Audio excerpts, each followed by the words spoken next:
Definitely not too high for that. I was gonna stream PUBG, but then I got high. I was gonna mod for Bidolan, but then I got high. Oh my god. Now I'm tummy timing, and I know why. Where's Llama? That's Llama, going- look at your hands. That's going in July's highlight video.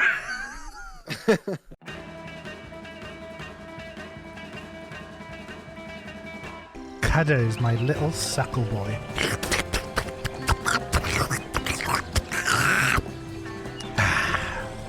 Polly, you didn't Savile?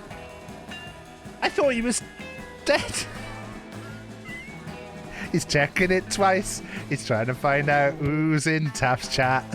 B. Dolan is coming to town. It's one of the worst things I've ever Tickets available now. That's so sad. done. So sad. The ticket's available now. Did it for me.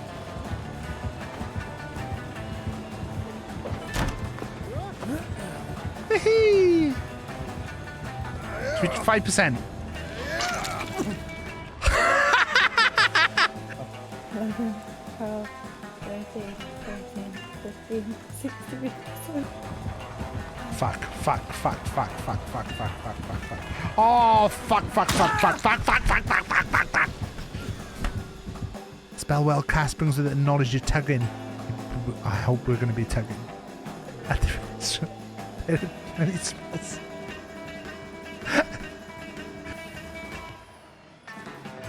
Oh, I drove off because I thought it was in.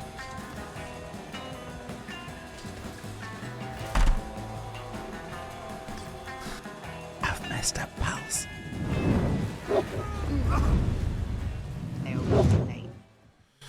Fine. Well, we're live now and you're just talking.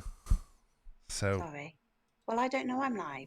Again, this is very... I can't even see your face. I can just see blue dancing dots. well, that's your fault. Hello, everyone. Hello and welcome to the stream. Rach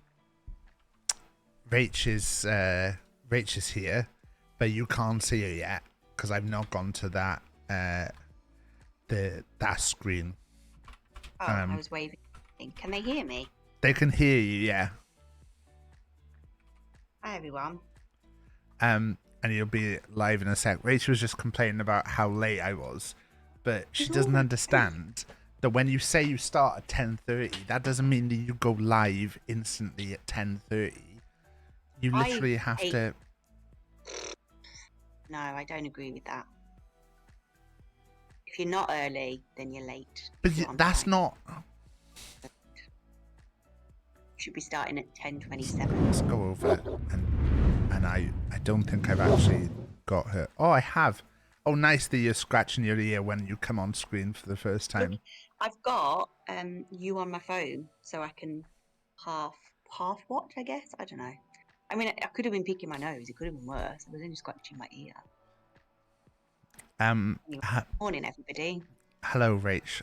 So what we're going to be doing today, this is Brew Monday. We're going to be doing a little bit of a chat, just about mental health. I'm kicking things off. And Rach volunteered to be on early. Well, she actually just like shouted at me and complained. Well, yeah, because yesterday Taff was like, "I'm going to do Brew Monday. We're going to talk about mental health." Like, it's such a not a difficult subject to talk about. Because I think there's more. We talk about it more, but it's like, where do you begin? And I'm like, hello, I'm the sertraline queen. Like, come on, I'm on antidepressants for my eyeballs. Get me on. I'll talk about my mental health journey. I'll start things off, and then everyone can chime in with their own thing. Didn't want her on, to be honest. Yeah, there's 2 giveaways today, John. We're going to be doing a £20 Bird and Blend voucher, which if you just redeem the little thing in chat, in the channel points thing, the draw will be made later. And then once we've given that away, we're going to be giving away a portrait done by John, which is going to be amazing. I fucking would like to win now myself. I've got some art that John drew of me that is over there somewhere, and I can't see it right now. I thought it was on the wall, and it looks like it's not. So yeah, hope I win. If you win, John, that'd be fucking awful. John wanting to win his own art or their own art. Yeah. Is that?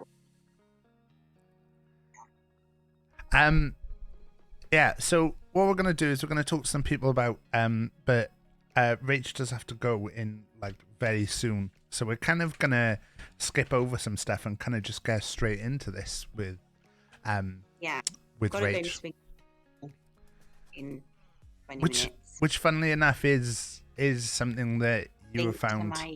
This actually Let's talk about it. Rach going pole dancing actually really ties in with all of this. So I yeah, start at the start.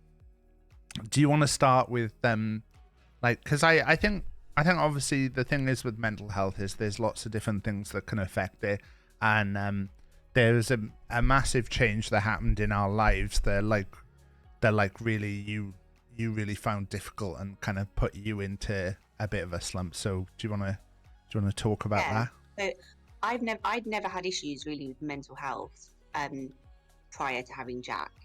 Like, I'm quite an anxious person anyway, but like a manageable level of anxious. And Taff is quite a good balance for my anxious. Like, he's quite laid I'm back. still daddy. I'm quite highly strung. Between the two of us, I think we kind of mellow each other. Like, we kind of find a good common ground. But then we had Jack. I had a terrible pregnancy anyway, not from a health perspective, but just we were sort of in lockdown. It was that weird time of 2021 where we weren't in lockdown, and some months we were, and you couldn't really go anywhere, and it was all, you still had to queue to get in the supermarket and that kind of thing. So Taff couldn't come to any of my NHS scans or appointments. I think he could only come to one. So I had a lot of private stuff that I'd have to book for us to do stuff together for him to be able to see his own child. And then, yeah, my anxiety just went plummeted from like being pregnant. I think it's just not having like that midwife support or just family support. And we're quite isolated where we live anyway in terms of being near family. And just not being able to see anybody was really fucking hard.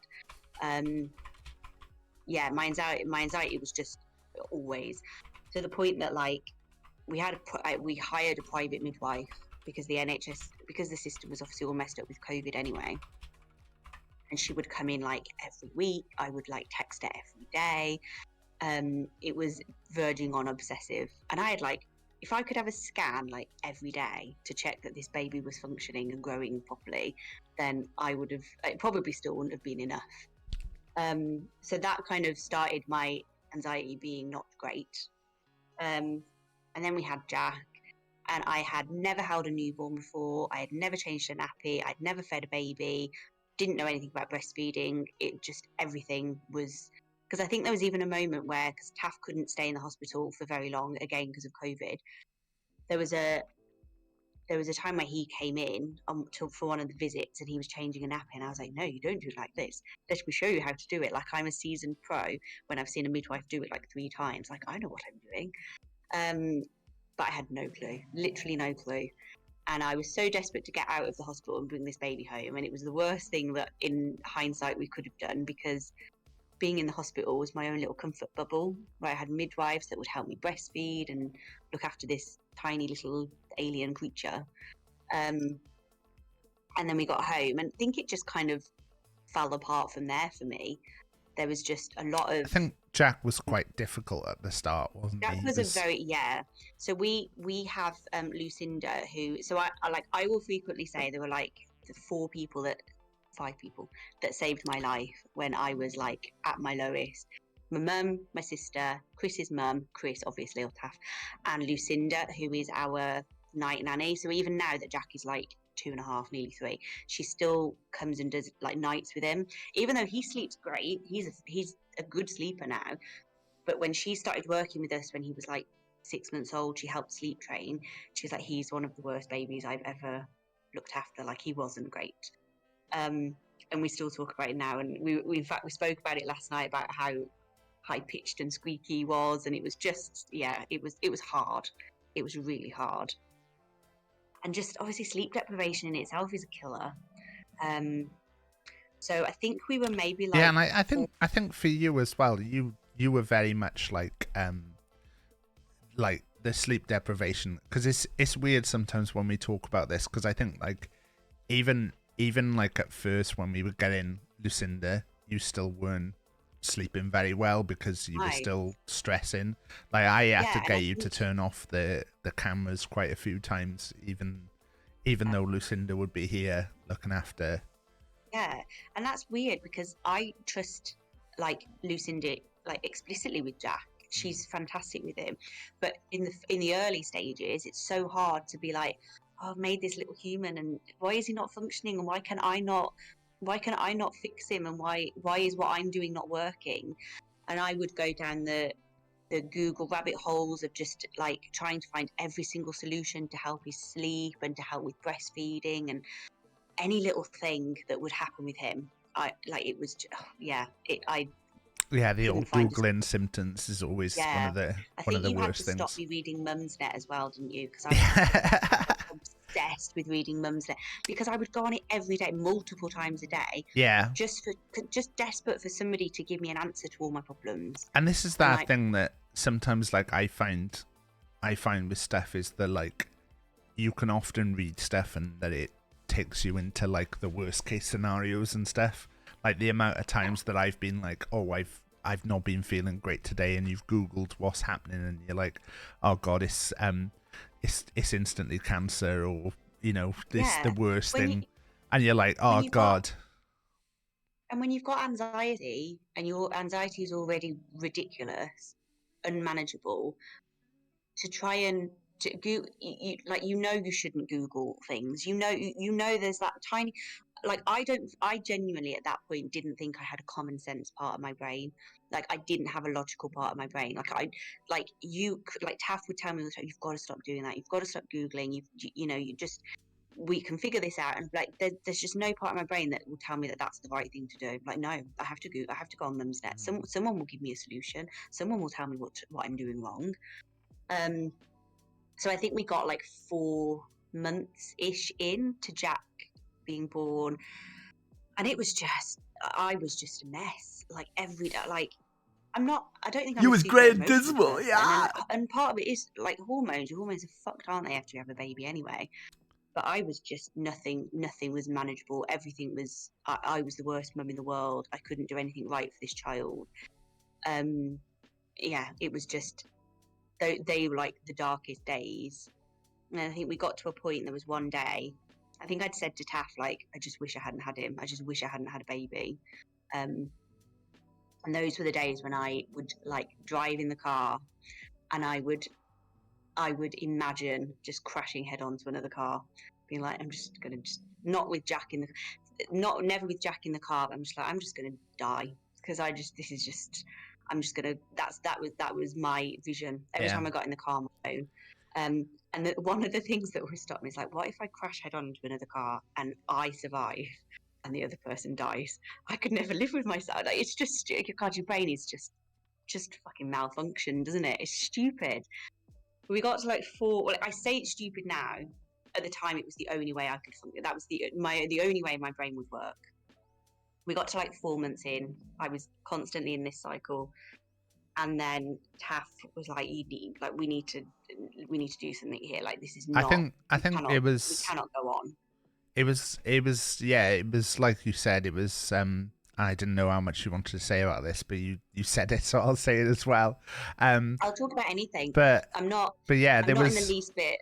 It was a journey, and it continues to be a journey, and I'm very happy to talk about anything because it's not ever something I experienced. Yeah. And even in my antenatal group, I was the only one that ever spoke about having postnatal depression. But there were a couple of the other girls in the group that I think probably like they had rough times with their pregnancy, either from themselves or with their baby.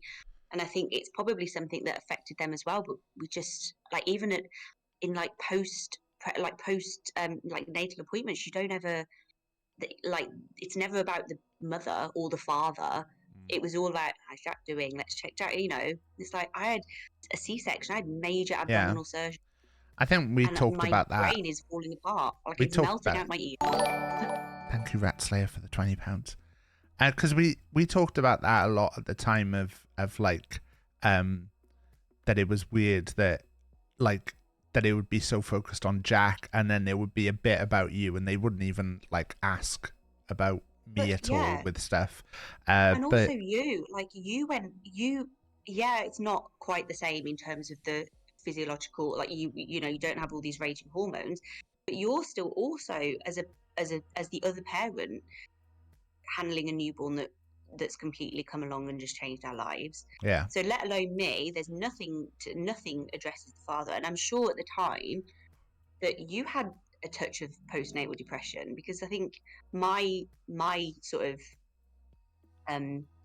my behavior and how the way my brain was working was always going to affect you because you're my partner. So yeah. you know, it And I was think always it going was like I remember the conversation that we ended up having where we were in our bedroom, and I think we were talking about something, and Jack had gone down for a nap, and he was having another rough nap where he was just like constantly crying and stuff, and you were just broken at that point, and you said, you know, oh, sometimes I just wish I didn't have a baby, and I was like, I think that was when you said those words. I'd already at that point like kind of been looking at sources that could help and that could like offer advice, because I think like it came up in chat just now when we mentioned Mumsnet, like that Mumsnet is like it's a weird place where you can get good advice sometimes, but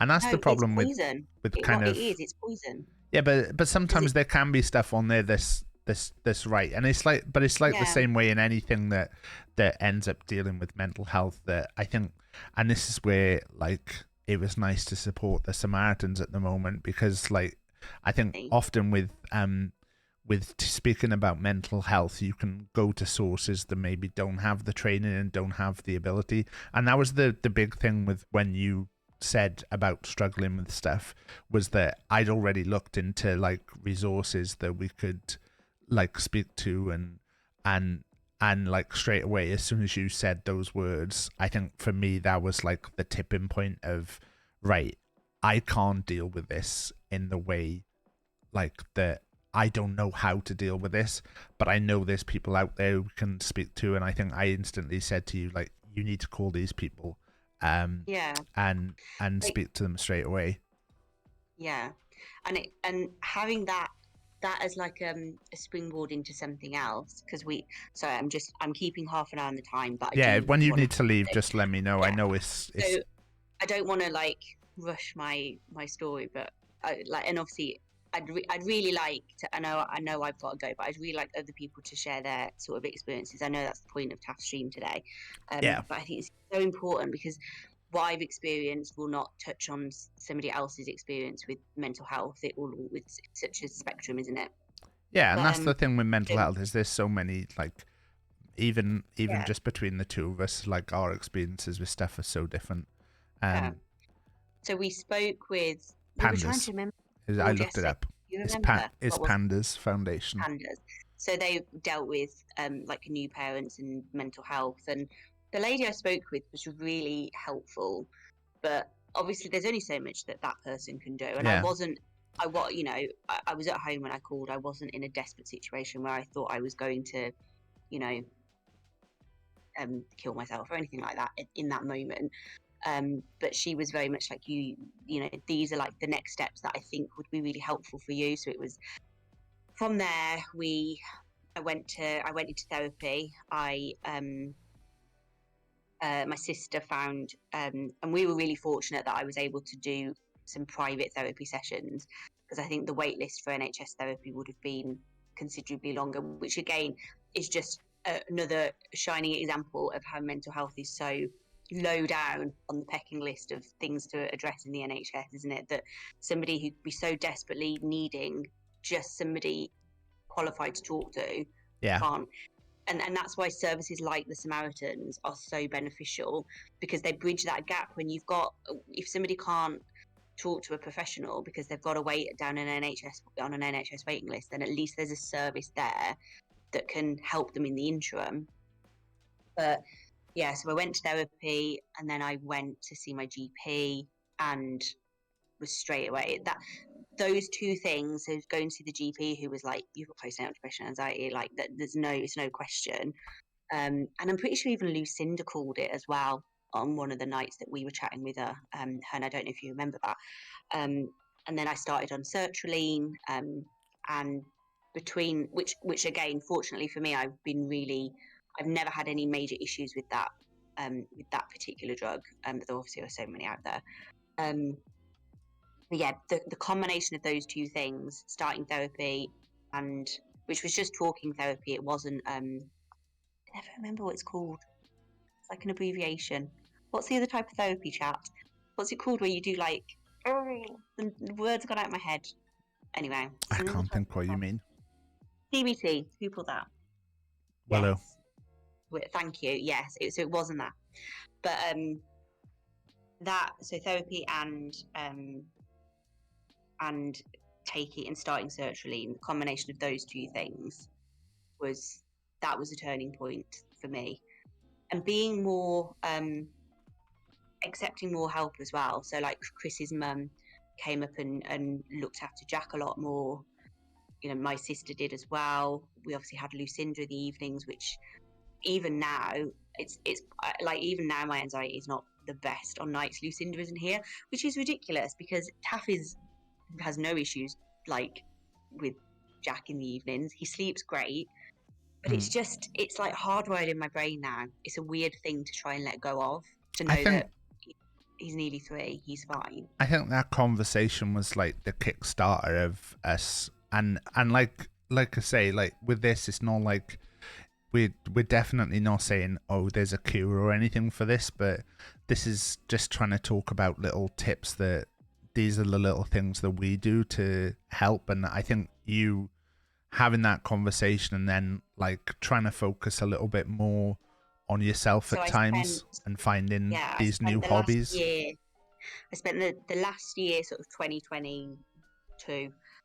Yeah, that was the year before last, wasn't it? Doing my therapy, taking my antidepressants, just doing that. And then 2023 was like, do you know what? Fuck it. I need to do stuff. Like, I spent all my time at home. Like, Jack hadn't really gone to nursery yet. I think that was around the time he'd started to go, and it was only 2 days a week. So there's still a lot of time with that child. And he's a great kid. He's flipping hilarious. But it's hard work. And like, we got like stay-at-home mums, stay-at-home parents, like, need all the awards because it is exhausting, especially when they stop napping and you've got to entertain them all day long. But yeah, so I think 2023 ended up being the year that I did horse riding, pole dancing, read my smutty books, go back and watch Taff's VOD on book chat, and did a bunch of stuff for me and just tried to reclaim a bit of my identity pre-Jack. And it's a work in progress. Like, I'm still on antidepressants now, and it's been over 2 years. Yeah. Like, I thought at one point towards the end of 2022 that I would come off them, and I tried for a little while, lasted like 3 weeks, and then was like, I'm not ready for this. Yeah. Went back on it. I've tried again the start of this year to reduce my dosage, and I think that was a mistake because I don't know, I'm just not ready, and it's fine to not be ready. And if I'm on them for the next 5 years, who gives a fuck? If I'm on them for the rest of my life, who gives a fuck? It's just another tool to use to get better, because you just, it's about finding the tools that like help you, and like like we've said, like you don't know if this is, there might be something might happen in the future that flares up and makes things difficult again, and yeah, it's that difficult thing of we're obviously about to go to Disney for 2 weeks, and Taff is like so chill about it. It's like, it's going to be brilliant. Like, and he knows it will be stressful, obviously, because we're taking a toddler, but he has different things that will stress him out to me. I'm like, right, have I packed enough snacks? What's Jack going to be like on the plane? Have I got enough activities for him? That's my brain is constantly catastrophizing. Like, what if this happens on the plane? What if he has a meltdown? What if he cries for 10 hours? Which I know he won't. He's, give him a freaking lollipop and he'll be happy for 2 hours. But that's where my brain is going, and that's where my anxiety flares up, and I think, actually, no, not ready to come off my antidepressants, because maybe they don't help in the way that they did when I was at my worst. But even if it's psychological, and I think, do you know what, I take these and this is my happy drug and this will keep me sane, then that's what I'll do. I think that's the thing, is like I think that's where we come in as a good team sometimes, because even with stuff like this, like, I know Rach has packed so much crap that we don't need to take. I've got 6 suitcases. But we've Please, got someone in chat tell me that that's acceptable. I'm losing my mind. We've got I've packed 6 space. suitcases. We've got space to do that at the moment, and if it Yeah. comes to it, we just deal with it. It's about kind of that give and take sometimes of like working out. Like, we've had the discussions lately, like, that our time together has been dwindling a little bit because the streaming and you doing so much We've just activity, kind and of- we've been like, yeah. right, we need to We've like got- have a look at that and get back on track Yeah. with that. That's definitely one, because we got into such good habits with making sure that we had time together without Jack. Sometimes with Ralph, because Ralph is my favourite child. He's amusing. A little gratuitous Ralph cam. But yeah, that's one of my things for when we get back on holiday, because it's something Taff mentioned the other day. And my relationship with Taff, ultimately, Jack's going to grow up. He's going to move out of home. He's going to have his own relationships. He's going to have his own life. It'll just be me and Taff that are left. So that we should be a focus, especially now as he gets older, like us spending time together. Like I say, it's so important to Taff, and it's important to me as well, obviously, but I think you just get in bad habits, don't you? Yeah. You kind of just fall back into, And that's you're the gonna thing do with that one thing, so I'm going to do this. anything like this is like you say, you kind of are looking at what gets you back on track and having that conversation. And I know sometimes the conversation doesn't always go as well the first time, but we know that we can have that conversation. Yeah. But I do know that it's 7 minutes past 11 now, I and you need to probably go. really need to go. Sorry, So I need to go swing around a pole. I'm gonna go and I'm gonna let you go. Okay. Everybody share your experiences, because this is such a refreshing thing to talk about. There was a time where I was so afraid to talk about my issues with mental health, and now I don't shut up about it. I'm like, don't test me. I'm on antidepressants. Like, I've got my brain malfunctions. Well, chat are all saying nice Honestly. things about you, so I'm not going to read Thanks, those out. guys. Thank can- you. And you can yeah, read them. let's share. Let's have this conversation. Make it active. God, wait there. What's Happening? Sorry, Sparkles said hello, and it went very loud. Sparkles has Are a thing that's like shots plays, but it was really Oh, loud. what, like shot? That Yeah. one. Yeah. Taff, are you going to talk about your experiences with mental health now? Have you got somebody else on? I was going to talk for a bit. Now I got rid of you. Yeah. Okay. Thanks, everybody. Thanks for listening to me garble on for half an hour. I appreciate it. All right, go swing Have a around a lovely pole day. then. See you I later. will. Do you want to plug anything Bye. before you go? Just No, you haven't got anything to plug. watch Taff streams. They're semi-professional. All right. See you later. All right. Love you Bye. all. Bye. Get rid of the telly. She's not hung up yet, though. I don't know how. Can you still see me? No. Oh yeah. I pressed the wrong button. Right, now I'm going. Bye. Now she's gone. Fucking sake. Yeah. Okay. So I know the start was a bit more rushed than expected. Yeah, Wasps. If you want to say hello, if you're here, ideal time to say it. I probably should have worked out how to turn off any of the all of the intros. But that was Rach. want to start with Rach in the same way that we started with Rach on the Why I Love series, because I know that it's easier for me to talk to Rach, and that's a big thing with stuff like this, is that it's easier for me to speak to Rach about this kind of stuff, because I know her, and oh, that's Ralph coming in. Where is he? Oh, he's coming round on the bed.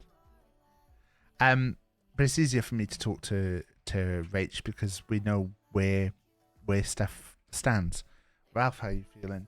He is chewing on a chewy right now, just down there.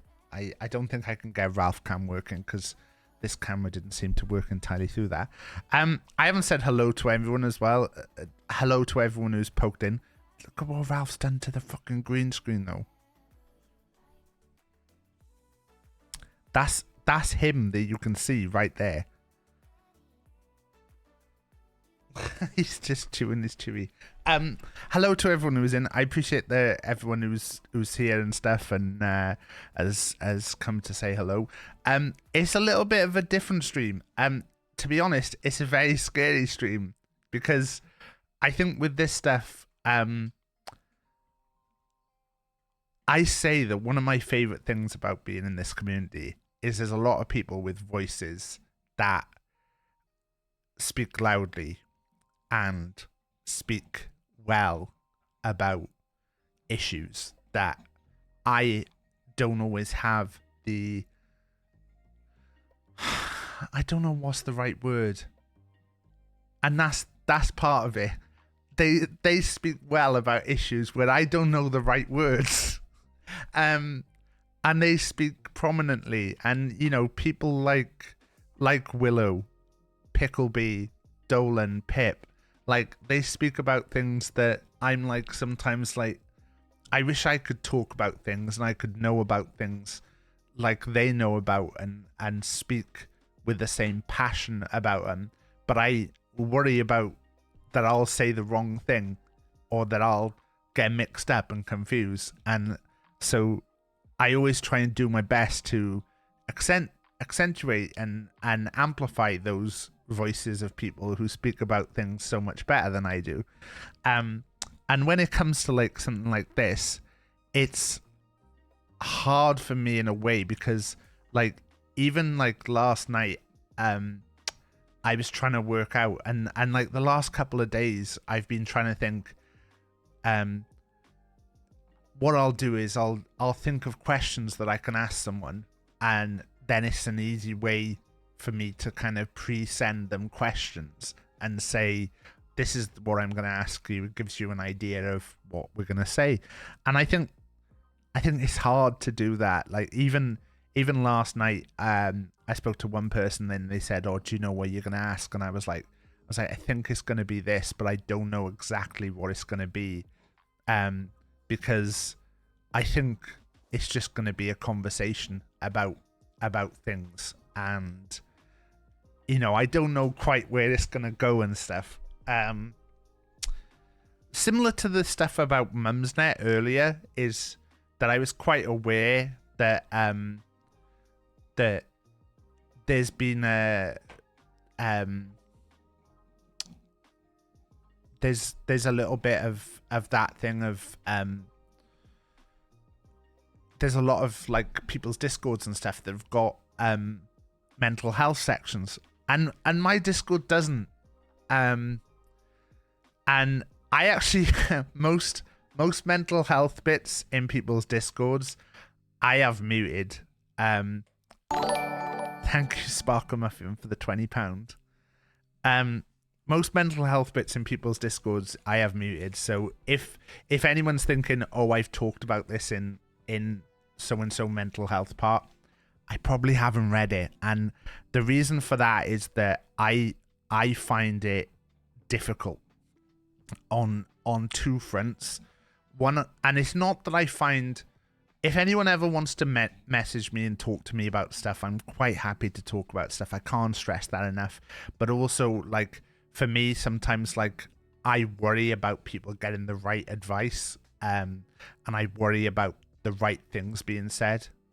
Yeah, see, Ray, I totally understand that, because I'm like, you don't want to end up in that circle of positivity sometimes. That positivity is very good, but also it's got to be the right positivity, and you need to make sure that, like, I worry about stuff like that, and I know probably people will tell me that there's not that always in those kind of sections, but that's why I don't particularly, I don't like to read them, and I don't like to, and it's not that I don't care about people or that I don't care about people's mental health. It's just that for me it's like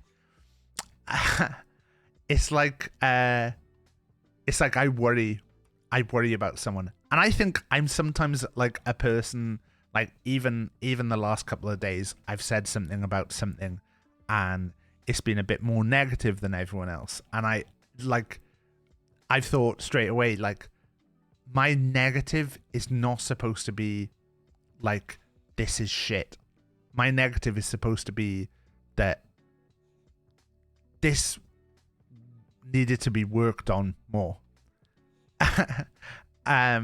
But because everyone else is being positive, then you end up in a trap of stuff. Ralphie. So yeah, if anyone's going to talk about anything, he's walking into the green screen.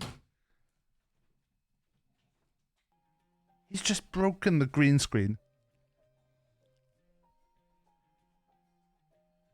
It's just ripped it apart.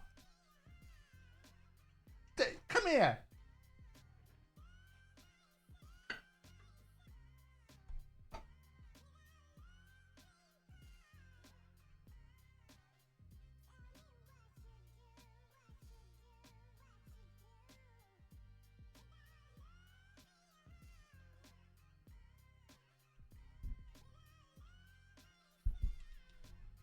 Come here. There he is. Look at him, the little shit. He's totally missed that I've thrown one there. Right, Ralph, you can go round it. That's the thing you broke. Go back round there then. Go sit on the sofa. Do you want me to make room?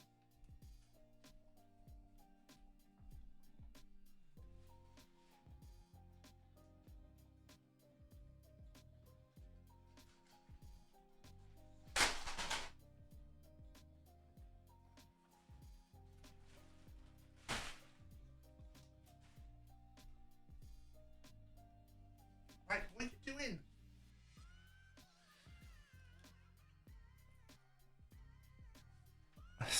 Sorry about this.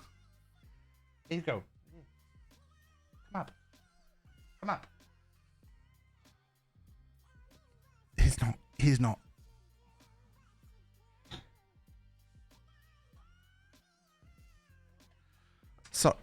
Sorry about the the Ralph distraction then. Ralph, go the other side. Go that side. Fuck's sake. But yeah. Happy birthday, Yara. So yeah. I worry about stuff like that. So if anyone's gonna come on and talk, don't do it again.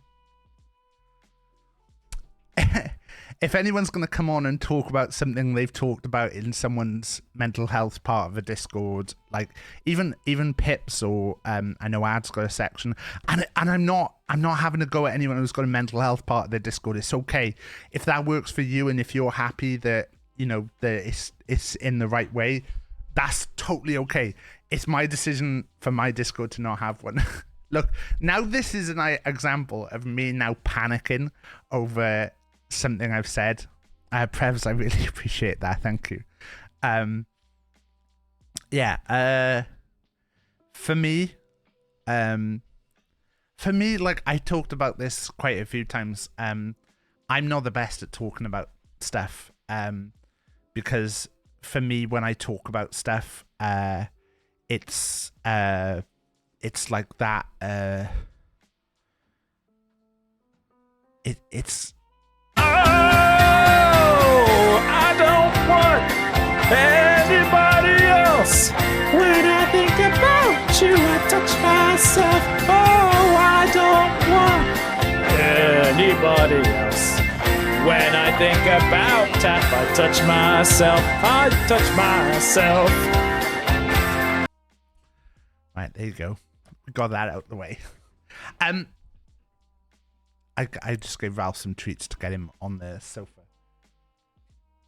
And he's immediately jumped off the sofa. By the way, anyone who wants to enter the tea giveaway, we're going to give away £20 Bird and Blend vouchers today. It is Brew Monday. This is at the top. I've got a tea. I'm still daddy. I've got a cup of tea. Let me know what you're drinking if you're drinking.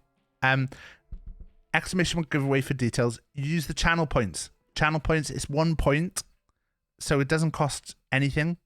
You literally have to be in here for like a matter of seconds. And then there's the other giveaway, is the monthly giveaway, which is only for a tenner. But yeah, if you do the Brew Monday, we'll try and remind you every now and again. I'm drinking butter brew. And thank you for anyone who like did some nice comments while we were doing the bit with Rach. Sorry that I wasn't able to like talk about everything. Prevs, do you know, right? I offered this to G-Burb once and G-Burb turned me down. A new competitor has entered the arena. Do you want this, Prevs?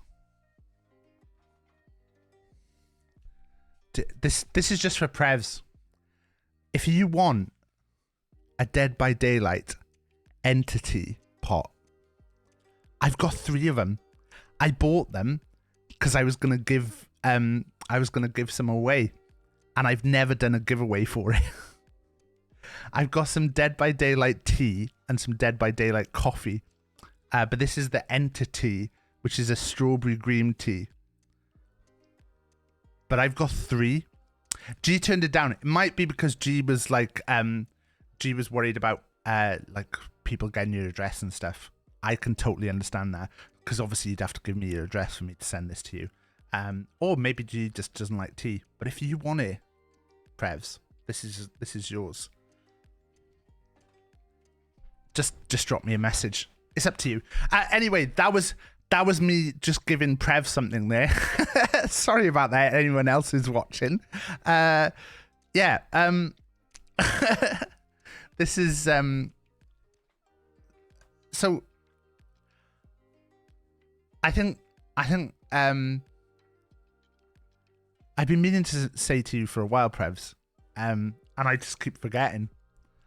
Bootstar giveaway. No, because we've still got one to do a giveaway with.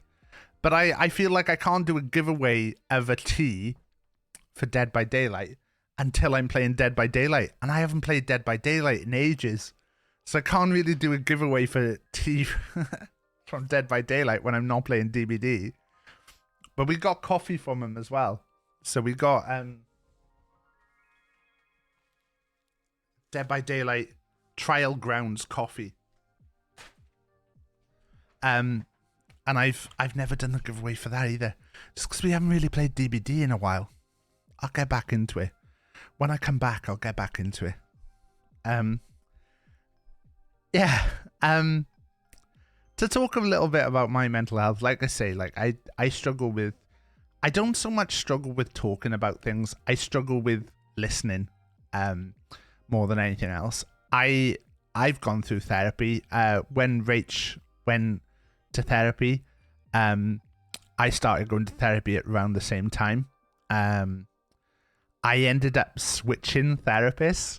And part of the reason that I switched therapists was because one day my therapist said to me, I was talking about how I have imposter syndrome and that I don't that I find it hard to deal with people giving me compliments, and that when people say nice things about me, that I think that there must be another reason behind what they say, and that I'm not really good at taking compliments at all. Like, and when people say they like me, I'm like, well, do they like me just because I'm a streamer and they can access something because I'm a streamer, or is it because they know that I've got a bit of money and they think that they want to be friends with me because I've got a bit of money? And, or, you know, I can't stop thinking that there's other reasons behind stuff.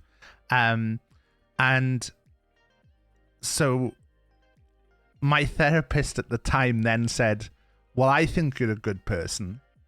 So what does that make you think? And I was like, well, we've talked for like 2 hours. Like, and I think I even said to this directly to him. I was like, we've talked for 2 hours. I could have murdered someone and you wouldn't know about it unless I told you. But you're telling me that you think I'm a good person.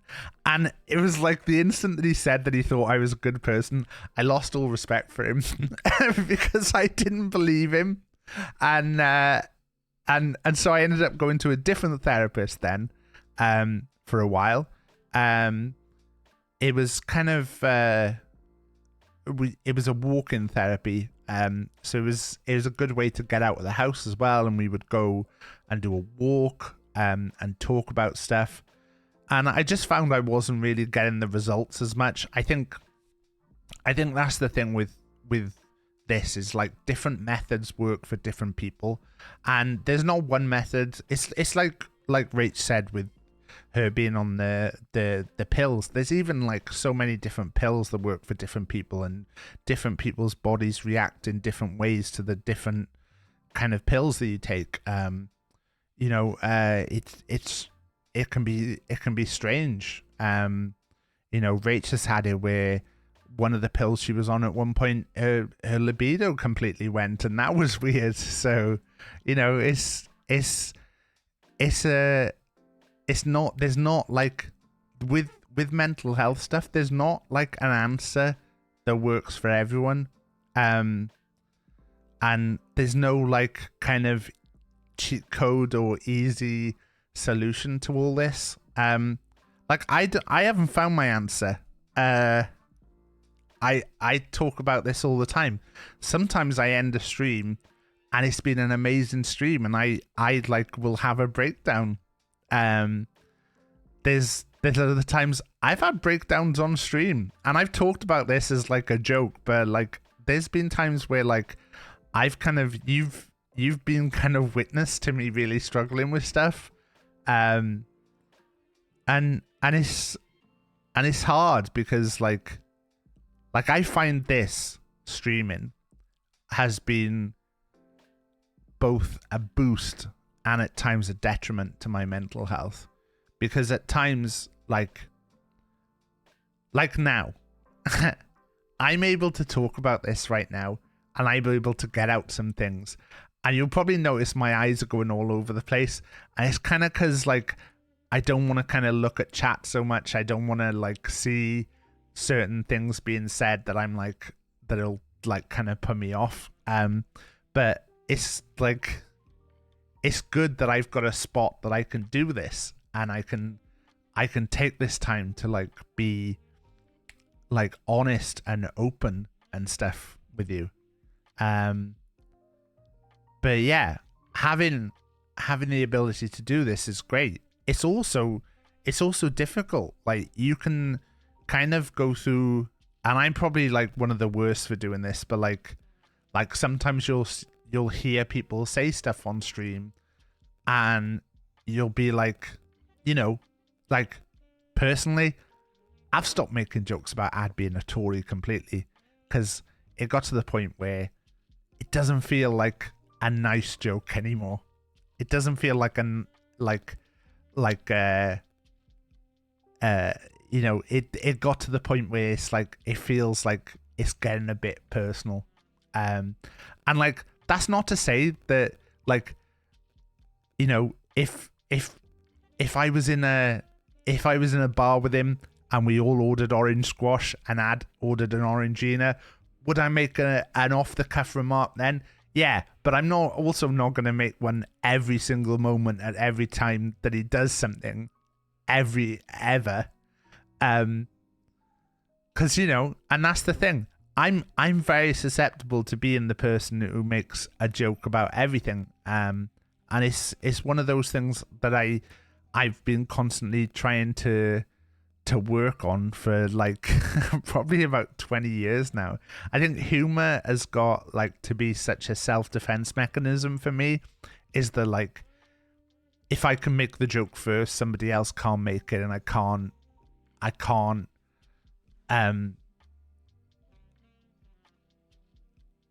can't feel worried about it. Is Carlo okay? But yeah, like, I'm very self-deprecating because I got bullied through school. I went through, I don't know, I know where like I put down the roots to what happened. What's an orangina? Orangina is like a fancy drink. It's not even that fancy, orangina, is it? How do you not know orangina? Yeah, French holidays. That's what I mean. It's like,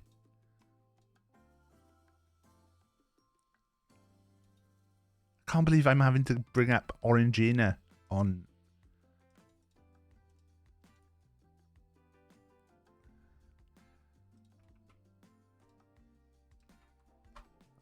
Orangina. Orangina.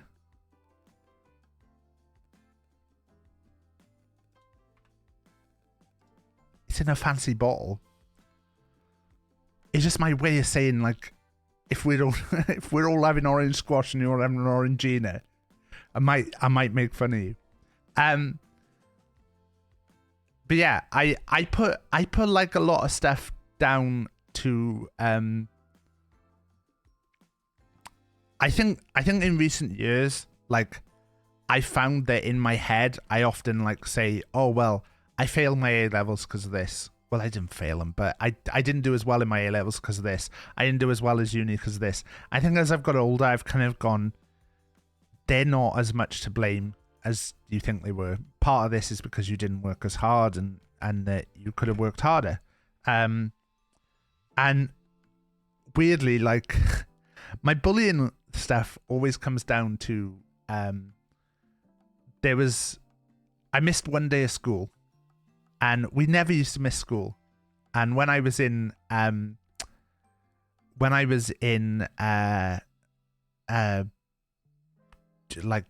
junior school, we went on holiday, and it was one of the few times that we ever missed a day of school because of holiday. And when I missed the day of school, it was the day that in my school they asked people to put down which kids they were friends with, and because we were going up to the big school where all the different schools in the area would amalgamate into one school, so they'd put you into different classes. Part of that was based on your ability, and part of that was based on your friendship group. The ability was far greater than the friendship group stuff. But like 7-2 was the top class, and I got put into 7-3. And the people that I thought were my friends went into 7-2. And the people I went into 7-3 with from my school, I didn't know at all. So I went into a class with three or four people from my school who I didn't really know. And then another like 26 people from other schools in all the area around us who I didn't know as well. So I think immediately when I went up to that school, I kind of felt like an outsider instantly. And I went from being quite a popular kid, I would say, in junior school to being like the outcast straight away. And I very much got bullied pretty much from like that 14-year-old age up until like I left school and went to university. And like someone asked me the other day in stream, they said, why do you live in Manchester? I when I got to choose universities, I chose places far away from Wales because I got bullied for like 5 or 6 years and I didn't want to be around Wales anymore. Yeah, it would be that thing of like I had friends and then they wouldn't, I would hear them saying stuff about me and stuff, and it really dumped my confidence and stuff. Nobody really, like, I remember being on a train one day and someone coming up to me, and it was a train from Cardiff to Ustrad, and I was on the train and someone came up to me on the train. I was with one friend who we'd gone to Cardiff together to go to the shops, and someone came up to me and said on the train and said, "Oh, so and so is going to beat you up when you get off the train." And I was like, "Why?" And they were like, "He just wants to beat someone up." And I was like, "But why me? Like, what have I done? Have I done something?" Like, and he was like, "No, he just wants to beat someone up." And I was like, my friend was there, and I was like, my friend was going off at a different stop to me. And I was like, I don't know what to do. Do I get off at your stop instead? Do I like, and I ended up getting off the stop, and this kid just attacked me and beat me up. And I remember I managed to get away, and I ran, and there was a woman just walking along the road with a trolley, like one of those, like, you know, old lady trolleys. And I just ran up to her, and I was in tears, and I asked her, could I use her phone to ring my dad? So we went back to her house, and I rang my dad, and he came and picked me up. And I was like, that was what it felt like at school. Like, it felt like there could be any day where someone decides they just want to pick on me or beat me up, and there'd be no real rhyme or reason to it. And that really, like, knocked my confidence and the way that I felt about stuff. And yeah,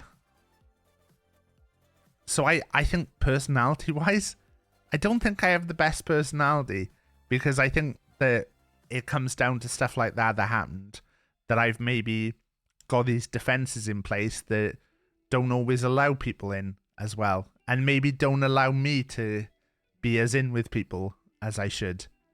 Like, some people will say things, and like, even some of the messages that have been in chat in the last, like, since we started today, like, when I tweeted the other day about I'm looking in the mirror and trying to tell myself that I'm a good streamer and believe in it, that's true. Like, there's times where I go, I'm really good streamer, I'm good at what I do, I'm all right at this, I do good. And then there's other times where I'm like, I'm just not I'm just not good at this. I should stop doing this. Like, nobody wants to watch me. Why would you want to watch me? I'm shit. Like, and it's such a ride of the waves. That's what I always say, it's the waves.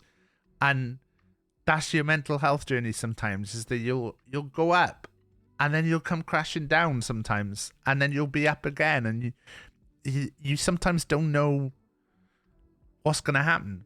And for me, like I've tried to be better in recent months at reaching out to people, and sending people a message now and again, and there's no rhyme or reason to this. I'm sure there's some people around who can confirm that, and I'm not asking people to confirm, but there's been some times, like the last few months, where I've just messaged someone saying, "Hey, how are you good? How are you doing?"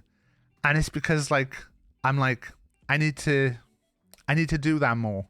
I need to reach out for people and just say, "Hey." So I don't even know where I'm going with this. It's just blathering. But yeah, that's why for me, like I found the therapy didn't really work for me at the time. I don't know if pills would work. I don't think I'm in a place where I would want to be taking pills at the moment. So I don't know. But you know, it's finding the stuff that works for you. Like, we've started this little thing in the Discord. I don't know if it's going to be a success or not. We started a thing called the Walk-In Podcast Gang. It's a bunch of us we all want to listen to a similar podcast. So I said, hey, like, let's make sure that every week we listen to the same podcast, and then we've got a place to talk about it, and also an excuse to get out and walk. And you don't have to walk. You can just listen to the podcast if you want. You could listen to the podcast while working out. But that's in the Discord now. If you want to join the Discord and go out and try it and get involved, that's up to you. Hello, Dave. Now I've said hello to Div, and there's so many people who've come in and said I haven't said hello to, that now in my head I'm panicking about all the people who I didn't say hello to. Are they going to feel bad that I didn't say hello to them straight away? Is Div now going to feel bad that I've said hello to Div, and now I'm talking about how I said hello to Div, and then I haven't said hello to someone else, and then that's panicking me? You know, who... But yeah, like, I think that's the thing. It's a ride sometimes. Hello, Scar. But yeah, that's the thing, and that's why I think I am open to it, but also, like, I think that's the thing, is sometimes it's hard. So, you know, finding the things that work for you is kind of important. And, like, you know, like we said for Rach, is that like, for Rach right now, Rach is in a much better place than she was, but we've talked about the fact that, you know, the amount of stuff that she's got going on at the moment is affecting us as a couple. So we need to work out where we can fit more time for us back in. I just looked over there. Gonna take a picture of this.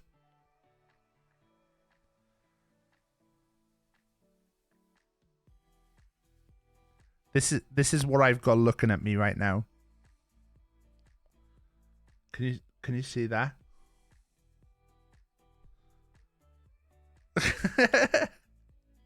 That's what I've got staring at me right now.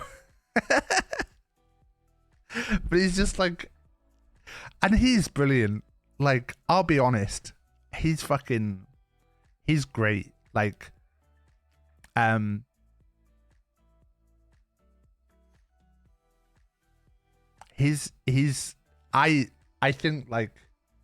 think I'm his favorite, but I also annoy him a lot.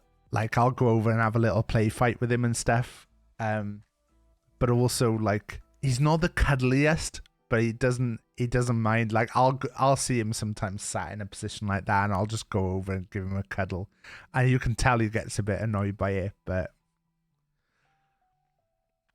yeah, this is the thing. Like, I think Ad said the other day that for Ad, like, Ad can tell when he's not been running out and stuff for a little bit.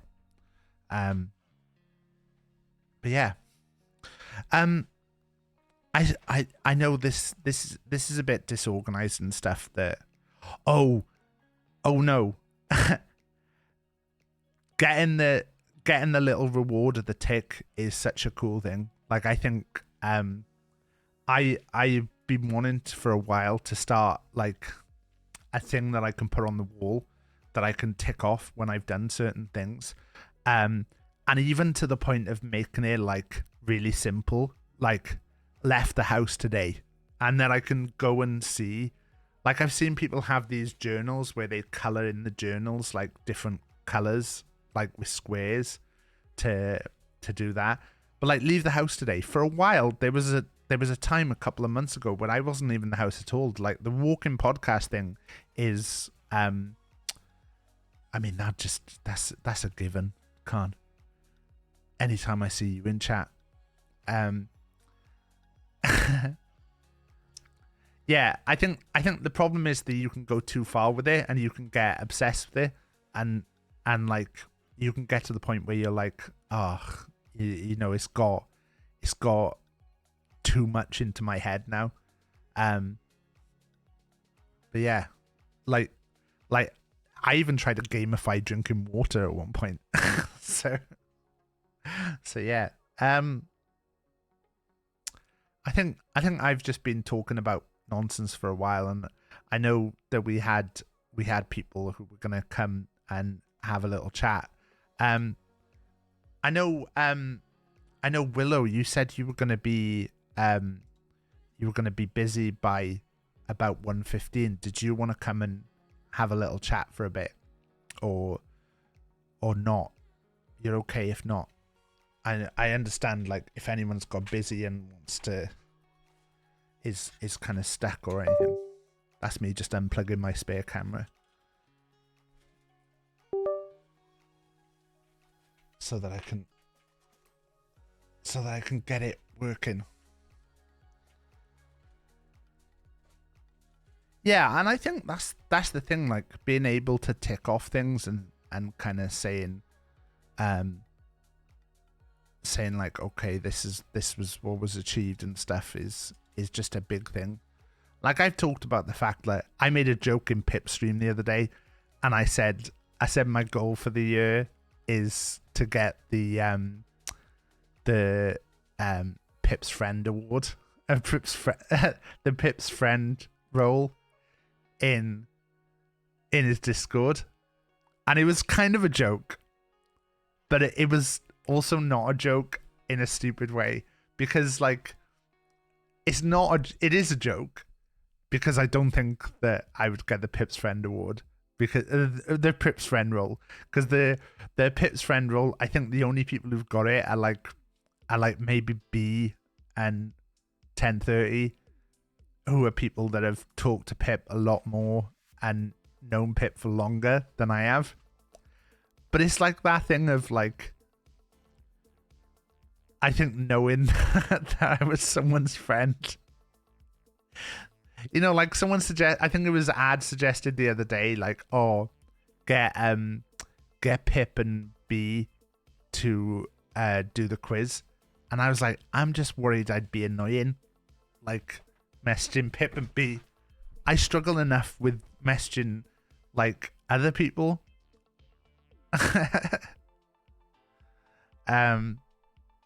But yeah, let's see if this is working now.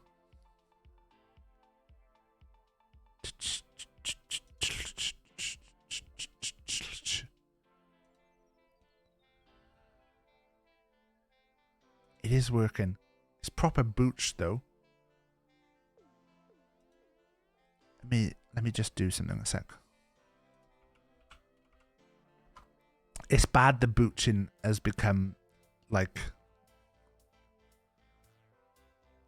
No, I understand, Funkle. It's...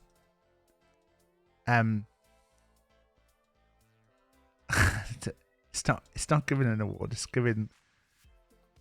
It's just a silly Discord role. Doesn't mean anything.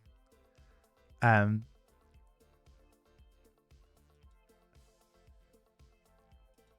appreciate that, Funkle. It's oh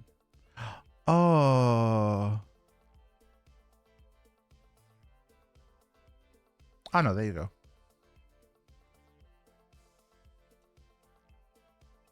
Okay.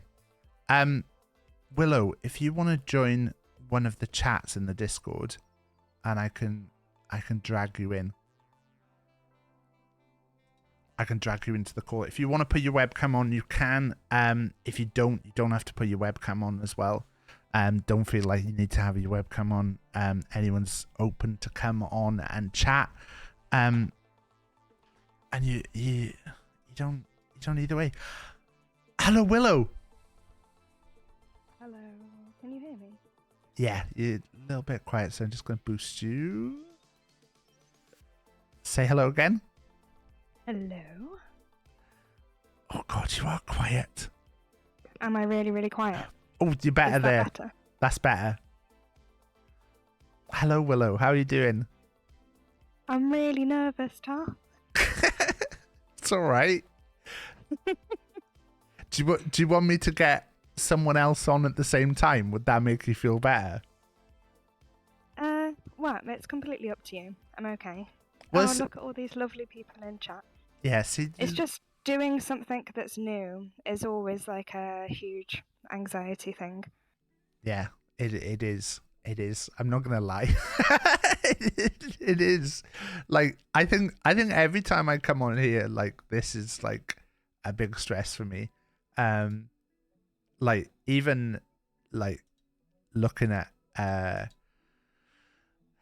I've talked about this before. Like I struggle with the way I look a lot. A lot of the time when you see me, like I'm looking at the webcam right now. I'm looking at where I've got the Discord thing with you.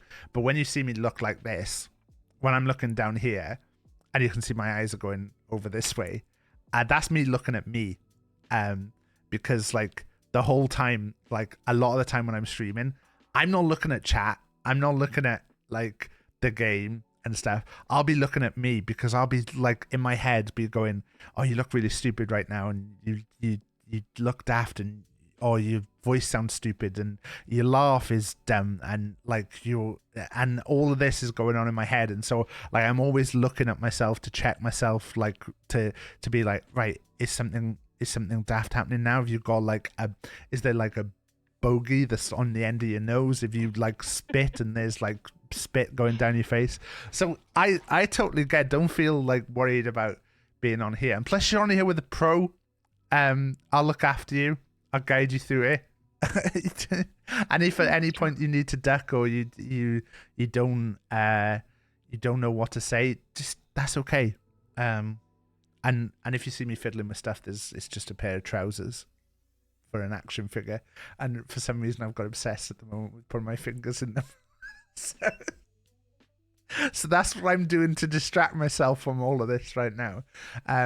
So yeah. Can I just say that I think it's really powerful that, and I know you don't like, and I'm sorry, because I'm one of the perpetual people who tell you that we all love you and how amazing you are all the time, so apologies, but I'm doing it again. I just think it's really powerful that you're really open with your concerns and not knowing and stuff like that, and this is something I see in this community, is that we're all really similar.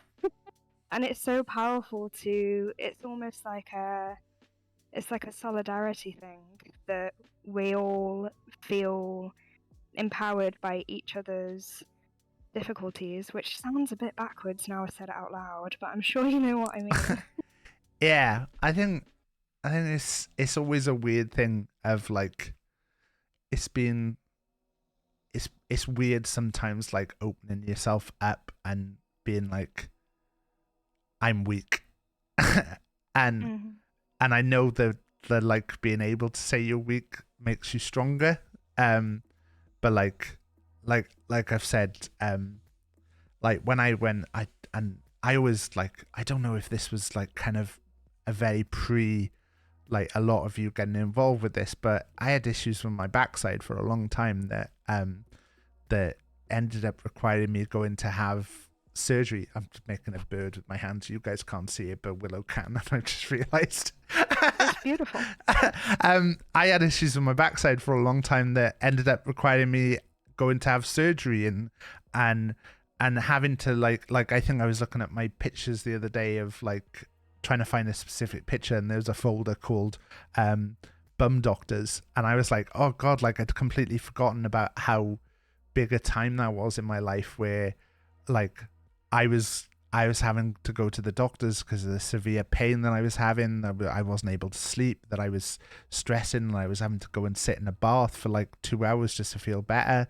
And I was like, that was such a weird time, because I talked about that on stream one time and immediately got into a panic about it. And then after the stream, I had messages from like 3 people going like, I'm so glad you talked about that because I've been having similar things. And then it became like a running thing that I would just like be talking about my butt.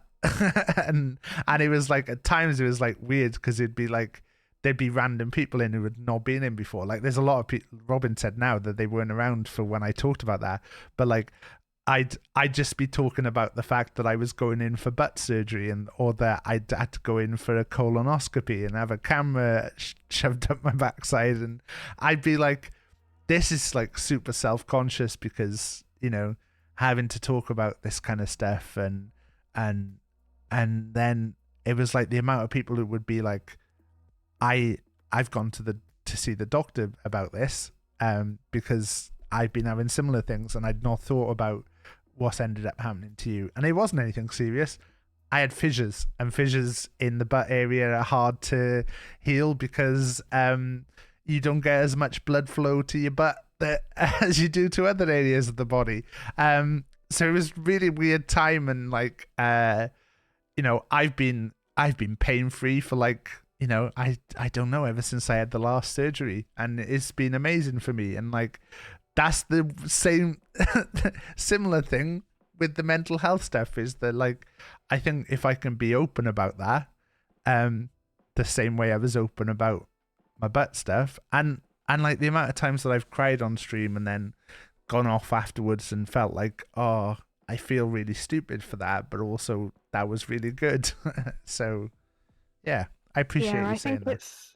It's like a flaw of society that we all have this inherent thing where we feel like we have to be self-conscious or embarrassed about being human, basically. And for people who don't know, I'm a counsellor, and I'm also a human being with anxiety and CPTSD, and that is like even in the sort of mental health world, that's still a thing that's like, oh, really? And I'm like, well, yeah, really. That's just the realness of it, right? And I think that is a huge thing for me to overcome. And also, being genderqueer and just queer in general, all of these sort of like different facets of who I am, all these different parts of me, bringing them sort of together all at once feels like a really scary thing. But if I didn't have all of those parts, then I wouldn't be very much of a human. I'd kind of be a rock maybe, which would be great, to be honest with you. But I think that it's a sign of our environment and a sign of our society that there's like a collective fear of being real and being messy and being human. And I think that sometimes we all like internalize that and feel like it's something that's wrong with us individually, but I don't think it is. I think it's a sign of our environments and what we're taught, that talking about butt stuff, whichever variety you want to, or talking about anxiety, or talking about overthinking, or talking about being poorly, or whatever it is like this thing that we feel like we shouldn't be doing. And I think that that's the thing with social media and things like that. I think we're always comparing ourselves to a perception of something, like comparing ourselves to what we think a perfect version of ourselves would be and what we perceive as a perfect version of everybody else. But we're all just a bit fucked up, and that's what it means to be human. Yeah.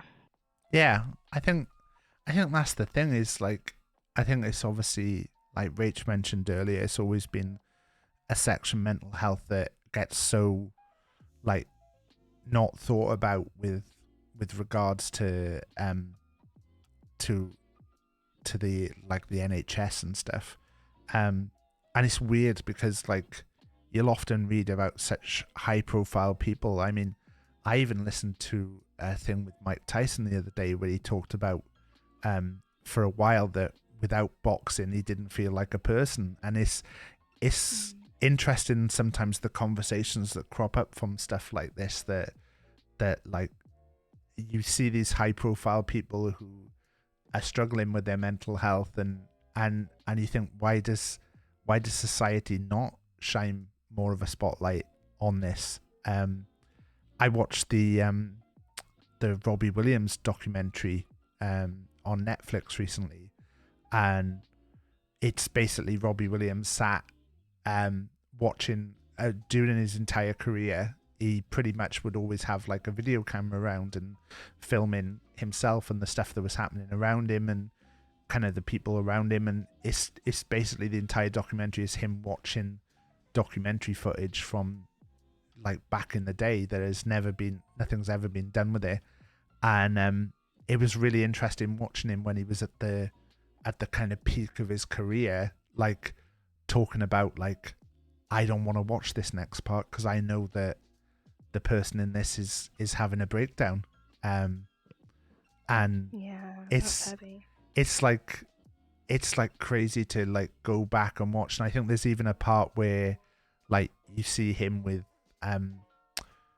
like people around him, and he's doing his big European tour, and he asked the doctor to give him some drugs, and he ends up taking steroids, and you can see there's people who are around him who are trying to tell him don't do this, and it's such a strange thing to watch because you think this was a guy who was like, he was at the time the biggest pop star in the country.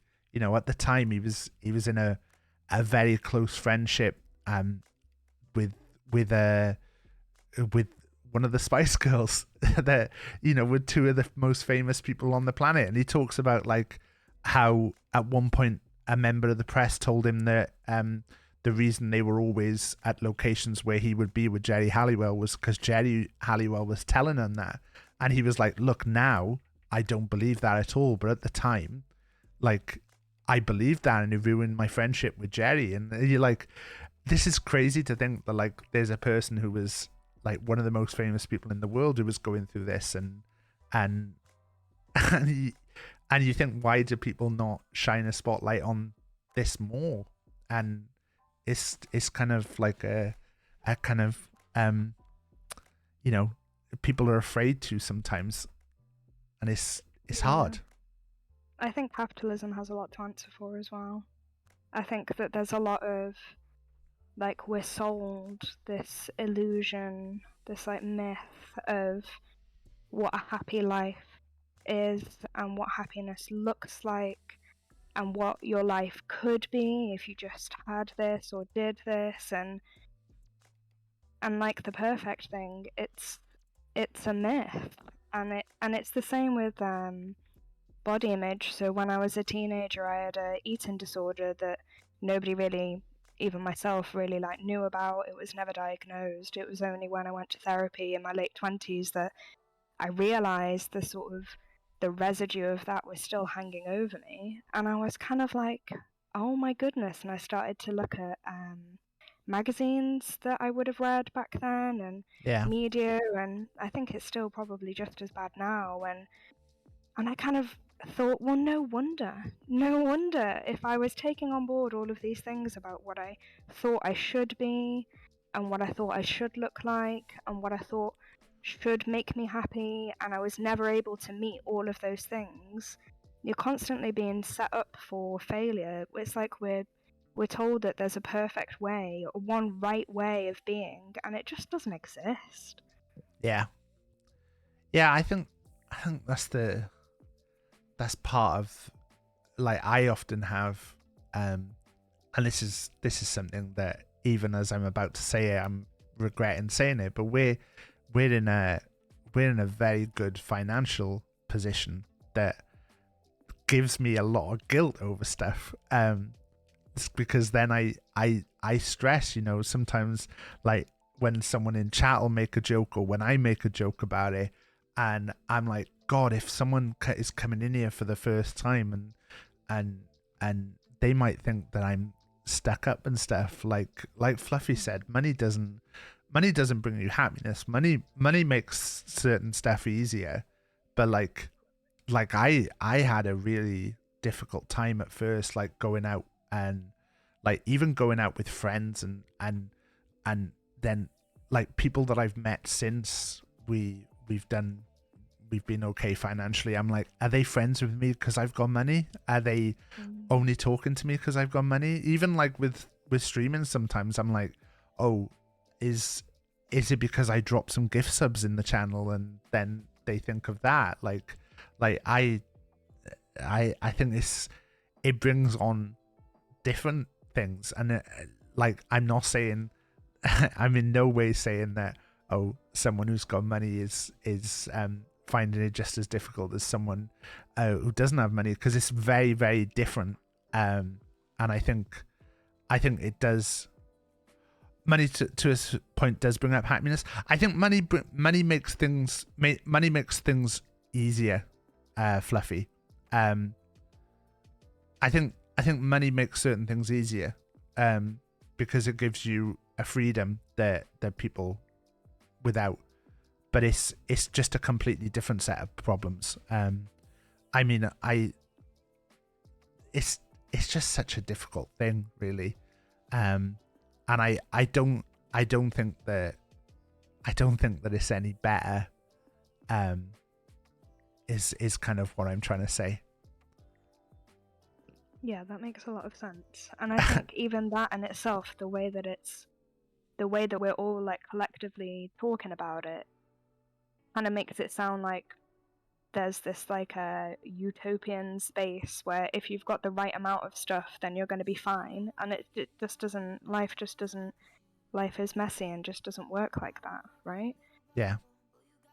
And I think that so you can disconnect whenever you want if I'm going to say something that you don't want to answer, but I think I said something to you not so long ago where you were like, something along the lines of, I shouldn't be praised for what it is that I do because like I'm just doing this and raising money for charity. And I said to you, well, yeah, you're doing it. That's the difference. Yeah. Right? That's the thing to be praised for. And it's interesting to hear you talk about how self-depreciation is like a defense mechanism for you, because I also know at the exact same time you take a lot of pride in the stuff that you do for charity, and you take a lot of pride in your streams and the work that you do.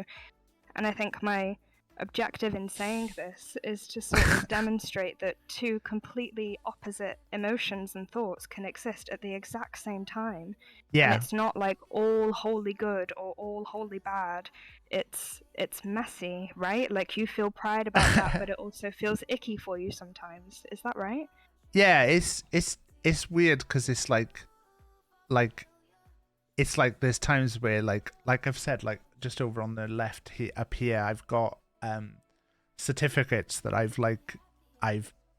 framed some of them where they've from the charities saying like you raise this amount for you, because I find them like a real source of like being able to look at and going, you did something here, you made a difference, you did your bit. But also like when people say it, I'm like, I don't want to be the I don't want to get praise that I worry is unwarranted, because like, yeah, it's just that balance in your head of going, it's oh god, sorry, that's Ralph barking behind me. Oh, he's barking because there's someone at the door. Just 2 secs.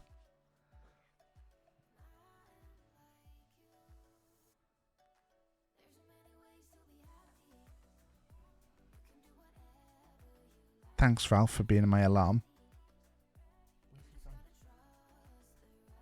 Yeah, it's that difficult balance of being like, oh, you're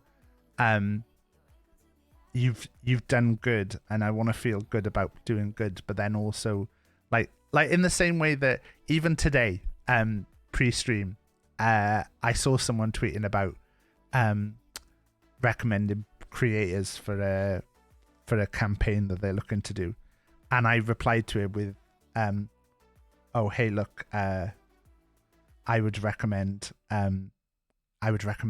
these people, and I recommended Ad and G-Burb and Cutter, and said like, you know, wrote a little thing about each of them and said about what I enjoy about their streaming. And then I was like, I should have said something about me as well, So I went back and I put, oh, and also I stream as well, but I'm not as good as those three. And then straight away, like afterwards, I was like, why did you put that you weren't as good as them? And like you're good in different ways. It doesn't have to be like, you can't compare yourself. Like, I can't go running and compare myself to everyone else who runs. It's about how well I do on the day that I run, and you know, I can't like, if I do art later with John and I start comparing my art to John, I'm gonna be down on myself and being like, oh no, the art's not so good as John's. You know, like it's not about that, because there's so much more that comes into it. And yeah, I do find that balance of complimenting while also feeling proud of how I'm doing is like I did an interview with someone this week, which again is one of those things, like, if anyone ever needs any help with anything, like if anyone needs assistance or is out there wanting to find out about streaming and wanting to find out about anything I do, like, you can drop me a message. And I got a message from someone recently who messaged me and asked me about charity streaming, and they don't even watch the stream. They'd found me through searching on Twitch, but they're doing their dissertation and they asked me to help out with some questions, and I ended up having a 2-hour conversation with them about it, and talking about charity streaming and stuff. And then they've messaged me a few times since, and like the last message I got from them was like, thanks for the prompt answer as always, and a little smiley face. And I'm like that's really nice, because I've given them so much information that there's no benefit to me. They don't even watch the streams. They don't even know, but like, they came to me and said, like, I need help with this. Can you help? And I was like, yeah, I can help. And I've gone out of my way to like have a 2-hour conversation with them and then give them all the information and help them.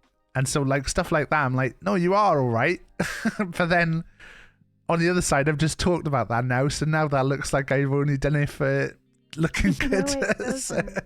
So yeah, like, It's about perspective, isn't it? Like, when you were talking about being bullied before, it reminded me of when I went up into high school, and I had, I'm going to use the word challenging. I had a challenging childhood, shall we say. And I had a best friend who I'd known since I was born. We were like 20 days apart, and our parents were friends.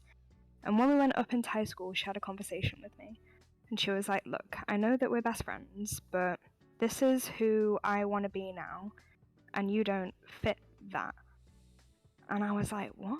Like, I just hadn't really thought about these things. And she was like, we're going into a big school, there's going to be loads of people there, I want to be cooler, and you're too weird, basically. And that absolutely destroyed me. It broke my heart, and I was so lost after that. But it's all about perspective, because when I think about that little sort of like 10-year-old me, yeah, who was a little weirdo, like, it'll be no surprise to anybody who knows me. My perspective now is, I'm so sorry for her. Yeah. That she felt like she had to shed herself of all these things that made her who she was. And I'm so proud of little anxiety me, who was like, but I do love moss. I was so proud of little me. Do you still love not. moths? Yeah, and I'm allergic to it, Taff. Well, how rude is that? Let's go. Have you been to Manchester Museum? When I was younger, yeah. So Manchester Museum's got like a cool kind of like taxidermy section. It's not really taxidermy, but there's like a whole like butterfly and moths display. Oh, so you're talking about moths, M-O-T-H.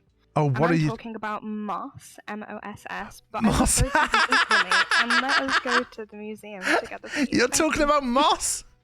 Yeah. I thought you were saying moths. But also, I can go down the moth route.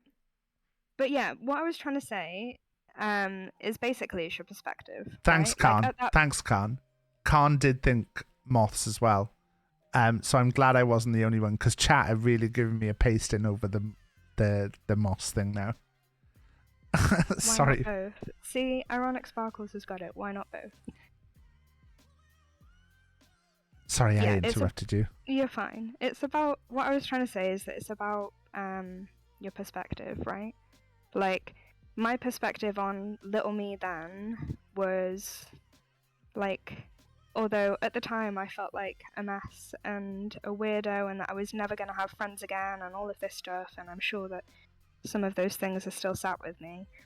My perspective now is what a little legend 10-year-old me was to be like, well, I'm going to carry on scuttling around the forest and collecting twigs and stuff, and you go try be cool with all the popular kids, and now I feel sad for her instead of angry at her, because she felt like she had to shed herself of all that stuff too, and it's that thing, like I was saying before, like there's not one right way of being, and there's not one perspective that is the best way or the perfect way of being human.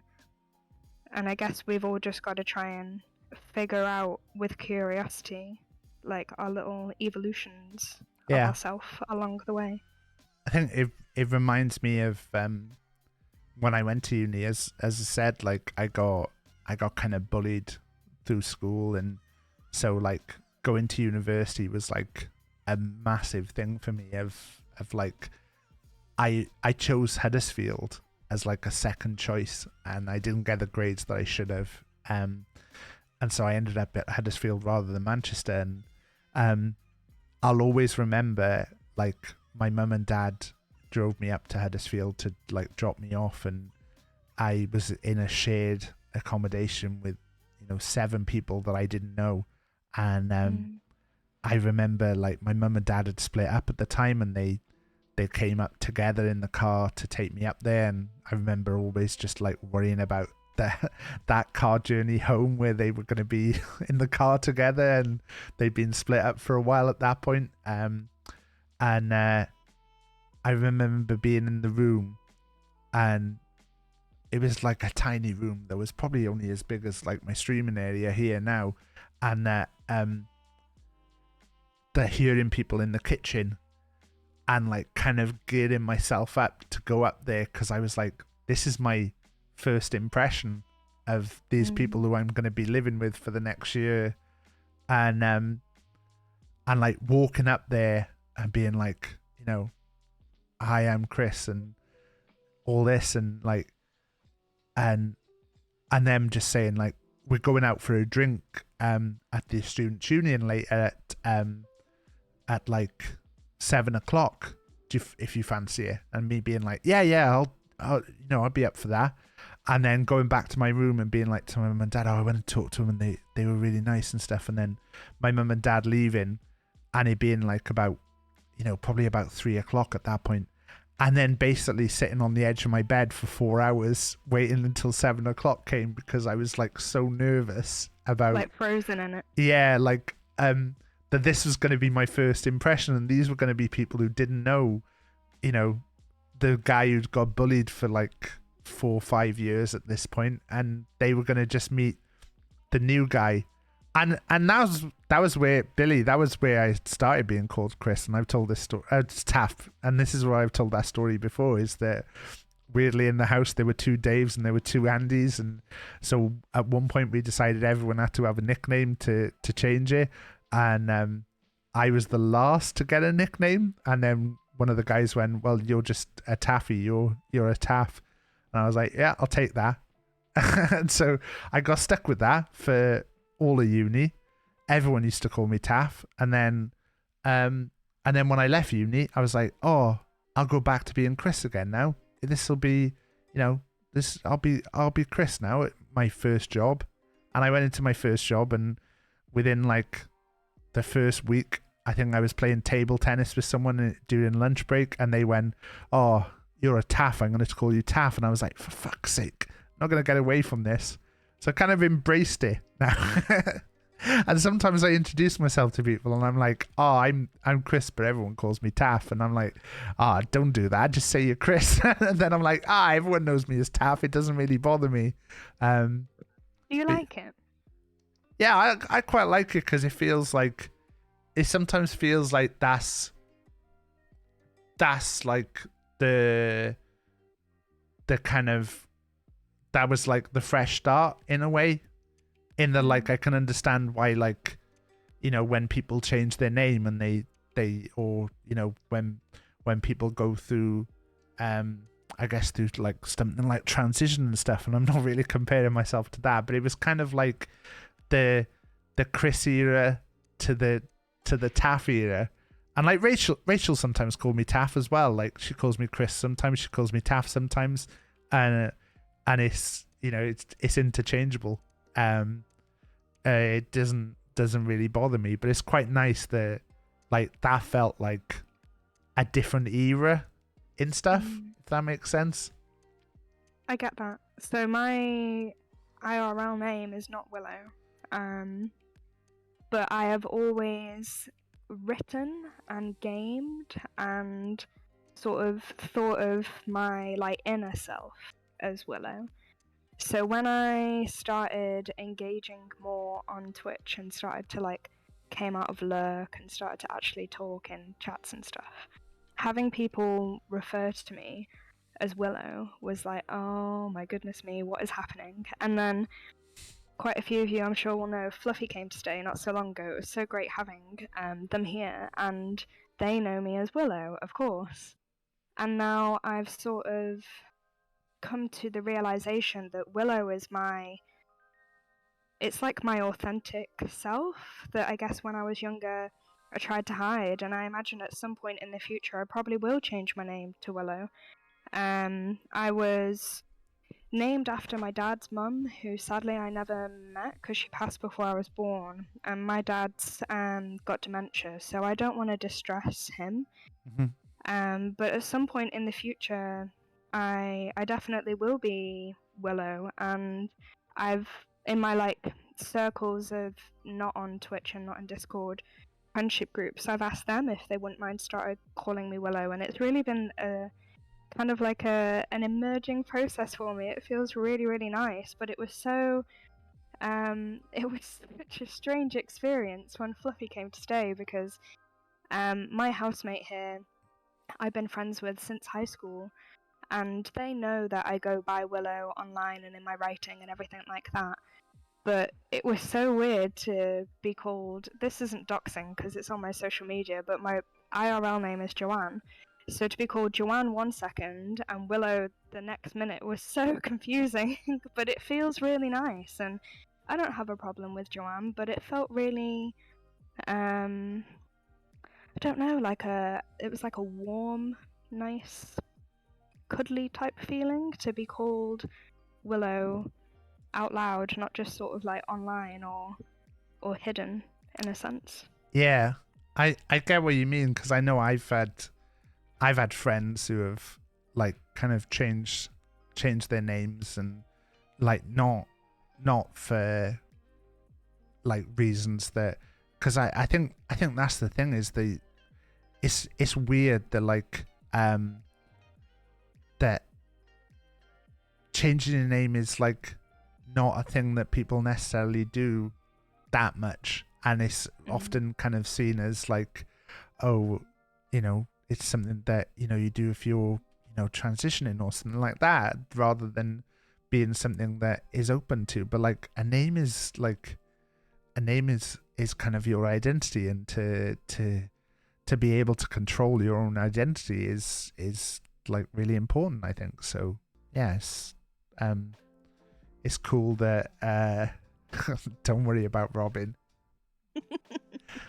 I've got enough love for Joanne for both me and Willow.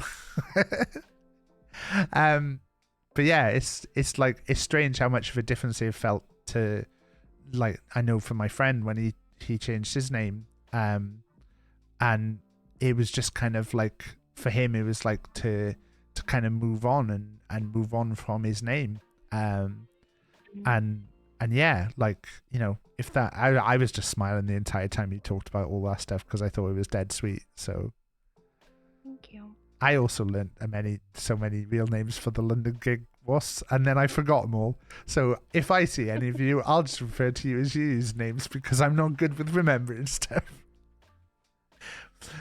I'm not going to call So- Booch his real name. I'm gonna have to Yeah. dash shortly, but there is something that I wanted to say. Well, there's a few things. One, we just want to love you, Taff. And we do anyway, regardless of what you say or do about it. Moving on swiftly. If anybody wants any help in, just off the back of what Rach was saying before, how hard it is to sort of get therapy, there are a lot of organizations in the charity sector that are able to offer short-term therapy. There are a lot of things or therapist organizations that offer reduced rates, and if anybody wants at any point in time, now or in the future, some support with trying to see what help they can get, I'm just a DM away. Yeah. Happy to help you try and find help. It's all different in different sort of like postcodes and areas, and I probably won't have much stuff knowledge wise for like international things, but if anybody wants any support with that or any support about just talking about what it means to go to therapy and the fact that it's pretty much on the whole terrifying, then I'm here for it. My DMs are open, and I'll always try to help or find someone who can help if I can't. Yeah. Appreciate that. Yeah, I really enjoyed getting a chance to talk to you and stuff in London. And it's nice that, you know, everyone's got a chance to hear from you here, because I've said this to you before, like I think you're one of the underappreciated members of the community, and I think like yeah, I think we all appreciate you, but I think people don't realize like how important people like you are in the community sometimes. So yeah, I thank you for coming on and talking about this. Fluffy, I think people don't know Willow as well as some of us do, and that's the thing. So it's nice that you've all got a chance to hear from Willow today, and yeah, thank you for coming on. Thanks, Taff. I know you've been trying to get me on stream for a while, and I know I keep backing out for one reason or another, but it's so nerve-wracking. But now I've done it, I feel like it's not as scary as I thought. I like getting new people on because I like to throw a little bit of a spotlight on people, and it's a good excuse to get to hang out with a person, because like it's easier for me to go, hey, do you want to come on stream for a bit, than go, hey, do you want to just hang out for a bit? Because then if you say no to coming on stream, then it's like, it's okay, because it, you know, it was the stream thing. Whereas if I say, do you want to hang out for a bit, and you say no, I'm like, oh no, it's me. So yeah, if you do ever want to hang out, and yeah, I will invite you to the zoo again sometime. And Let's go to the museum and the zoo and do all the things. Yeah, the museum has got the T-Rex as well, the T-Rex bones. So that's one of Jack's favorite places to go. So yeah, I will let you know. But yeah, all the love for Willow in chat. Thanks thank so you. much, chat. I know you've Love got you all. meetings to go to and stuff, so I'll let you go. Okay, see you around. Thank Bye. you, everybody. Love you so much. How do I leave? Like that. And that was Willow. Yeah. Willow's lovely. But yeah, sorry, John. I realized that I said to you about drawing this, like we're about halfway through, so I'm doing all right.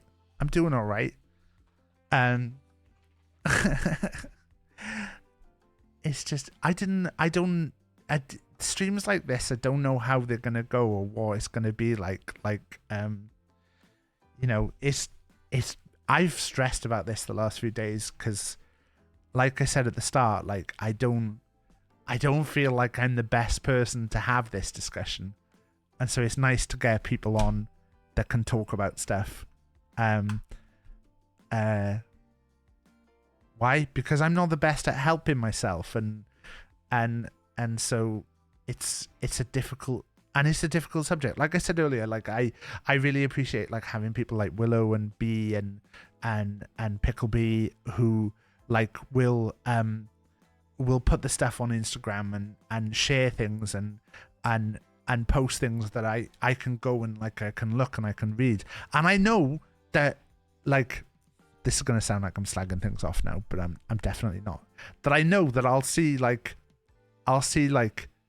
Picklebee's story on Instagram, and I'll be clicking through my stories, and then I'll get to like Picklebee's, and there'll be like 5 or 6, and I'll be like, I know this 5 or 6 are going to be all important stuff.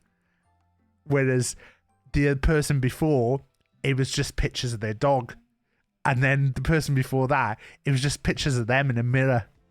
And I'll be like, oh, there's like 5 or 6 now, and I know this is going to be important stuff.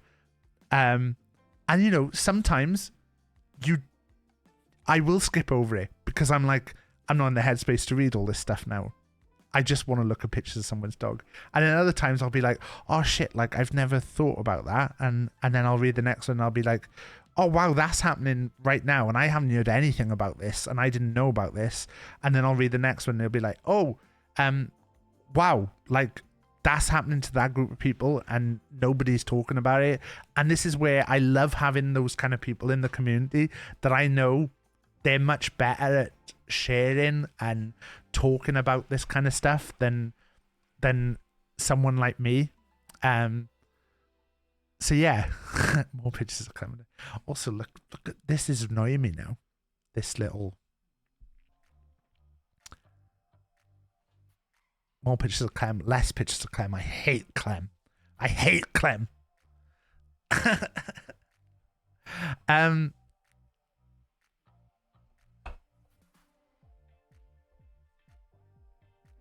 David. She's gonna bite your toes. I hope so. That's my kink. It's not my kink. It's not my kink.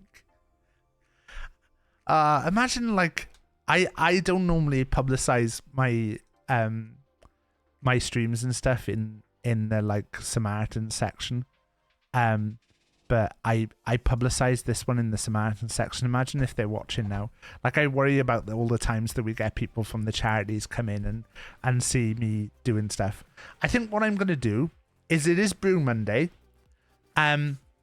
exclamation mark giveaway is the details for the quiz. For the prize draw. If you want to enter our prize draw, you can win a £20 Bird and Blend voucher. There's a channel point redemption in the channel points. It costs 1 point to enter. You can enter it right now.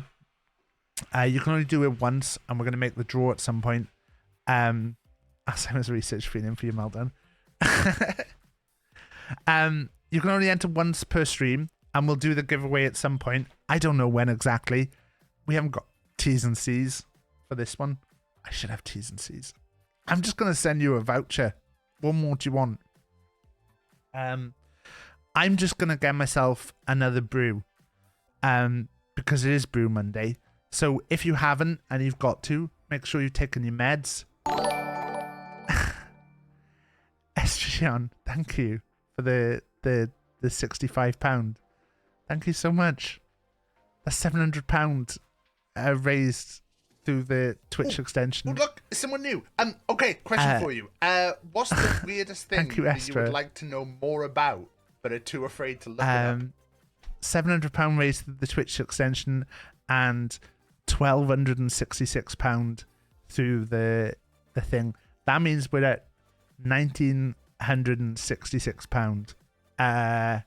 This wasn't even like a big money thing, Bird and Blend are excellent. I should have got in touch with Bird and Blend and asked them to give me something to give away during the stream. It was stupid of me, but again, it's that panic of like doing this. I'm gonna go and get myself a brew. I'm gonna go and pick something from my collection of teas. I'm not gonna be long. Thank you so a gift much. sub for me. Any Thank you. any money we get from subs also goes to the charity, and it goes when we get paid out to whoever the charity is that we're supporting at the time. So the money from that sub will probably end up going for our next charity that we're dealing with. I'm going to be right back. And David, if you want to join one of the chats and we can have a chat. As I said before, you don't have to have your camera on. If you want to have a camera on, you can. But it's totally up to you. We can chat just like I did with Willow. It's totally up to you. Don't put it on though when you get into the thing, because it'll go off when I drag you into the stream audio. I will be right back. We're gonna get a tea, and I'll be back in a second. See you in a sec. Taff.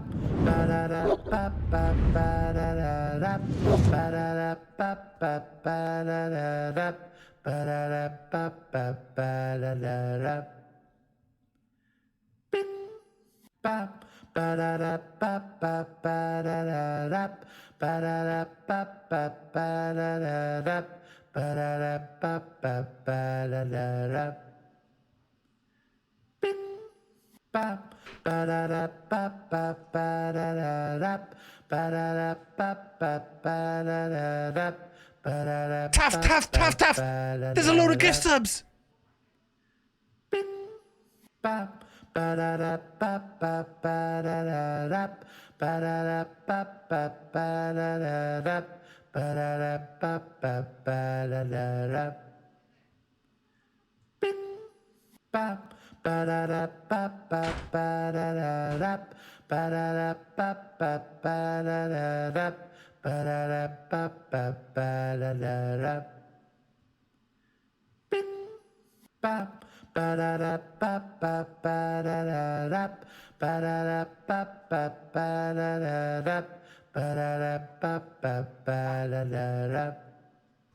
Ooh, we've got a subscription.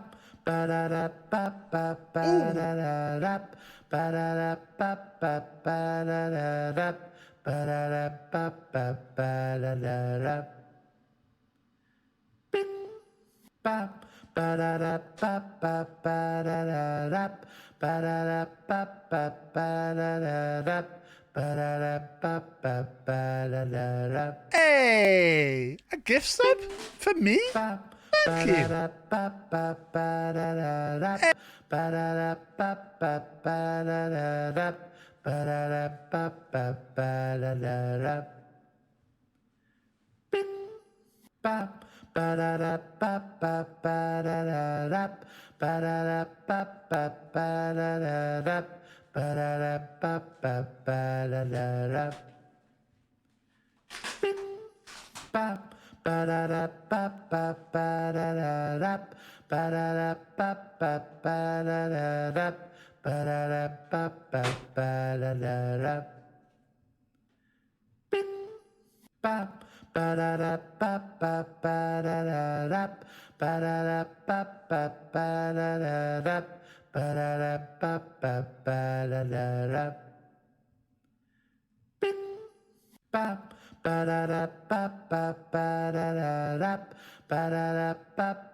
Hello.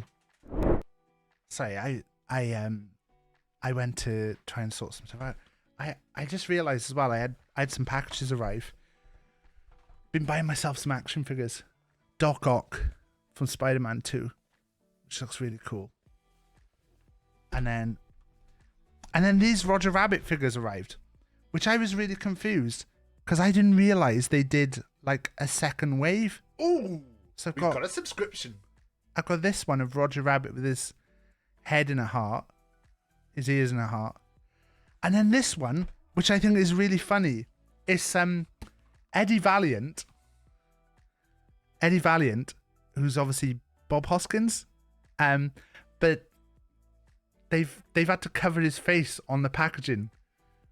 I'm guessing for reasons of like his image rights or something.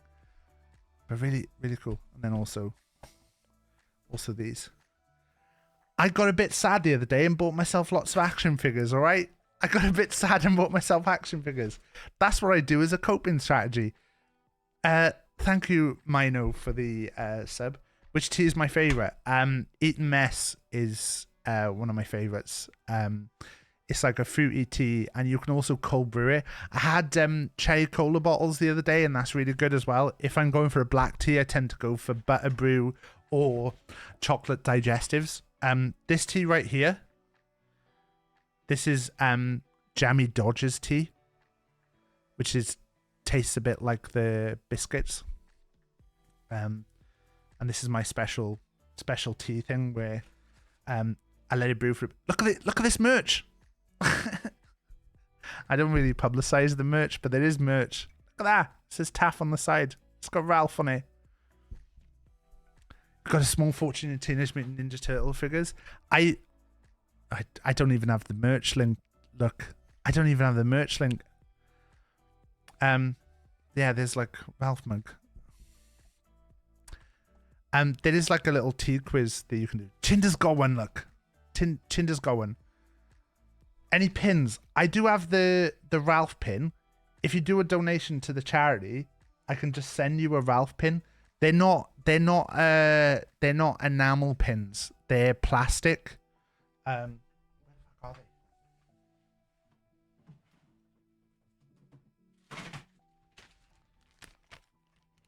They're plastic. But if you do a donation to the charity of like a £5 and send me your address, there's one, look. Little enamel pins. So they're plastic, but they're quite cool. And they've got like a little protective cover on them. So make sure to peel it off, because it's to stop it getting scratched.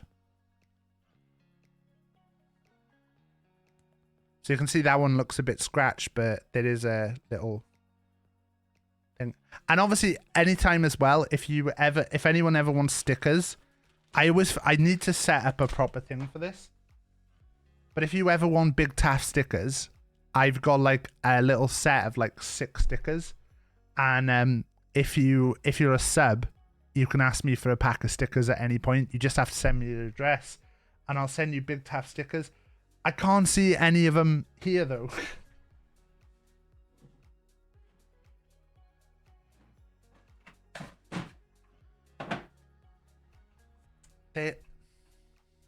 There's one. There's a glittery BigTaffMan. No, if you're a sub, you can have a pack of stickers for free. Mino, you are in Streamhaven now.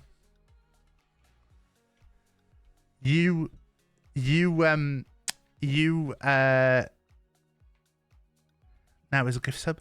Well, feel free to just make a little donation to charity, and it doesn't have to be anything significant, like a couple of quid, and then yeah, the desk mats are cool. I don't have a desk mat here right now, but I used to have the desk mat because I got a new desk, so I haven't. I will say, like, the stuff is all on the minimum that I can make from it. So there's no real profit in any of the merch for me. It's just that it's all to just be for charity. But yeah, I've got 2 of the desk mats upstairs. But yeah, I haven't brought them downstairs since I got the new desk. But the desk mat's cool. It's not as big as it should be, but yeah. Right. Anyway, David and Robin are both waiting.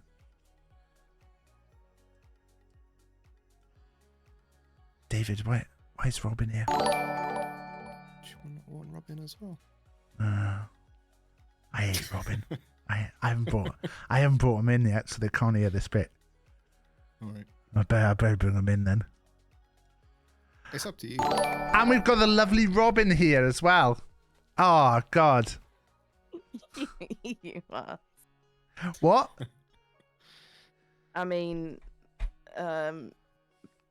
positive things. There you go. If I wanted someone on to stop giving me compliments, I could always rely on Robin. Thank you, Robin. Both of us. I seem Both of like us. that. Thank you, Robin. I'm nice. Thank you, Robin. Sorry, we're talking about Baldur's Gate and the fact that Spoilers. no spoilers, but Yeah, it's not so much spoilers. It's Robin somehow managed to miss most of the party members. What? I don't know how. let's say I'm in the Underdark right now, and I've only met Shadowheart and Asterion. So How'd you miss Lae'zel? Oh, Gale. I can't remember how you meet Gale, but I remember how you meet Lae'zel. My Discord's been really quiet today, Emily. I think we are quite quiet out of the people you have on stream, to be fair. I don't- can boost mine a bit if you want. Yeah. Thank you, Prevs and Billy and Picklebee for the donations, by the way. £725, which means we are obviously we have the 2 donations going. We have the Tiltify link, which !! charity, and then we also have the Twitch one as well. Could you have some stickers too? Yeah, you have to. Thank you, Sparkles, for buying a mug. £13.62. That's now I'm like, oh God, have I priced the stuff right? I don't know if I mentioned this before, but one time I priced all the stuff for the merch, and then I realized that every time someone bought something, the merch store was charging me because I charged it under the profit level, and I was like, what? How have you allowed me to do that? Like, how have you allowed me to price it cheaper than what it costs? But yeah. Thank you, Sparkle. I will send that, but you have to send.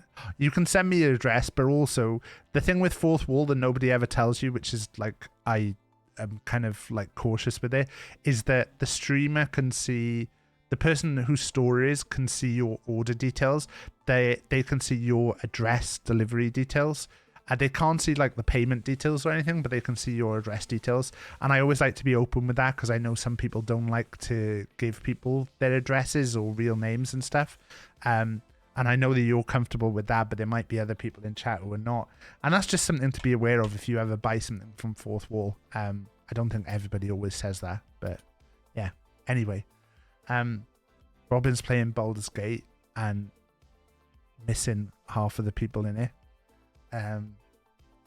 Also, yeah, Impressive. you are hearing Ren, because Robin only does one voice.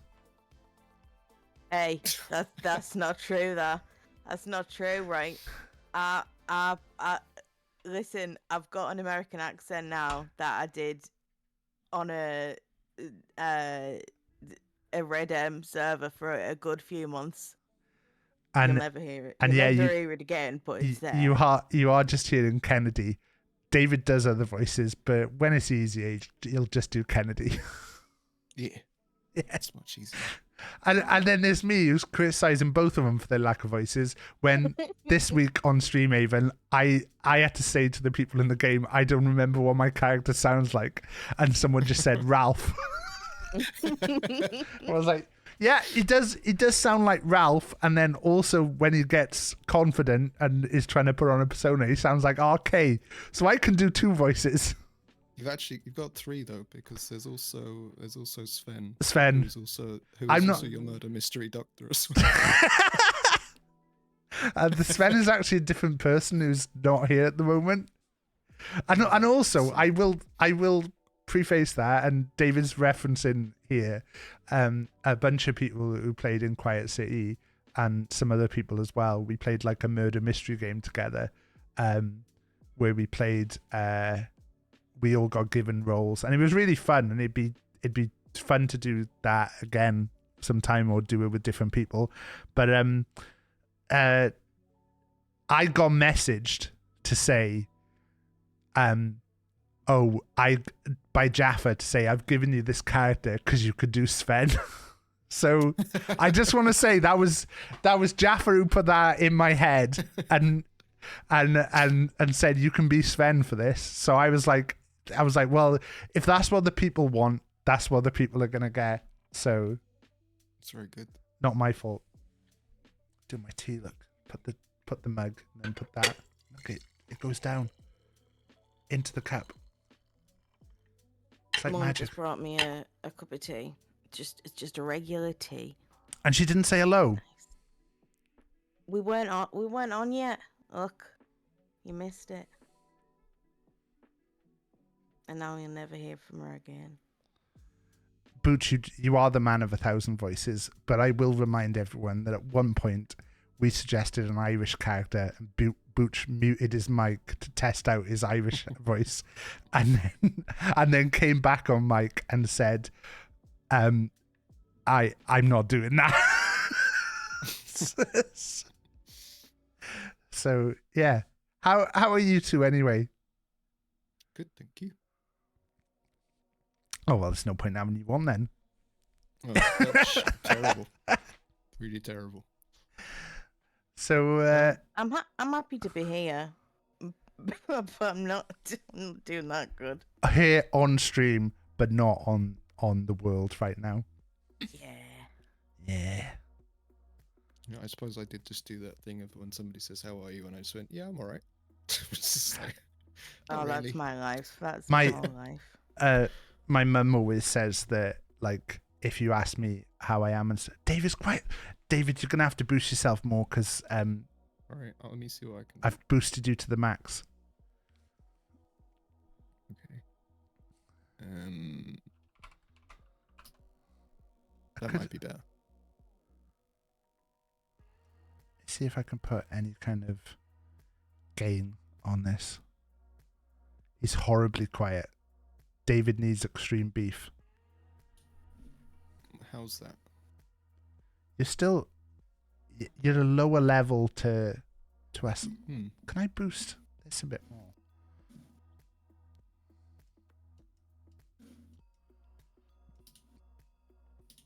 Let me double check everything.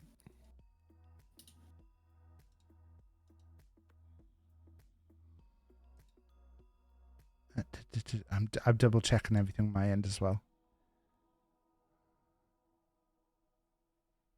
Oh, wait there. Try now. Hello. Oh, yes. Okay. Might have been my end. It was outputting you to my music channel as opposed Oh, to... right. Oh, God, you're so loud. Yeah, I'm going to be real loud there. Oh, no. Take your beef off, David. That's better. That's good. That's good. Okay. Robin, you say something? Hello. Oh, God, Robin. Yeah, Robin's quite loud. I've got Robin at 200%, actually. I'm dropping Robin a bit. Say something again, Robin. Hello. Right, I'm taking Robin back down to 100. It's probably take you down as well. Right, okay. Can't believe this. Just a bit of admin. One of my favourite emotes on Twitch there as well. It's good stuff. Lovely stuff. I would I would like to start by reminding everyone to take their meds. Now, let's If you've missed your morning meds, it's all right. It's probably better to take them now than not having them at all. So let's be honest, Robin. When you remind chat to take their meds, is it or is it not because you've forgotten to take your meds at some point?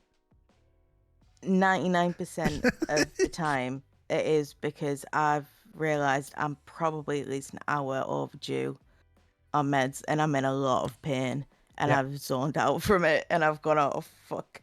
It's that lovely meds thing of when you're like, oh no, I'm feeling all right. I don't need to have taken my meds, and then you look at the time and you go, oh god, in about 5 minutes I'm gonna be feeling pain because I didn't take my meds an hour ago, and so they haven't had a chance to go through the system yet. Yeah, it's kind of just a thing now. With like it's just an ongoing joke with me and Mum, because Mum obviously tries to help remind me to take my meds. But if I say if she asks me if I've taken my meds, it's probably like an hour. I'm probably like an hour late at least, and she just says, just go a bit longer. You know, it'll be all right. Have another hour and see how we feel. I think it's that thing of forgetting the kicking in time, though, isn't it? That you've got to you've got to have that time for it to come through the system and stuff. Yeah. I know like Rich was talking about like meds and stuff. So and I like to talk about medication and stuff because I'm on like such a large cocktail of medications. But I take fluoxetine for depression and pregabalin for anxiety, and I'm also on quetiapine, which is an antipsychotic, which was originally prescribed to me because I got diagnosed with BPD, but I now believe many years later that I was misdiagnosed and it was actually just lots of autism. So, but it still works for me, so I'm still on it, and I probably always will be. Yeah, That's interesting. You got diagnosed with BPD because they're quite hesitant to diagnose that, aren't they? I know it's quite a hard thing to get a diagnosis for. Not if you're a woman, David. Oh, really? Okay. No, well, I think, yeah, if you're assigned female at birth, probably not. But also, it depends on the psychologist. But mine was real bad because, I was like mid breakdown. I had a meeting with the psychologist. It lasted about an hour, and after that hour, he diagnosed me with BPD. So it's just not good. It's not good. But yeah, it's been fucking hell. Oh my god, that's been a hell of a long time since I was diagnosed with that. But yeah, pretty sure it's like lots and lots of undiagnosed autism plus other mental health stuff. Yeah, it's that's the thing with a lot of this stuff is that you often get that it's slapping a label on it that doesn't always fit. It's very much like being someone who was assigned female at birth and then like surrounded by people like that as well. It just very much feels like that like a lot of psychologists and that see like woman having a breakdown and then trying to like just stick something on it so that they sort of go away, you know? Yeah. think you're quite. I mean, I think your socials. I think you're locked on Twitter at the moment, aren't you? Yeah, I think my Instagram's open, but I don't use it. And then Twitter, I've not used for like a good 6 months. I've not been on Twitter properly. But if people see my profile and they're in the community, they're more than welcome to request to follow me, and I'll probably accept it. I just prefer it being closed. The only reason I mentioned it was because I know you've been talking about a bunch of different stuff lately that's been going on with you. Yeah, I mean, I got COVID again, which it's my fucking worst nightmare. Because I'm also like I have like physical chronic illnesses, so I have like my immune system's absolute shite, and I haven't had like my recent booster for COVID, so getting that was just like, oh fucking hell. And I think I was ill for like a total of about 3 weeks. Yeah. And it's just honestly most of what's bad about getting ill with something like that is well, one, it accelerates all of my other illnesses. So it's like you're dealing with the fact you're ill with COVID, which is horrible, but you're also dealing with it worse because you're ill, but you're also dealing with all of your regular illnesses suddenly being at like the highest point they could be.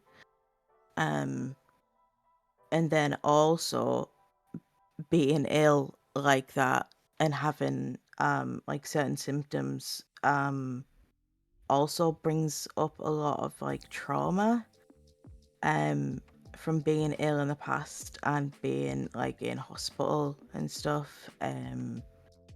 So yeah, it's fucking horrible. But my mom works in a care home, and like most of her like close friends also work in care, so it's like obviously like they use PPP. Is it PPP? Is that what you call it? Yeah. And they are like very safe with things, but it's just sort of always like a bit of a risk. Yeah. Like with them with their work and somewhere like that. PPE. PPE, that's Yeah. it. I was thinking in my head because I was like, is it PPT? But yeah, and also see, I live with my mum, and she is like technically like my carer. And she was also ill with COVID at the same time. So we had a bad time. We had a bad time of it. Must have been a fun house to be in during that time. Yeah. It wasn't good. But I am over it now, luckily.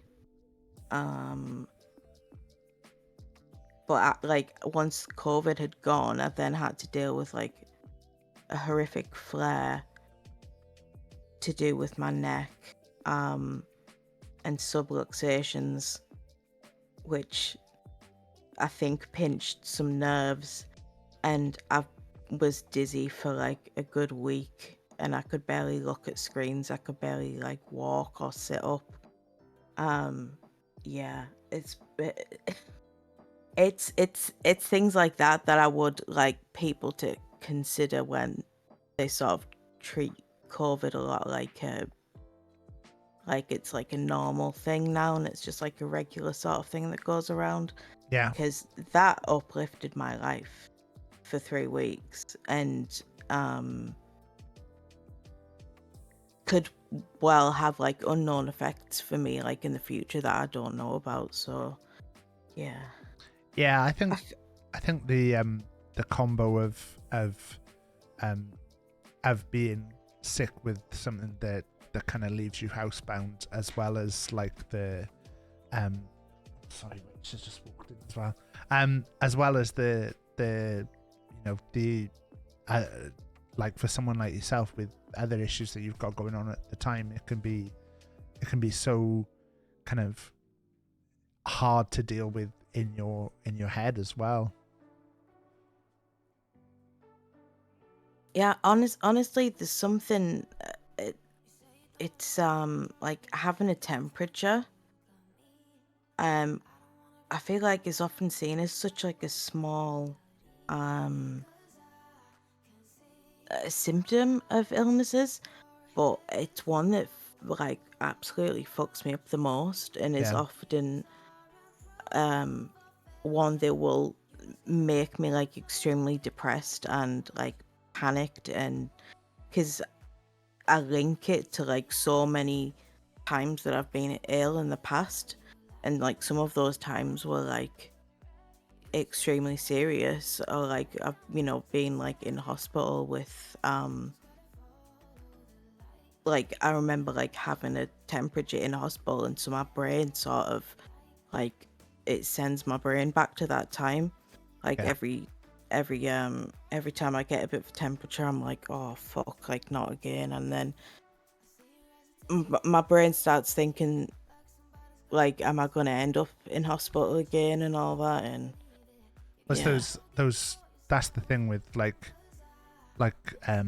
triggers, isn't it? That it can be something simple that and I think this is why like I enjoy being in this community sometimes is because like it's made me more aware of like that sometimes there's things that you don't realize can be a small thing that's triggering for someone. Even with like talking about like doing when I was mentioning about doing the walking podcast before, is the like as soon as I like spoke about that and talked about it all, and then I was like, it's like, God, I don't want it to be like seem like it's exclusionary to anyone who's not able to go out and do walking, and making sure that my fitness section in the Discord is behind a thing, because I don't want to talk about weight loss and stuff in front of people that might be quite triggering for. Is the kind of stuff that I think has been good being in the community, that it's been made me more aware of, and yeah, like being more aware of the the effect the little things can have on people. Yeah, it can be such normal things as well, triggers. Sometimes it can even be like smells and things you've like experienced during like traumatic times. Yeah. I feel I hate say, that. Yeah, you don't have David talk. I was gonna say, going back to like the fitness stuff in Discords, I appreciate all of like when people hide that stuff, because I've got a body image disorder, BDD. I've had it for about 30 years, and it's like Robin said, like even like normal like day-to-day stuff that people just do, that is just like they don't have to think about, it's stuff that really sets me off. Like just any sort of discussion of appearance will turn my my thought processes inwards, and it's a hard thing to get out of. So like even though it's like nothing for a lot of people, it's still very nice that people think about that stuff. Yeah, because if I get down that sort of train of thinking, it's very difficult to get out. Les just immediately coming in with a morning sexy, as you say there. Can I do my first ban? now we have to debate who the morning sexy is for, though. but no, yeah, I think that's the thing of becoming aware of it, and I think that's where like I think the community does excel, is that like people are gonna make mistakes, and there's not a thing of because someone's made a mistake, that's them done. It's like, no, someone made a mistake and let's help them learn from it, is what I really enjoy within this community. Yeah, and for me, like in the past, like I was diagnosed like 30 years ago now, and in that time, like all sorts of things have come up, and I don't judge people for for making mistakes or whatever. It's just easier just to move on from it and just educate people than especially because for a lot of the stuff that sets me off or is difficult for me is really mundane day-to-day life stuff. Like I find it very difficult to even look at my own mobile phone because it's got a reflective surface. I have to keep my phone at a certain angle when I'm looking at it so I don't catch my reflection. Like Yeah. I have, and it's such like weird stuff. Like I describe it as all of the stuff that I have to do is quite weird. Because it is odd how I have to live my life, but it's so I don't judge people for not necessarily catering to that all the time. I'm not gonna judge people for not fully understanding the weird shit that's going on in my head all the time. Yeah, and I think if you want to pin Emily's message there, Emily, if you just want to pin that, that's okay. I don't think you'll mind me talking about like when you said about being on the charity stream, if you're okay with that. But like I know we'd had a conversation about you coming on and being on the charity stream, and like even before that, when I said, oh, I'm gonna do a stream where I recap about the B Dolan gig as well, where you dropped me a message and said, look, I'd appreciate you don't talk too much about or highlight me too much. And I was like, it's no problem, don't even stress about it. And like then going on when we talked about you being on the charity stream, and I was like, look, I won't advertise it. If you want to pull out, like, feel free to pull out. Like, you don't have to be on camera if you don't want to, but it's up to you. And you were like, yeah. And I know that I even talked to Rach about it, like after the stream. I was immediately like aware of that you doing that was like such a massive thing, because there were people immediately talking about it, about, oh, David's on camera and stuff, and I was very much in the stream, like I think very much trying to dampen that, because I knew so that's one of the things where it's like it's a mundane thing for everybody else, and so I don't hold it against people, and it also it's sort of self-fulfilling in a way, and it happens in my personal life and with family as well. It's that because I isolate myself for so long, because I hide away from people for so long, and I don't let people look at me, and I don't take photographs of myself, it suddenly becomes an even bigger thing when it does happen. It's like, I haven't been to a family event for like 20 years. I can't see a lot of my family because it's too difficult. So if I did show up, obviously the first time I'm going to show up, everyone's going to be like, holy shit, David's here. I want to go and talk to him. And that's like the worst possible thing. So the longer I stay away from that stuff, the bigger a deal it becomes, and the more likely I am to avoid it in the first place. But yeah, that charity stream was incredibly difficult. Like that was one of the biggest, like one of my old therapists had a thing when we were doing CBT where you have a list of things which are difficult to do and easy to do, and you sort of work through, like, with CBT it's like exposure therapy, where you do the things that are a little bit easy and then you move to the things a little bit harder. That going onto that stream, being on camera, would have been quite high on that list. It was difficult, and Emily helped me a lot that day, because I spent hours setting up that camera, and because BDD and like the way that this body image disorder works is that I feel like I have to have a lot of control over the way people perceive me. And if I can't get that control, it's quite distressing. So I had to set up that camera. I had to make sure the angles were right. Emily knows that I was proper stressed with like the lighting situation. Like I don't mind joking about that the camera looked weird, because it ended up having to look weird because that was the only way that I could be comfortable with how I looked on it. Yeah. Like it looked like an old sepia camera. Like I was making jokes about that because I don't mind making jokes about it. Yeah, body dysmorphia, BDD. And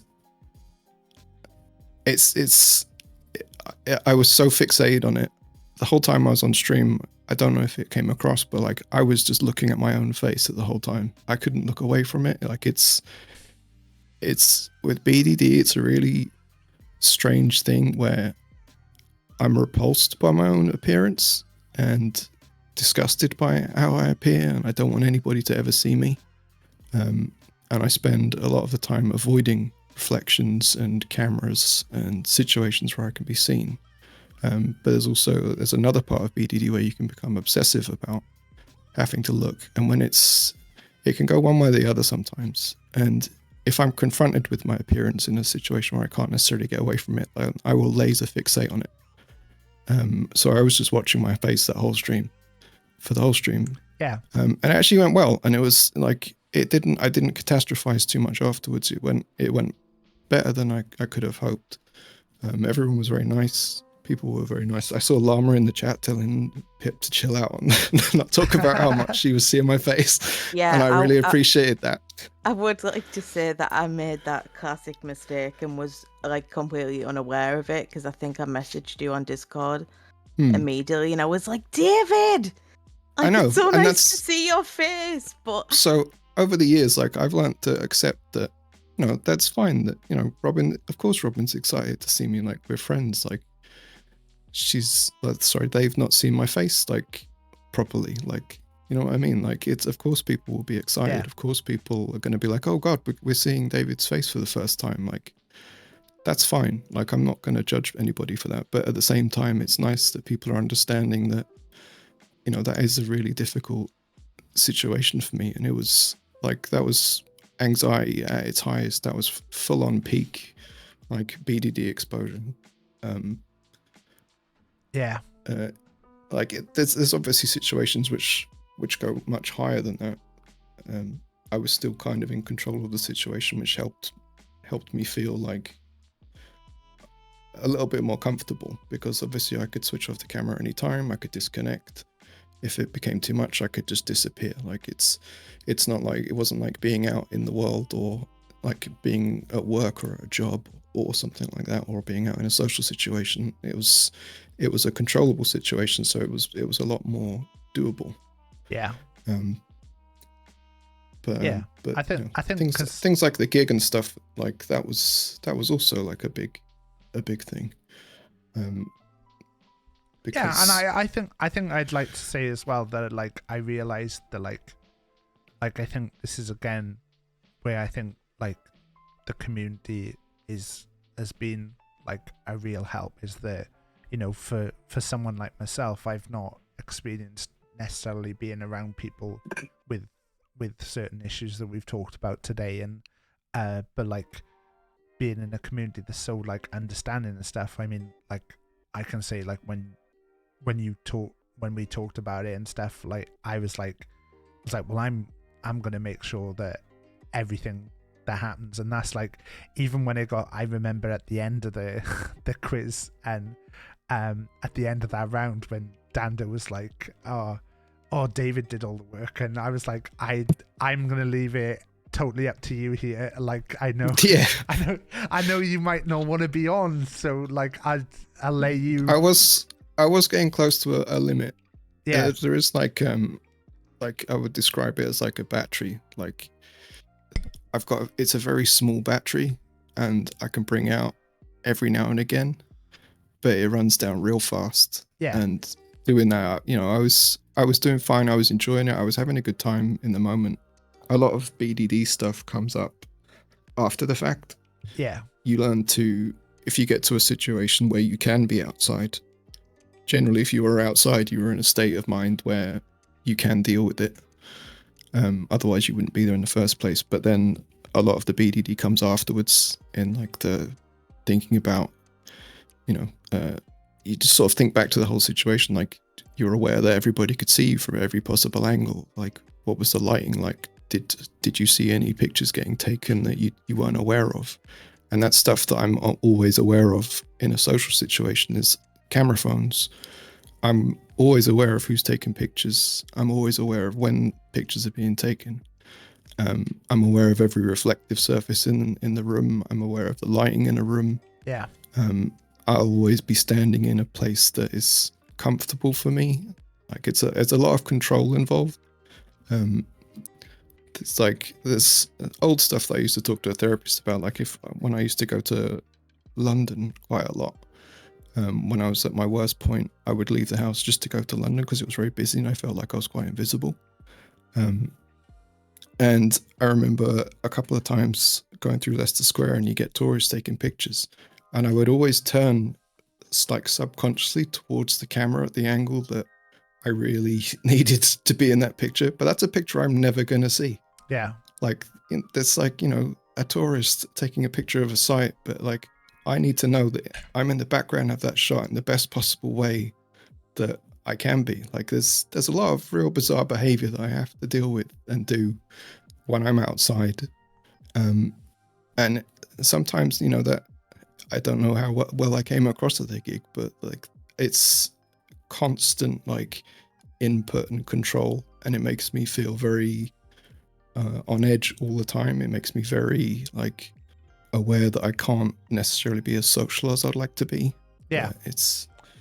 I mean, from my point of view, like, I can say, like, I was massively thankful when you said you'd take part in the stream, and I know, you know, I said to you at the time, and like, I did all I could to like make that easier for you, hopefully. But like, even like I look at London, and I've said this, like, I was terrified about everything. I was panicked and stuff, and the fact that you and Emily went out of your way to meet me off the train, and I think I even tried to put you and Emily off coming to meet me off the train, because I was like, I think you did. I was so panicked about everything, and I was like, just get to your hotel, go to the room, and you've got the excuse that you need to go and call Rach to talk to Jack and stuff, and yeah, bumping into you two, it'd come out of your way to help, and knowing how big a thing it was for the two of you with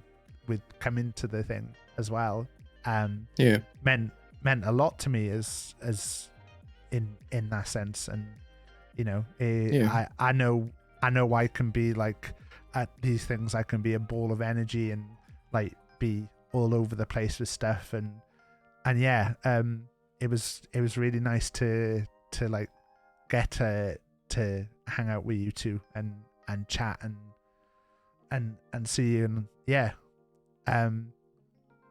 I think that's one of the weird things about BDD is that it makes me behave as a person that I'm not. Like, I'm not necessarily a shy person. I'm not necessarily like I'm quite chatty. Like, I'm quite open. I'm quite friendly with people. But BDD almost makes me like, you know, it makes me have to pretend to be somebody else for a bit, just so I can deal with all of the things that I have to control and think about.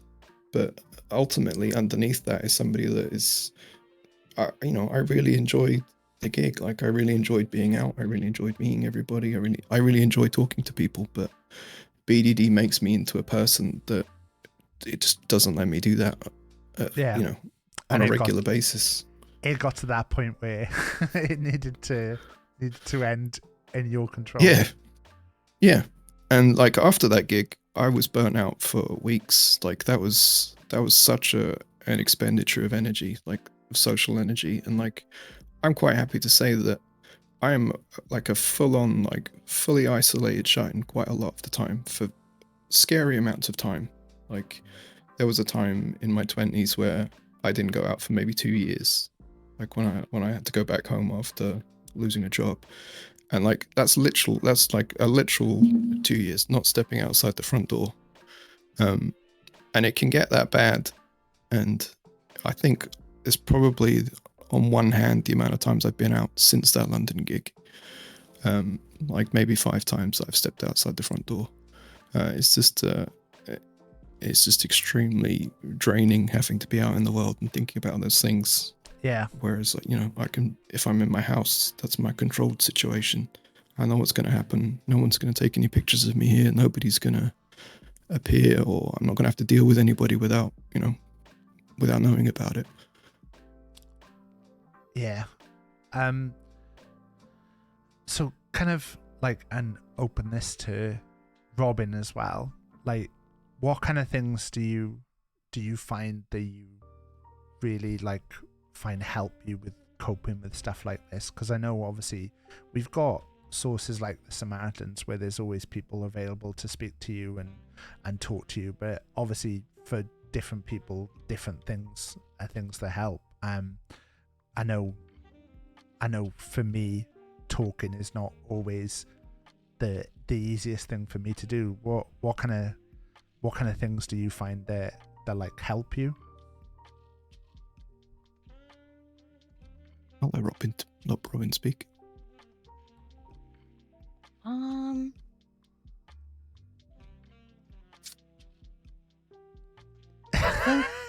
Robin's like nothing. Nothing else. It's okay to say nothing. It's okay to say nothing. It's just a constant downward spiral. Listen, that is true. However, I think one of the things I hate is that often the simplest things and the things you want to do the least are often the things that are going to help you the most. And like a lot of my mental health issues are like powered by my like physical health being very poor. So like often one thing that I really struggle with is personal hygiene. And there was one point last year where I think I went up like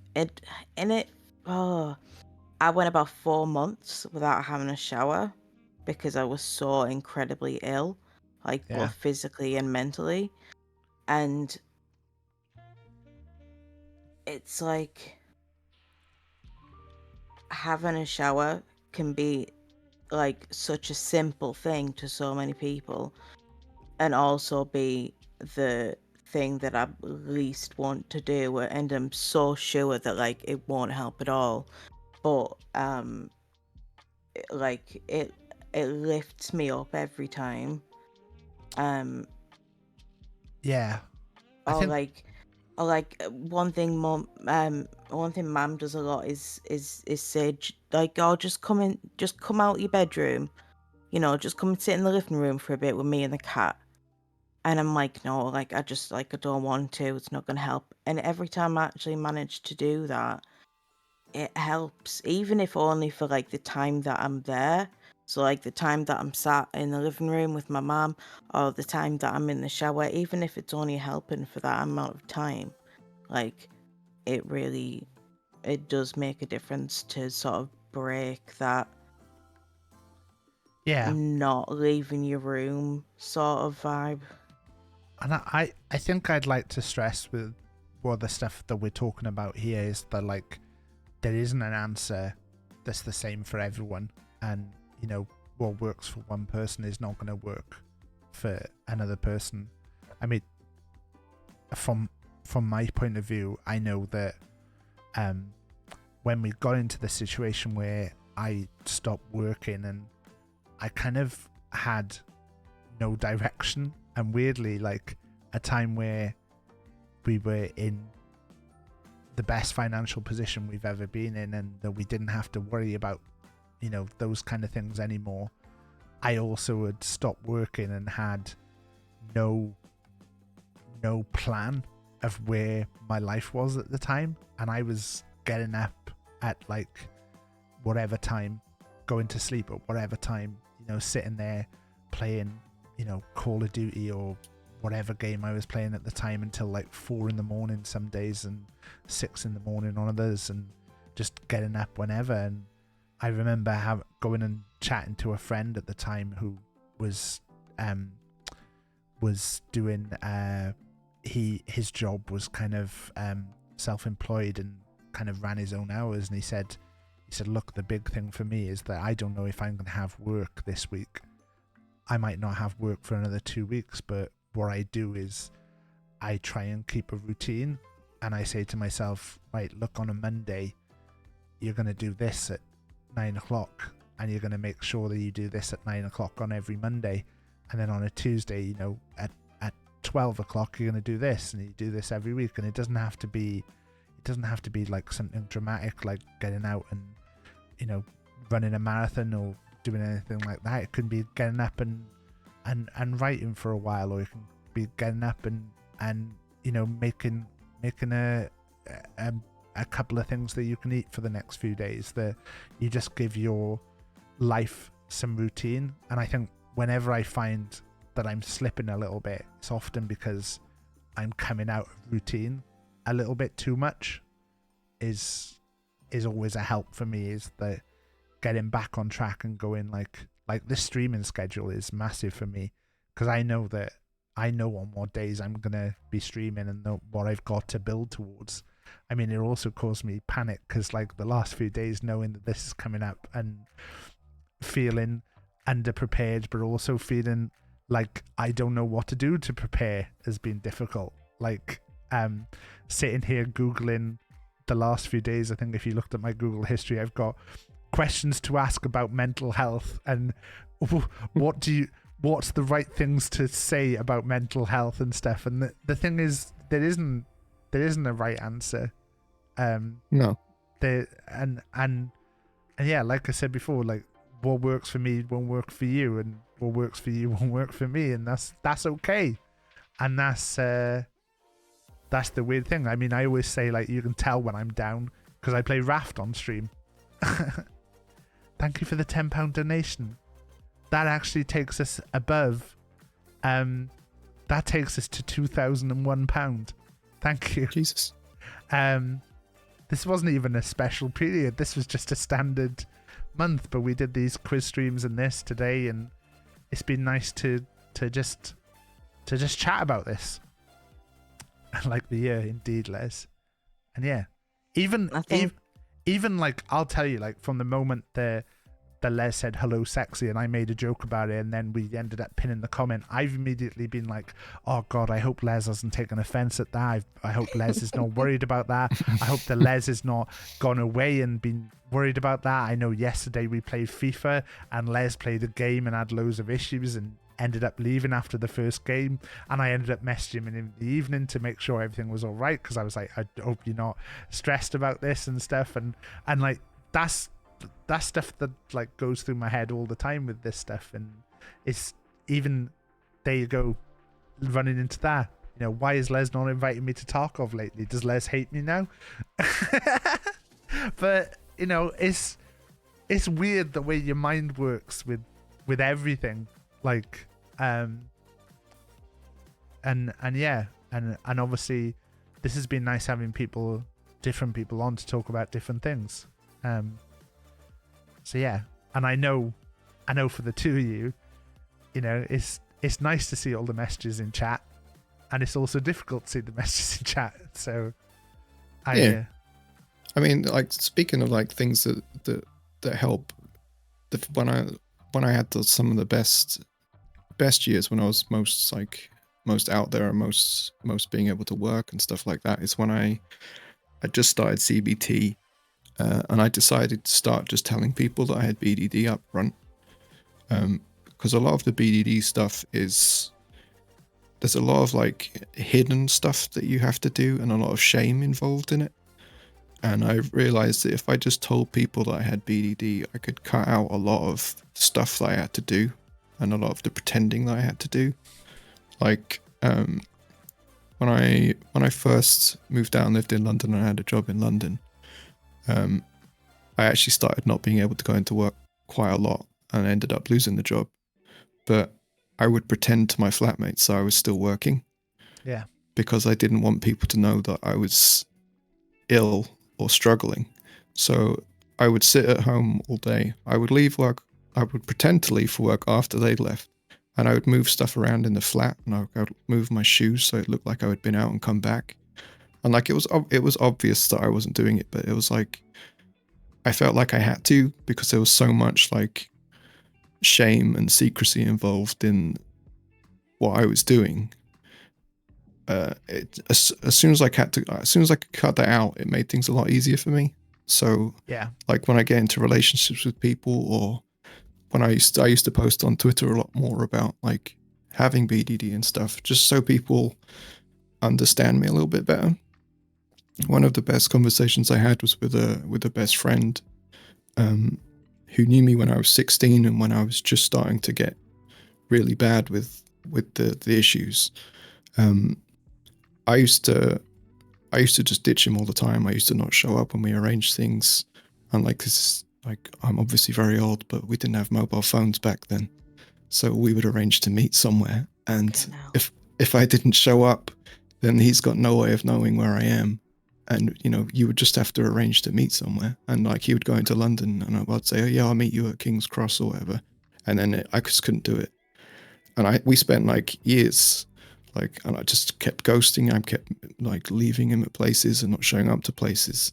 And then like 10 years later, like he somehow still managed to be friends with me throughout all of this. And I just said, look, this is why this was happening. Like I've got BDD. It makes me not able to leave the house. It makes things real difficult for me socially. And the first thing he said was like, that makes so much more sense. Like he was just like, that makes much more sense to me now, that like you're not an arsehole. You weren't just leaving me because you were an arsehole. Like it makes more sense that you were ill. Let's not be so hasty with Yeah. we can circle back. But that was the conversation that we had. He was just like this. Obviously, like I just thought you were just kind of a flaky guy. Like you just you know, maybe you weren't up for these meetups, or we weren't that good friends or whatever. But it was like, well, of course this makes much more sense. And that was like a massive weight. And then once I'd had that conversation, I said to my parents, I was just like, look, just if it comes up, because like at about 16 onwards, I stopped going to like family events. I've seen my family so little recently. I made quite a tough post in Pip's Discord about this recently, but I was just like, look, I need people to understand why I'm not showing up to things. I don't want people just to think that I don't care, because that's really difficult for me, because I do care about my family. I do care about all of them. And I need people to know that it is coming from a place of where I'm ill, and it's not that I just don't care about people. So I was just like, look, if anything comes up, if I don't show up to something, I give you free reign to tell everybody what's going on with me. Tell them that I've got BDD, tell them about my diagnosis, tell them all about the disorder and everything about it if you want. And I found that quite freeing, because it was just like, you know, I didn't have to make up stories. I didn't have to lie anymore. I didn't have to say, oh no, I'm busy, or oh no, I can't, I don't fancy doing that. Or, you know, I don't actually really like that person. You know, all of that stuff I could just stop doing. So just being really unnecessarily open and honest about stuff has really helped me. Like I will just tell anybody anything about BDD. Like I'll tell people about a lot of the symptoms that I used to have. Like I'm happy to talk about anything about that subject, just because I know that it helps me, and it also helps me understand and internalize that it's a disorder and that it's not real. Because a big part of BDD is that BDD wants you to believe that BDD isn't real. Like the end goal of BDD is for you to believe that you're ugly and unlikable and you know, just a hideous thing that nobody wants to see. Like that's its end goal. Yeah. So having something that reinforces the belief around me that I have an illness is quite helpful for me. I have to say, like, I feel exactly the same with sort of telling people things now, because I think I spent like so many years sort of trying to act like it was other things, or act like I was just like a sort of regular person, I don't know. And like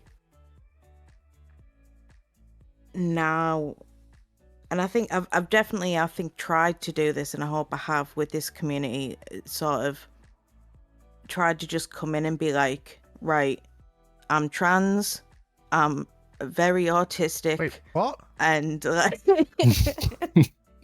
and I mean, I don't know how much I've actually talked about medical stuff, but it's like it's like so freeing to be sort of like, right, hiya, but before we go any further, this is what's going on with me, and this is what you should expect, and if you've got any issues with that, then fuck off. Yeah, Mm. I think it's such a, and obviously the benefits, like I can take a look at, like, you know, we can say whatever about Twitter, and you know, I can take a look on TikTok and immediately see someone who's talking about something really close to them, and you look at the comments and there's all people mocking them, and you know, there's always going to be people like that out there, but when you find the right communities that you can be a part of, and that you can talk about this stuff without feeling like the people are wanting to understand and have there to give you the time and energy that you need. And like I said, like the butt stuff for me was like something I used to like feel really ashamed of, that I'd be worried about if I had to go to the toilet when I was out, because like it would cause me so much pain, and I'd be like, I can't tell anyone about this, because like, how do you tell someone that, oh god, by the way, I might have issues with my arse while we're out, and then I'm gonna have to go home because I'm gonna feel in too much pain, and then you're like actually it just made it so much easier when people knew about it, because all of a sudden they knew that if they saw me like grimacing in the middle of a conversation, then they knew it was probably that I was feeling stabbing pains in my anus. So it suddenly wasn't as big a thing for me to worry about, and like that was just stupid. The like, we live in a world where, you know, you're kind of silenced. Like, I've talked a little bit about toxic masculinity on here, and like the fact that you know, I look at stuff and I look at people, and you look at like even the stuff that's going on now, where you've got certain people who, I'm not going to name names, but that are going out there speaking about issues that they're having a go at, which is of no benefit to them other than to sell a podcast. You know, that is just generating more shitheads that are following them. So you're like, why can't we live in a community that is more understanding, and that is more open, and that is able to, you know, listen to each other and move on with stuff, and yeah, grow. And the toxic masculinity stuff as well comes up a lot with body image disorders as well, because it is seen as, you know, a femme disorder, you know, like, you know, that's what the media and public perception is, that, you know, guys don't develop body image disorders. But like, I've been through a lot of group therapy. I've met a lot of people with BDD through like charities and groups and stuff like that, and there's an equal amount of men and women at these events, and it's an easy narrative for like when you do like a fluff piece on, like, you know, like my mum's messaged me sometimes saying, oh, this morning's doing a thing about BDD, and it'll be like, okay, so they've got, you know, they'll get a teenage girl on, and they'll say, you know, oh, you know, here she's got these issues with her appearance and stuff like that. But it's such a bigger, broader disorder than just like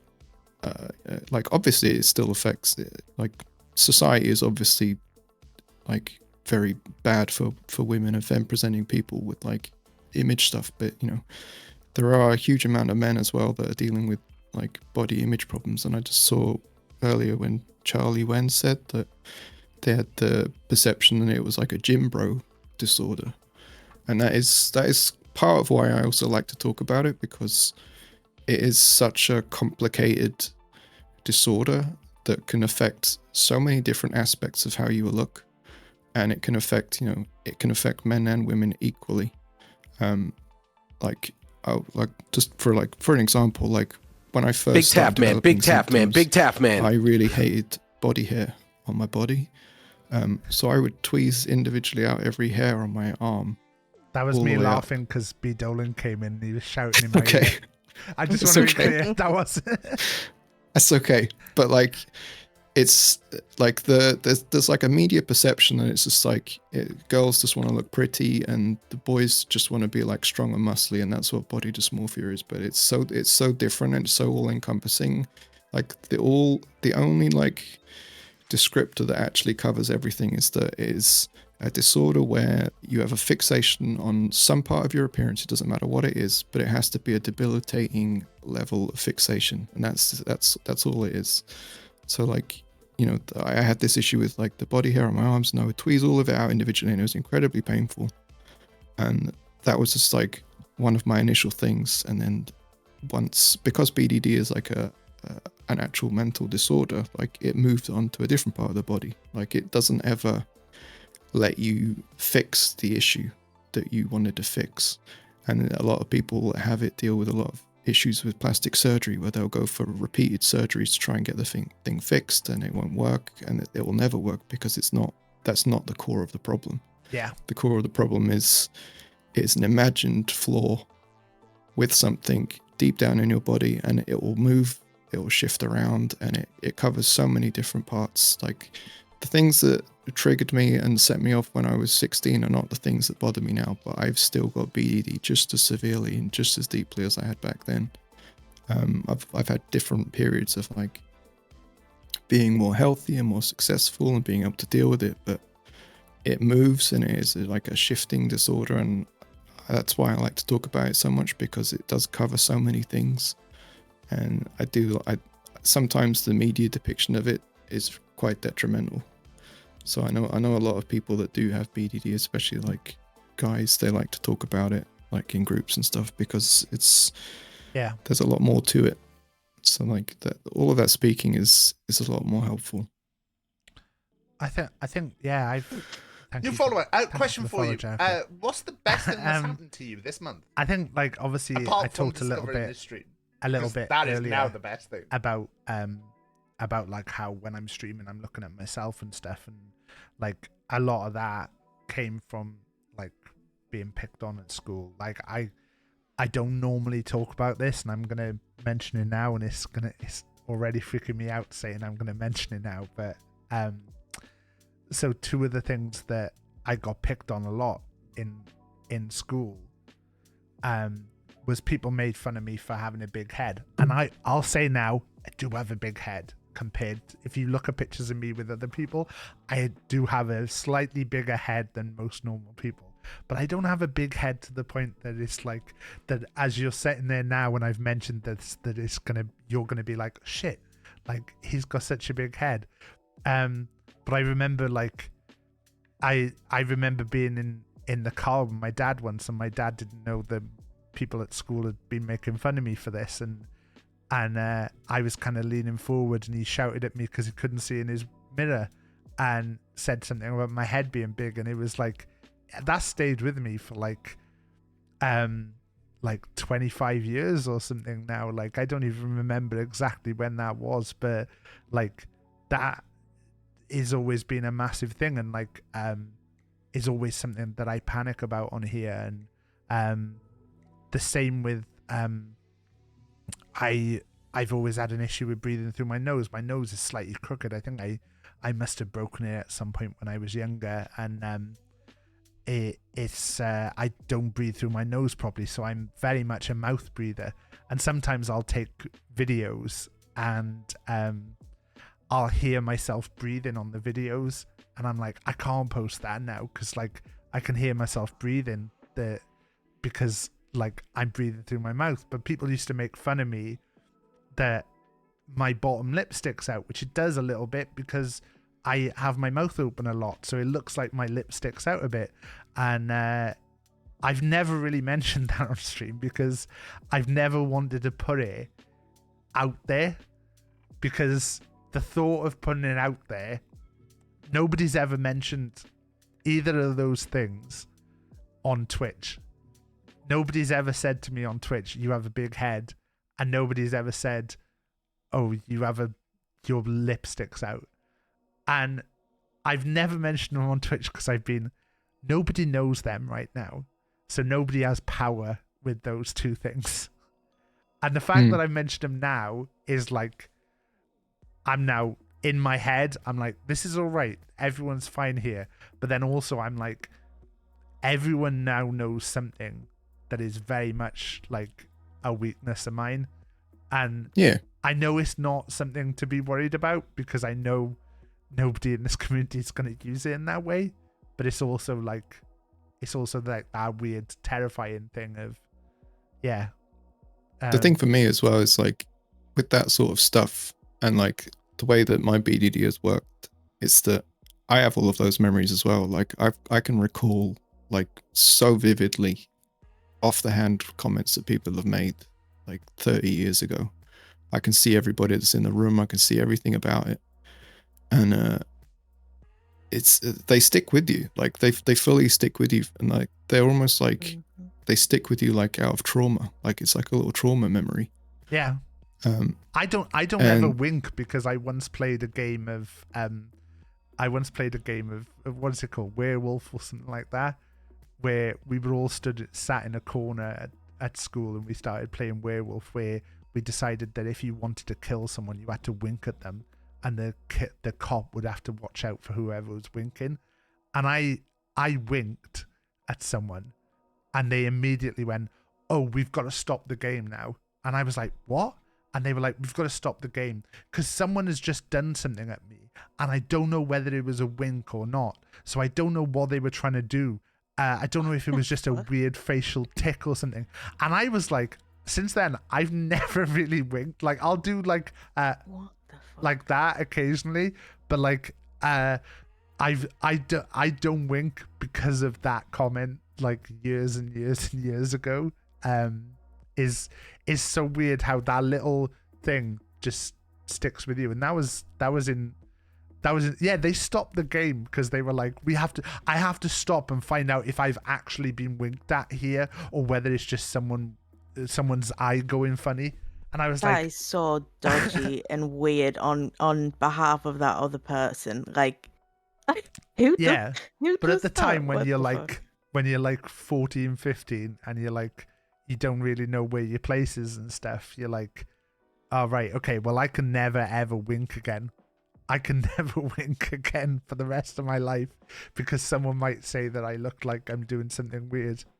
See, that's like what I was saying, just about how like little bits of like trauma can be like and triggers can just be like the most mundane things. Like if someone asked you to wink, that could then like trigger awful memories for you. Yeah. Do you know what I mean? Like that's such like a normal sort of thing. Every time I eat an apple, especially when I like slice them up, it reminds me of like being in hospital. Which sucks because apple is my favorite fruit. And I only like to eat it when it's sliced up. But like it's such like a mundane thing, but that can like trigger like so many like memories and that. Can I say, but can I just like, can I say like the reason I was like in hospital and stuff, just so that people are like know about it? Is that okay? Oh no, I was gonna stop you from saying things, Robin. I thought so. You usually do. Oh yeah, That's the because thing. I'm known for silencing trans voices in the community. Thanks, Robin. You are, listen, Picklebee's in the chat and she'll say the same, so Well, Picklebee's lined up to come on as well, so I've got double the opportunity to silence voices. So oh shit, oh Div's in as well. Oh bloody hell. Right, yeah. So, basically, in 2018, I want to say, I was in like a very, very minor car crash, with mum, and from then on, I basically had like the worst like 40 hours of my life, and went to A&E like twice in like 24 hours, like in the worst pain I've ever experienced in my head. And they told me that it was just whiplash and to take paracetamol and go home, and that is not an exaggeration in any form. But basically, I did a lot of research on different conditions and ended up sort of diagnosing myself before a doctor did, and I was correct. But about 8 months later, I ended up having urgent brain surgery. For the condition I have is like basically like my brain at birth was kind of like a little bit malformed, and sorry, not my brain, my skull, and so my brain didn't have like quite enough room as it should in my head. And something about the car crash I had, it sort of shoved my brain into like a spot where it's not supposed to be. And I had to have like an extremely like major surgery where that like basically to like relieve like the like pressure and stuff in my brain. So I was in like I ended up being in ICU for like a few days, and then was in hospital for about 2 weeks. So like the majority of my trauma comes from that. And then about 8 weeks after I got home from that, I thought it was perfectly fine and normal to get top surgery. But the thing is like, if I'd said to the NHS, no, I can't have top surgery on the day that you've given me, I had no fucking clue when it was gonna be after that. So I did it. And that also, well, the surgery itself was like fine.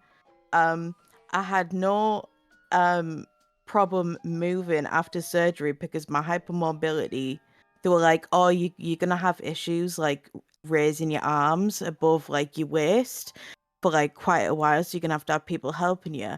But like my joints don't care, so I was just like doing like anything straight away. But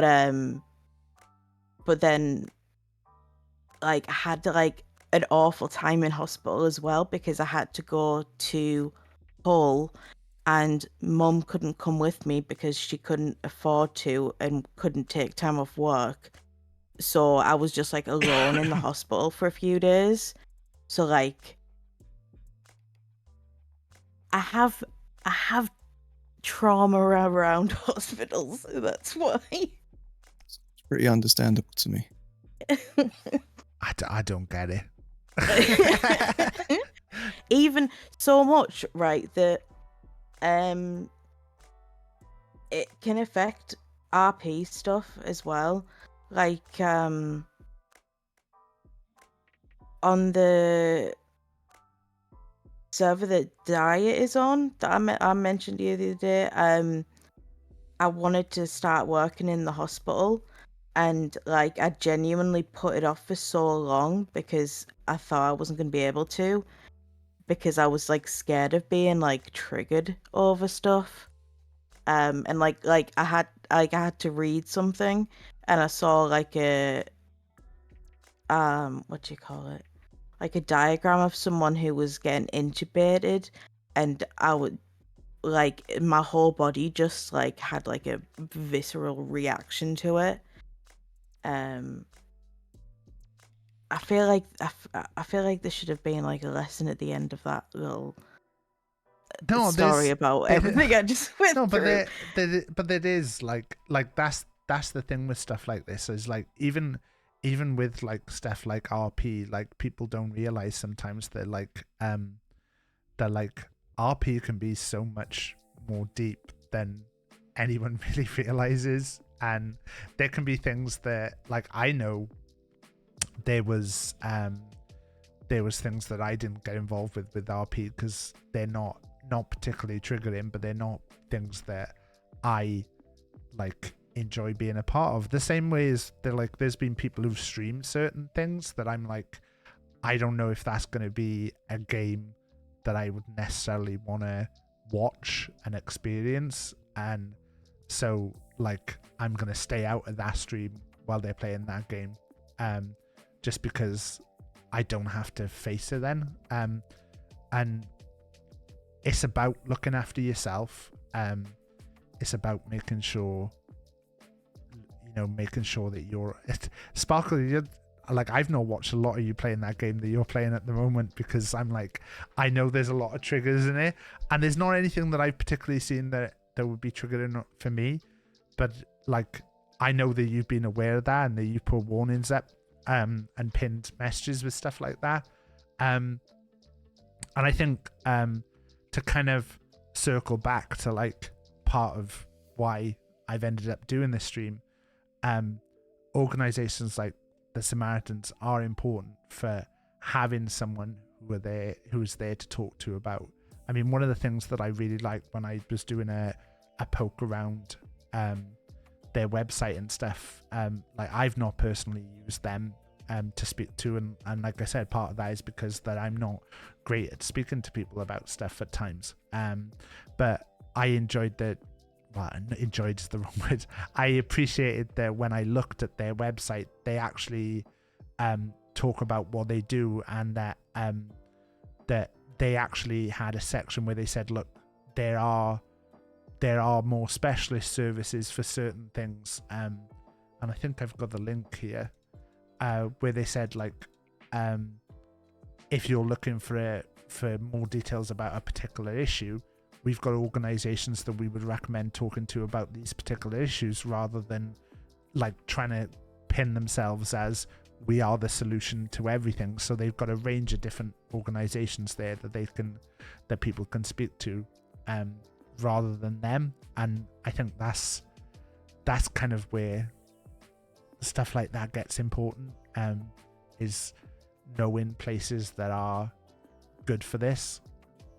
If that makes sense. I do feel like a little bit bad because I have sort of in the past taken the piss out of Samaritans, and I've if you're in at the moment, Samaritans, and you want to take the piss out of Robin back, feel free to. Like I'm willing to back you up here. I mean, see, I say that, but then like now when I look back on a time where I did use Samaritans at one point, I'm like, fucking hell, like I'm glad I had that, like, because I didn't have any other option, and I had such bad phone anxiety that I was using the texting service, and I don't know if that's a thing that they have running now or if it runs well, but when I was using it, it was very, very new, and it was very much a case of like I could text saying like, hello, I'm suicidal right now, and someone might not be able to reply for like an hour or longer, which is like obviously not good. It wasn't their fault, but it's not great. But now I look back, I'm like, fucking hell, like I'm glad I did have at least someone who was sort of like there to sort of come for me at that time. I know they've got the call line. They also say that you can contact one of their branches to speak to someone directly, or you can send an email to them. I think their online chat service is not working at the moment, I believe. But yeah, they have a couple of different options for contacting. I'm glad that some I'm glad that places do have like alternatives. Yeah. And that sometimes, even if it's just to start you off, and then you'll sort of maybe get into a phone call or something. Because I mean, I'm the type of person that, I mean, I have horrific phone anxiety. It's not as bad as it used to be, but it's bad. And I've been told in the past, like I get told at the end of a phone call, like, oh, and you can phone the crisis team, you know, if you need them, and they're there for you. I won't phone the crisis team because I don't want to be a bother. Yeah. Even though they're literally there to do that job, I'll be like, no, like I'm just being too much of a bother. Yeah, and I think obviously, you know, this is the thing of having multiple different solutions, and also like I'll be honest, although we are raising money for the Samaritans to help out with what they do, they may not be the answer for everyone. Like, it may not be something that everyone's comfortable with, and kind of part of the point of having this conversation and the conversations that we've had today of to talk a little bit about not just about the issues we've had that like open up those for other people who are thinking of the same things, but also to give people an idea of, like, you know, this is what I do. This is, you know, Rach takes a pill and that works for her right now, and that's not the answer for everybody, and like, I don't think it would be the answer for me, but that's the thing. There's not one solution for everybody. You know, for me, playing a game like Raft helps me a lot, like, to chill out and just not have to think. Love Raft. Unless it's with Robin, and then I have to deal with Robin making a bloody mess. But like I always say, like, you can tell when I'm down on stream, because I'll end up scrapping what I'm doing and playing Raft, and like, even the fact that I've loaded up the stream that night is a massive thing. When I start playing Raft, you know that's like, I'm struggling right now, and I'm just gonna be here because I like having you lot round, but I don't make a big thing of it, and I'm just gonna sit here and play my little Raft game. And like I said, I've made the effort lately to try and occasionally message people and just go, are you all right? And, you know, if you're not one of the people I've done that to, it's not that now immediately I'm feeling guilty that I haven't done it for everyone. But you haven't done it for someone specifically on this call. Just looking back, scrolling back here, there's nothing there. Just shocking. Just gonna have why are you looking at Robin's DMs? Leave the DMs, leave them. Can you just Google how 10th of the 9th, how are you? In capitals. Just in capitals. Well, is this me? And then, no, this is to David. Not the best, but getting there. And then I said, don't worry, I have your back. Look at that. That's friendship. Yes, it was the 10th of the 9th, and that was 4 months ago. But I can't message I see that when I put how are you into the thing, it doesn't come up with David asking me how I am. No, it won't.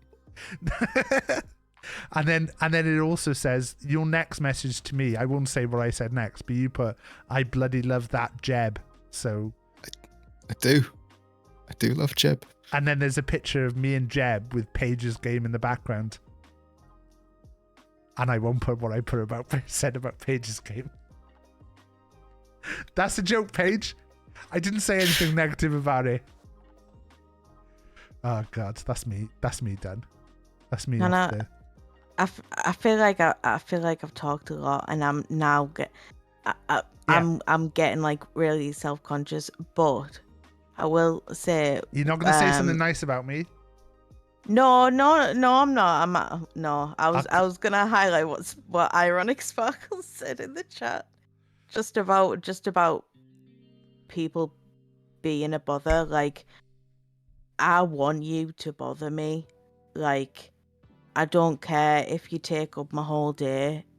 Like, just like bother me, because like what is the alternative? Like, you being extremely alone, or you I think we the understand what you're trying to say there. And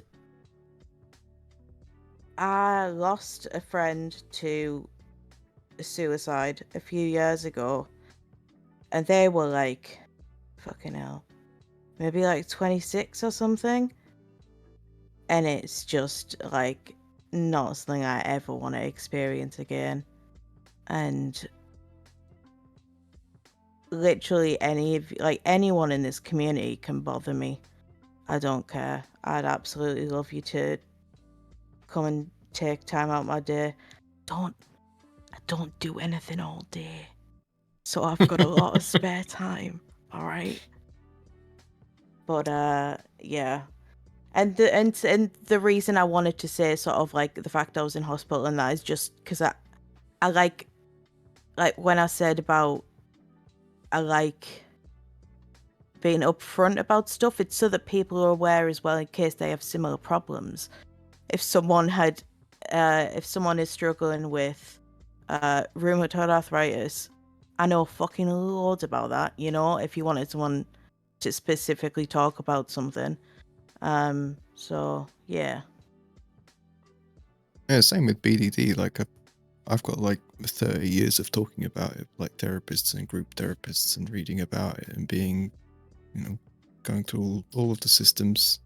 I was very, very close to getting inpatient therapy right before COVID. So like I've been through all of the systems. I know how to get the help. I know how to get like NHS funding, all of that sort of stuff if anybody needs help with that.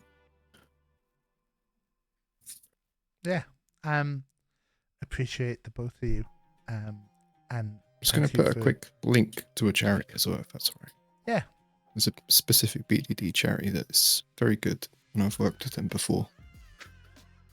Well, we can also, if you remind me in a couple of months' time, because I've got some stuff lined up for the next couple of charities, but we can always look at adding them to to one of the charities that we support on stream. Yeah, they've got that.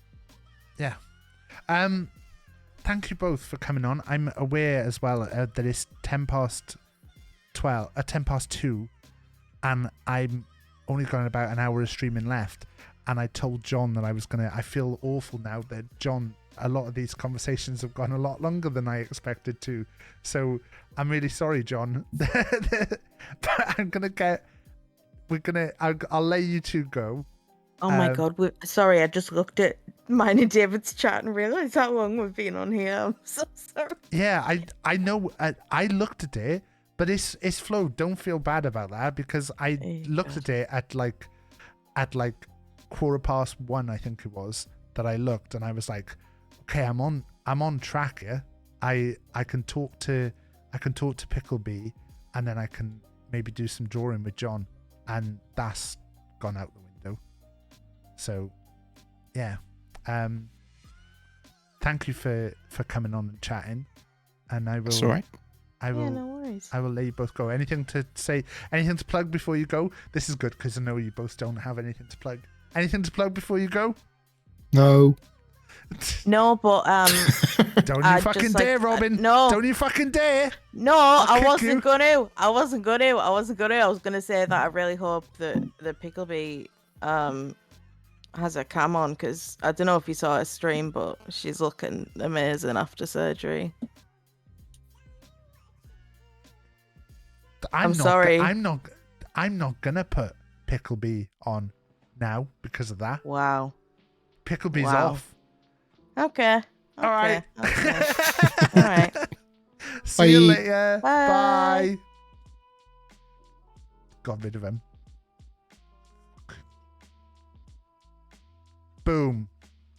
They're gone. God. John, I'm sorry. I thought it would be a little bit of a chat with some people. Hello, new follower. Question for you. Which animal is your favorite? Hello, Samaritans. Have the Samaritans come in because just now, just now, a little bit ago, Robin was slagging you off, Samaritans. So maybe you've come in now so that you can slag off Robin. No, Robin was saying that you. Hello, how are you? We're doing all right. We've now got up to, with the combo of the Twitch chat and with this total, we're at over £2,000. We're at £2,001, which is cool.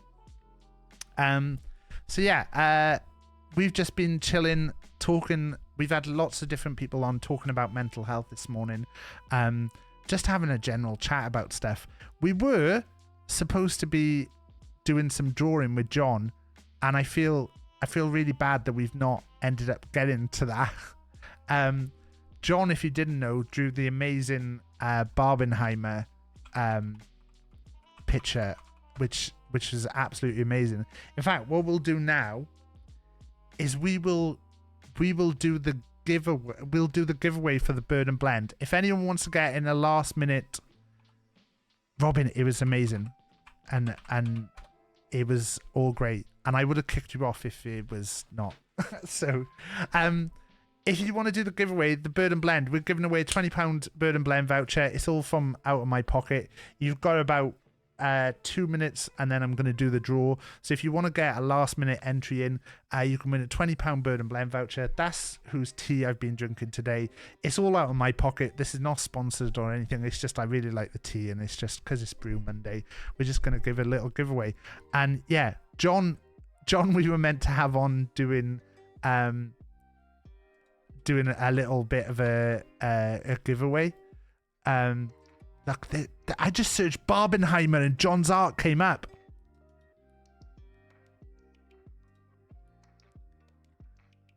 Look, this is John's work. This is John's work.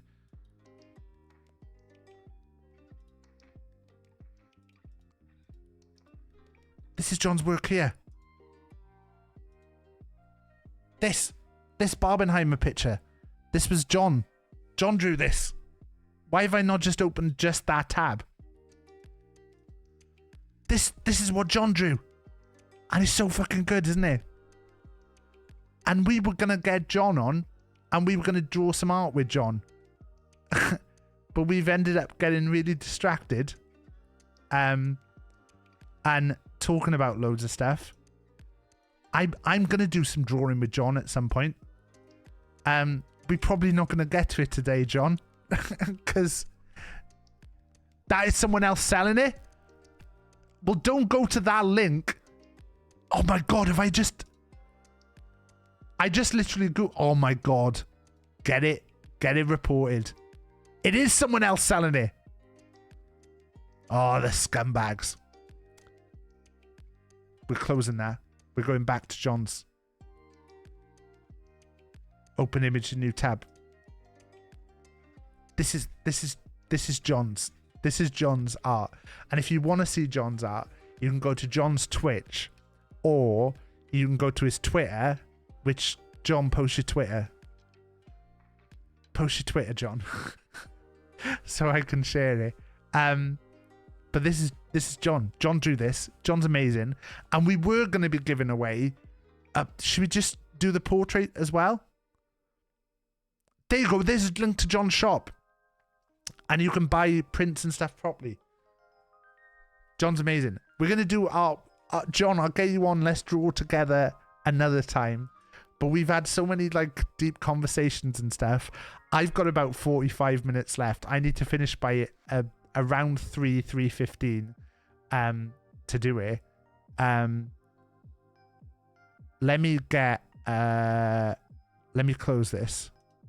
And let me get... we're going to close the competition now. And I'm going to draw a winner. So if anyone is still... if anyone has not redeemed yet, it's one single channel point. And you can enter the competition. I'm going in to get the list of people right now. So if you've still got a little second to enter... until I turn it off. Booch and Les have just both got in. Right at the end. Ooh, we've got a subscription. Fish, Estrogen, Just David, just David. Obviously always doing great work for the David name. Right, you've got until I count down from 10. 10, 9, 8, 7, 6, 5, 4, 3, 2, 1. Disabled. Right, let's do the draw. We've got 36 entries. Let me get the list of names.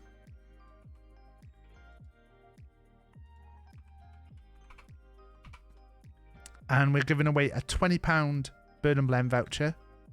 You have to bear with me 2 secs. I just have to data sort.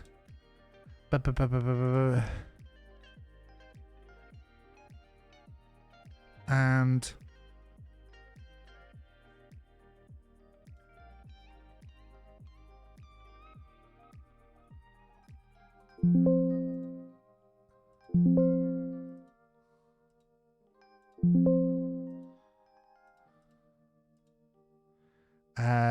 two secs.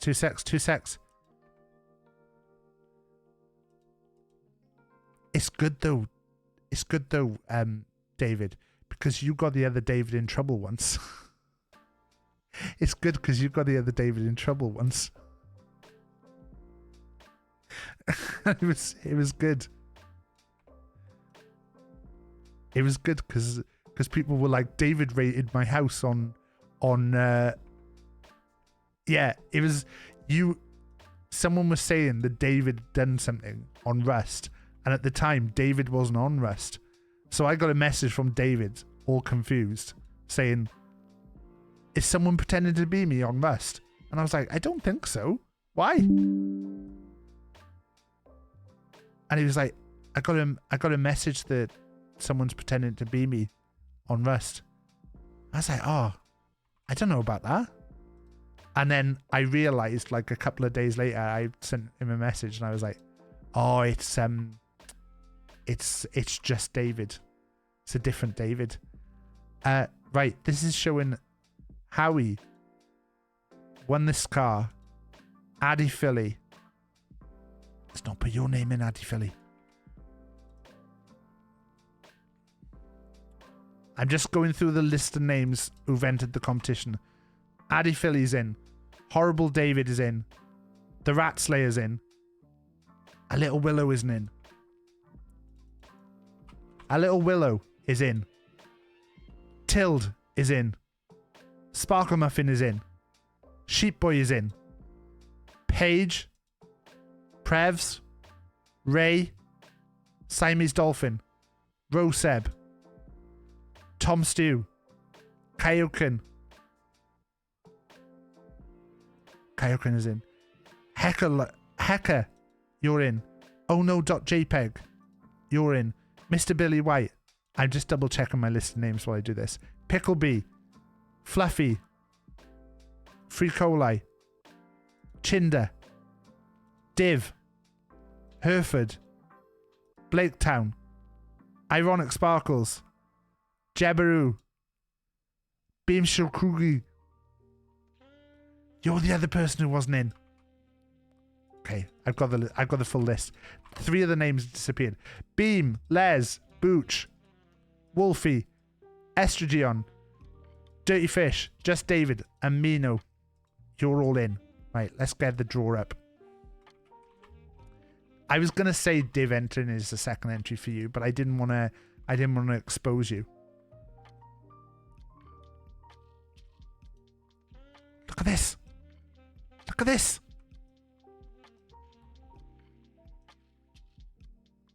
Here's the list of names. We're going to shuffle the names around a few times. And spin. Oh, Picklebee. Beam. Beam. Beam. Beam Shakrugi. You have won the competition. Well done. It was so close to being Picklebee. Imagine if it'd been Picklebee and I'd had to like give a prize. Do you know what? Fuck it. Beam gets a £20. But we've just hit £2. We've just hit 2 grand. I'll do a £10 voucher as well. I'll do a £10 voucher. Just David. Just David, you get a £10 voucher. Let me make a note for myself.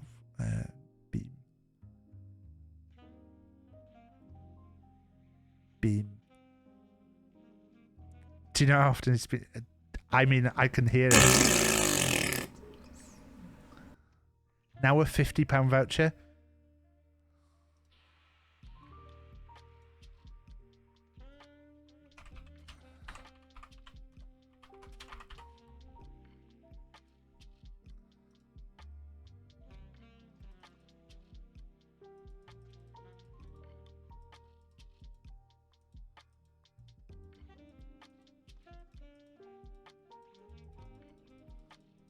Right, this is for £50.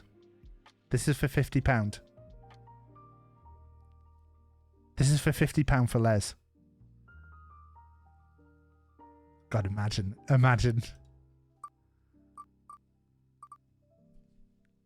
Yes. Take that, Les. Right, 2K you've raised could help 400 potentially life-saving calls. Thank you so much for letting us know that. I always say, like, it's really nice seeing the effect that the money that we raise has on stuff. And it's nice to see, like, the impact as well. And speaking of impacts, here's Picklebee. Hello. Hello. How are we? Let me see if I can get my turn on camera. There we go. Brilliant. So what you might want to do, right, is you might want to put like a blue chroma key over me. And then that way, if you want to show me on stream, I can kind of just float in space with you if you want. Well, I Right, okay. Right. Okay. I see what you're doing. Yeah. Okay. Good. This is gonna get, for a charity stream though, this has got the potential to get weirdly sexual though, because Brilliant. you know, I could swallow you up whole right now. Whoa, that's a big deal. Let's A jarring experience, some could say. I just want to be clear, you'll see what I'm talking about in a second. Oh god. Keep talking. What have I done there? Oh. No, wait there. We're gonna Oh, just oh, we're gonna no. just sort this. Yeah. It'll be fine. Okay, and let's close that, and then do this. Nope. Fuck's sake. Oh, it's cool. Like for everybody, the behind the scenes. Yo, hello. Oh, You were nearly on them, but almost there. Almost. I realized I'd not cropped it. I'm gonna have to put you on and then crop it. That's fine. There you go. That's fine. Let me see me. There we go. Hiya, everybody. I like that we there's like a secret Discord camera, which is like yeah. a behind the scenes camera, right? That's pretty cool. You can Could almost you- wait there. Look, I can give you- you wait, special wait. bonus stuff that nobody else will get to see. Watch this now. You're gonna see this, Wait, but is it over here? no one else gets to see it. Yeah. Can't wait.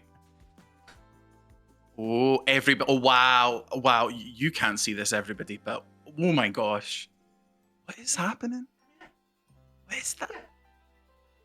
Oh, am I seeing Ralph? He's refusing to come on. Boo! That's Oh my god, he's been so stroppy right now. I kind of look like a force ghost in your monitor. This is pretty cool. Look, you gotta blow up a moon or something. Look, there's absolutely dog refusing dreamies to come. happening. But That's okay. There's treats there, so at some point you're gonna suddenly see Ralph If I just start on like Over there. it's because of that. Do you want me to put One you on second, this I think- side or this side? No. One second. I'm just gonna go like. Mwah. Oh, bloody hell, you kissed my chair. Oh, you missed me. One second. There we go. It works. It works. Hey! How are we doing? How are you? How are you? Taff, you've been asking everybody else how they doing, but how are you? How are you, Taff? I'm good. I'm good. Yeah. Oh. Samaritans, I just want to apologize for everything that you're seeing at the moment. I would say he's not normally like this, but he's kind of. It's just a guy holding his pickle. Yeah. If people find this weird, it means they're sexualizing it themselves. I mean, and they're the problem. B. Dolan is definitely sexualizing it right now. So yeah, I've just had surgery on my skull, and I'm like almost at 2 weeks now, recovered.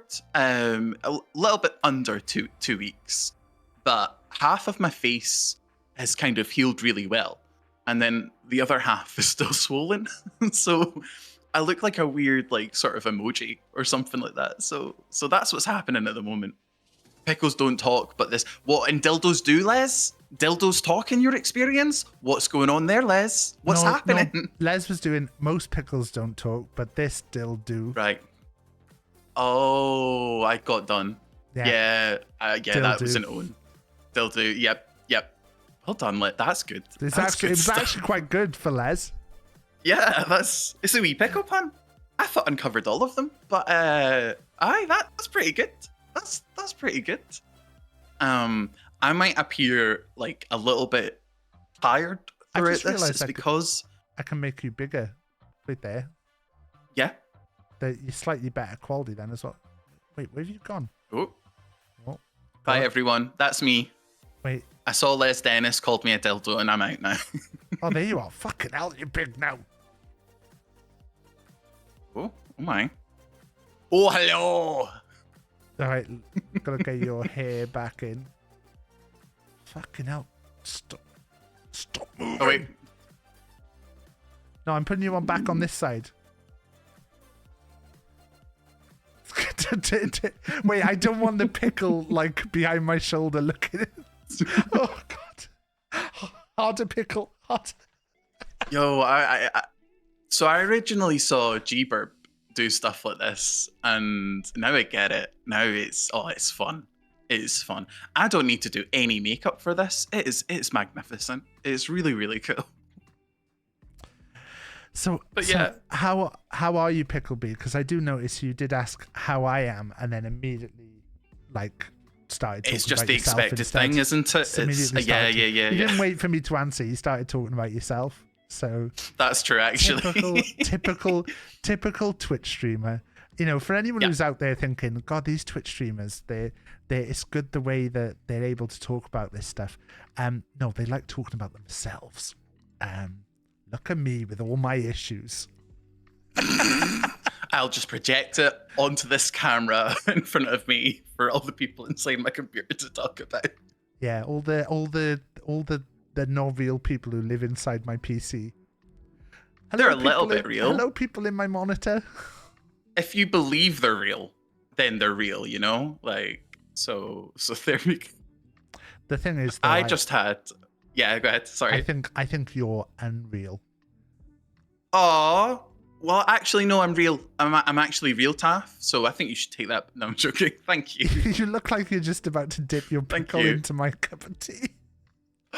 Yes. I like pissing your tea. Sorry, no. Hello, Samaritans. How are you doing today? This is the kind of content that's raised you $2,000. So enjoy. Exactly. If this has made you laugh, you should donate at least £2 to Samaritans. Just from this bit alone. And if it hasn't made you laugh, you can invoice Picklebee for the time. You invoice Picklebee. I thought you were gonna go like you could take money back from Samaritans, and that wouldn't be good at all. Well, technically, a call to them does cost them because we've this $2,000 has helped over 400 calls. That's brilliant. yeah, so technically, if you call them, you can knock some money off that we've actually, raised for them. That's really cool. That's actually really cool. Get help. So yeah. Sorry, now I'm just thinking about like a charity stream that ends up costing people money. But yeah, no, this is amazing. So how much in total have like, because we've got 725 on one side, but then above me we have, what is that, £1,276? Yeah, so it's 2,000 and a pound, but now Jeb's just donated another £2, so £2,000, £2,003. The pickle bit worked, as demanded by your giant pickle overload. Exactly. Thank you very much. It's not often I've been told I have a giant pickle, so it's nice. Yeah. I'm noticing this like growing Twitch community of streamers that'll be like, I've got a massive dick, like, and I'm like, that's nice. No, I tell everyone, and this is the truth. I'm gonna, I'll lay it on. I'll lay my Never dick lie. on the line. I'm like, I have a small dick. I'd rather tell you Oh, now. okay. There's no point in like we That's also okay. we also like Ad doing his his wedging, and there was a monster in there, I think, when he was wedging. So yeah. Like, just everybody points, and yeah. Like, if I don't have a problem with this. I'd rather tell you, and if I keep emphasizing how small it is, if you ever see it, you could end up going, well, actually it's not that small, and I'd go, okay, you didn't have to say. Sometimes it's about the girth. Sometimes it's all about, it's not that girthy as well. And also, I'm bad at sex, so overall. I mean, I've been with my wife now for we've been together for like I think, what is it, like fucking a long time now, 15 years. So yeah, I dressed up as David Bowie in Labyrinth for my 40th birthday. Yo, let's go. I did consider getting half a cucumber to stuff, because I thought, you need that if you're being Bowie. Dance magic dance. Yeah. Imagine the Samaritans now going, oh god, this guy's done really good, and no, he's talking about how small his penis is for a good 5 minutes with a pickle on his shoulder. What advice would you give to other people in relationships who maybe, have like, what else can you like bring to that to sort of like strengthen your relationships? Because you're a pro, right? We're just a good Jericho's right. We're just a good combo. I think Rach right at the start, which you would have missed, Rach was on at the start talking about. So we've had various different people on. For anyone who's tuned in late and wants to go back and watch it, it's been an interesting discussion. We had my wife Rach on at the start, and she was on for the first half an hour talking about how she went through postnatal depression and struggled after our little son was born. And then we've had David and Robin have been on, and then God, why have I gone blank? We had Willow on. Willow was amazing. Willow was on. I caught Will for a little bit, and then I was mostly here for the Robin and David chat, which was really, really good. Really good shit.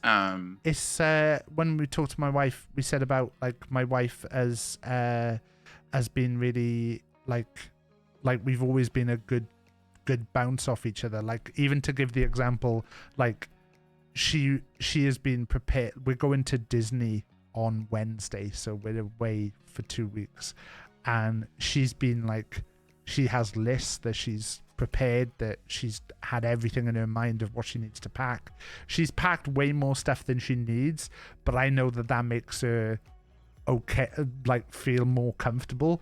And like, she's got an entire thing that's just full of snacks for Jack, and oh, that's amazing. Stuff like that she doesn't really need, because we're gonna have stuff out there, so it's gonna be okay. But like, it just gives her the comfort in her brain that she knows it's all right, and we've got the space in the suitcase, so not a problem to do it. Whereas me, on the other hand, I would have probably not packed until tomorrow.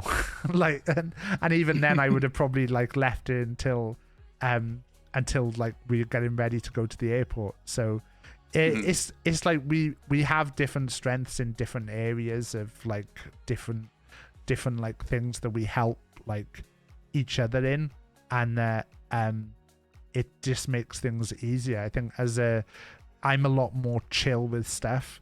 She's a lot more like she needs everything to be in order, but then that is sometimes good. Like I can't have a conversation with her about like say oh, it'd be nice for us to go on holiday to so and so someday. Then I'll talk to her the next day and she'll have like gone and planned a full trip and like everything that we're doing. And I'm like, okay, calm down. Like it was just a theoretical discussion. And so sometimes like she needs that bringing down of the like calmness and taking it a little bit less intense sometimes. So it's always a nice balance. See, when you went to Disney World, did you try like the pizza cone sort of thing? It's like an ice cream cone, but the cone is like pizza bread and the ice cream is cheese and tomato sauce. I haven't, but now you need to get on this. Now I that's haven't all even I'm tried thinking it. of. And now it's really difficult. Have I had cheeseburger spring rolls? There used to be a restaurant in Manchester that did cheeseburger spring rolls, and they were amazing. But we are supposed to be on this keto diet at the moment, so we're not supposed to be eating stuff. And I know it's going to go off kilter while we're at Disney, and that's okay. But also, I kind of want to make sure that anything that I do that takes her off the diet, that it's really good. I don't want to just like have something and then be like, that was shit. Like the other week, we went to Chester Zoo for the lanterns, and they had burgers, and I was like, oh, I'm gonna eat a shitty burger and it's gonna be in a bun and there's nothing else to eat, so I'm gonna eat the bun. And then when it came, it was in a pretzel bun, and I was like, oh my god, I'm so happy that like me eating these carbs is gonna be like a nice bun rather than just a shitty burger bun from a van. So yeah, that's good. If you're gonna have a cheat day, like make it a really, really good cheat day. Yeah. No, the reason why, for everybody else in chat, the reason why I didn't catch the start of the stream is I was getting 25 staples removed from my scalp. And if you didn't know, that's because thought, Picklebee's also a professional wrestler and was in a big match. I am still recovering from the explosion that happened in the last Sunday Night Shite fight. So yeah, I had to heal from that. I know, fucking Emily. I'm so excited for Sunday Night Shite fight to start again, because I knew I was gonna have like skull surgery. I decided to film not just one promo but 2 promos before it all got done, because I knew it'd be a wee while until I could like do normal promos with my face again. So I was just like, way out, plan it in advance, like for a holiday. But I thought the staples getting removed from my head was going to be incredibly like painful. It was actually the nicest feeling I've had for a very long time. Imagine like an ingrown hair, right? And you're trying to tweezer at it, and you eventually get it, and you're like, wow, that's changed my whole day. It was like that times a billion. It was so good. Anybody see if the NHS is like, here, do you want us to put staples in your head and then remove it 2 weeks later? Say yes. Honestly, so good. I just want to say that's the views of Picklebee and not the views of BigTaffMan Streaming Industries Incorporated. If you want to don't just have staples put in your head for no reason. Unless you are in a death match, in which case, be aware that if you're trying to staple someone else, they might staple you back. Yeah. Oh gosh, I didn't think about that. Maybe I should have brought a staple gun along with me. No, that would be really bad, actually. No, that's not even advice for me. Yeah. Do not staple your doctor back. The surgeon's like, I'm just closing up your scalp now, and you're like, now for revenge. Like, don't do that. Like, that's a bad thing to do. Well, I mean, I'd love to dwell on more stapling jokes that I myself was making, but I probably only got half an hour of the stream left at most. So I know. Let's bring it back down then. Let's get depressing. Let's get depressing. No, that's the opposite of what we're saying. Let's have a discussion about mental health. So I know obviously for you, everyone's got kind of very different experiences, and you were quite keen to come on and chat about stuff. So I'll let you. Yeah. So yeah, no, cheers. Thank you very much for having me on. And this has been really, really good, Taff. Really, really good. I kind of have like a lot of like existential dread. So I used to be someone who used to like idolize suicide quite a bit up until a point where I was hospitalized. And I've very much like it changed, but not maybe in the best way. Like you might be like, well, how would that be worse or better, or even just like the same? Because I've kind of like went from like 23 from where it was like really, really bad. Like you sort of, I think your 20s can be quite bad for a lot of things, but you're trying to find yourself, who you are, you're trying to navigate the world, and you're used to it, and you are firmly an adult in your 20s. You know, there's no way about it. And that can be like extremely intimidating and bad, and you can't even like sort of be like, oh, I'm a teenager still, because you're not. So I went from someone who used to be really depressed about all of that stuff to then going to holy shit, right, okay, I need to stay alive, and then getting really bad like health anxiety around it as well. And it's like actually kind of interfered with like my recovery and surgery. Like there was one time, Jade's been absolutely a star. Jade's my other half, and she's been amazing. But I had one really bad morning. Maybe this was like 3 or 4 days after the surgery, maybe a little bit longer. And I just woke up, and I would have like just really bad health anxiety where I'd be like, oh, I'm gonna die. I'm dying for some strange reason, and my brain will like get into that way.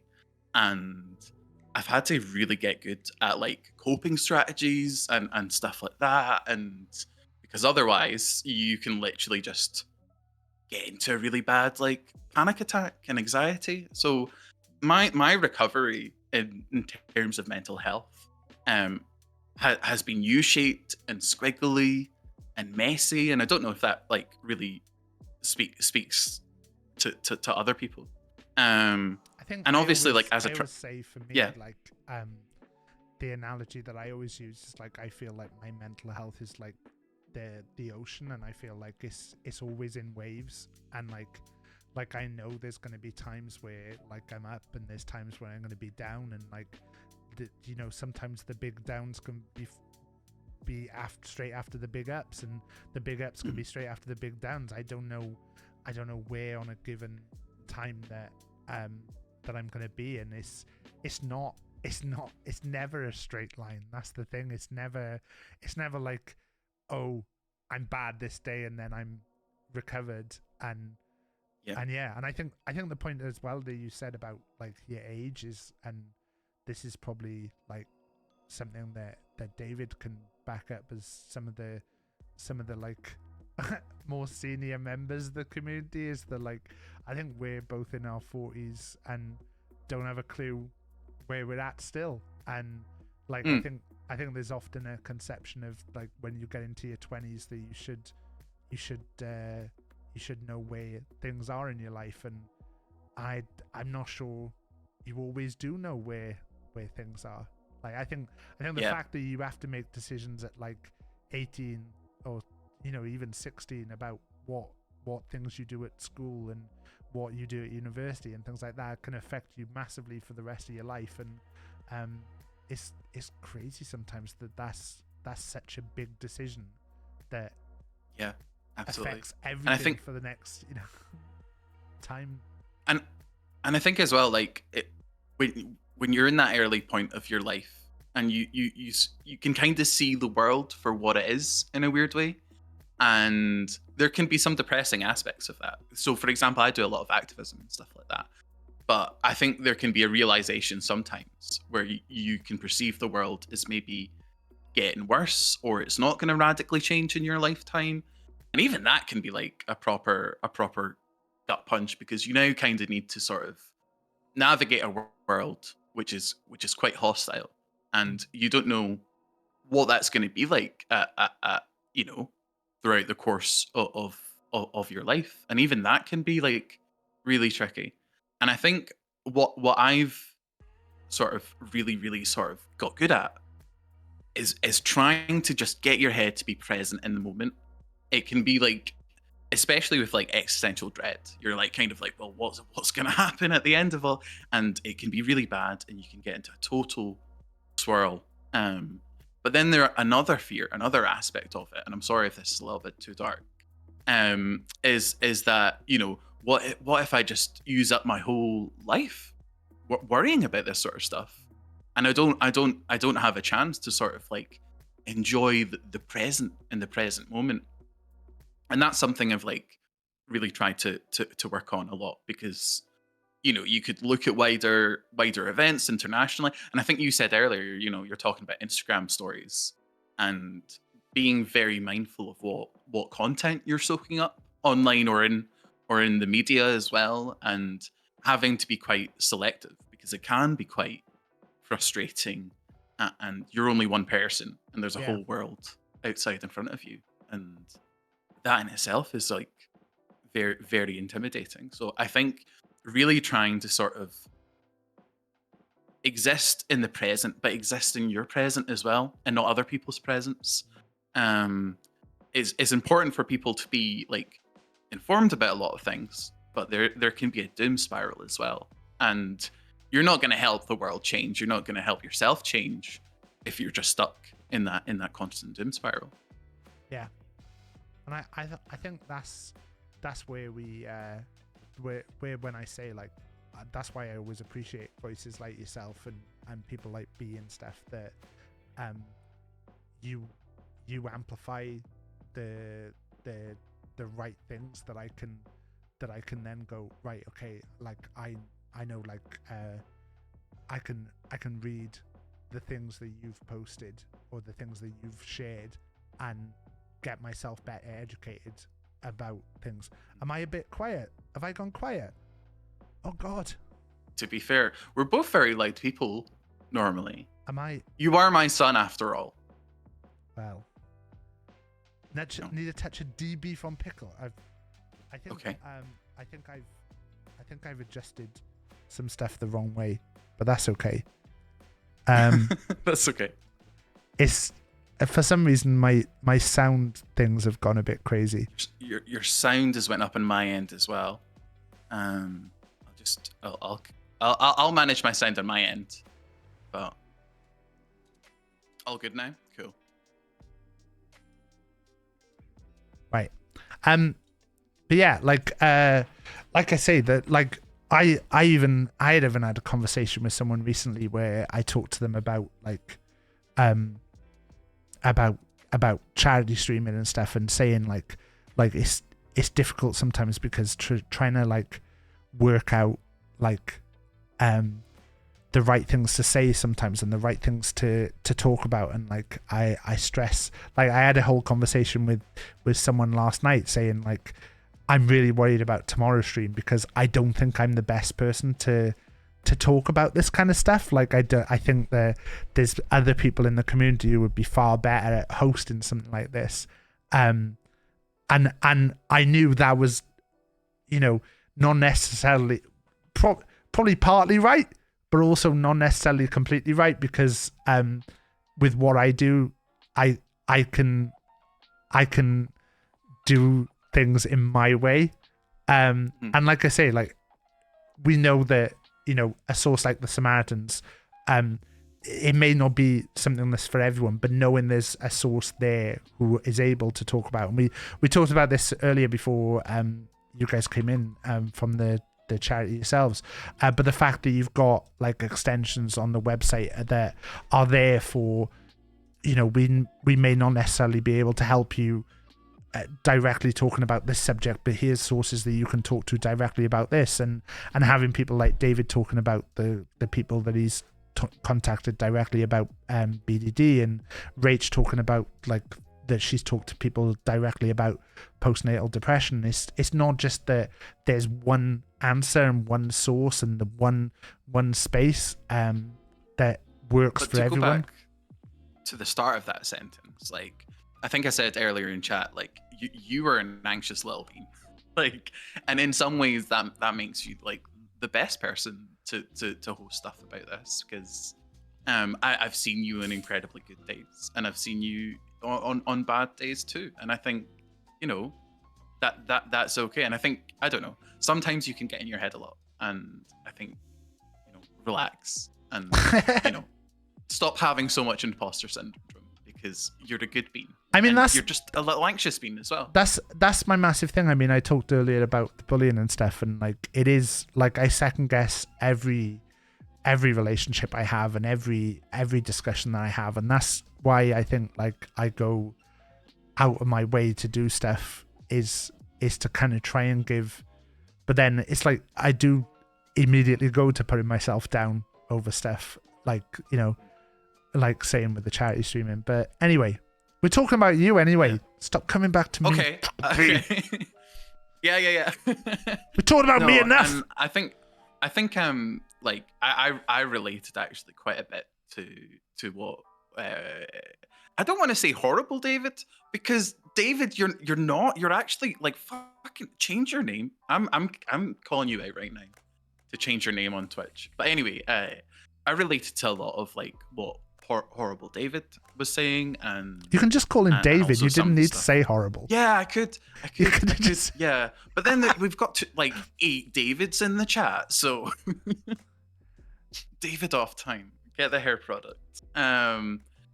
Because like, so for example, we hear most commonly like this phrase that's like gender dysphoria. Yeah.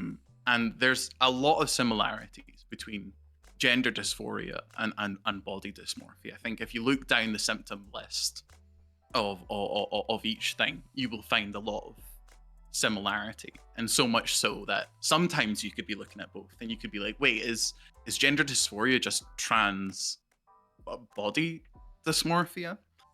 And I think like what doesn't really help is our health care system. And I'm just speaking from a Scottish perspective. In Scotland, we have some certain bits of legislations devolved, so our healthcare system is devolved, which is good in some ways because it means you know, we don't nearly have as much privatization.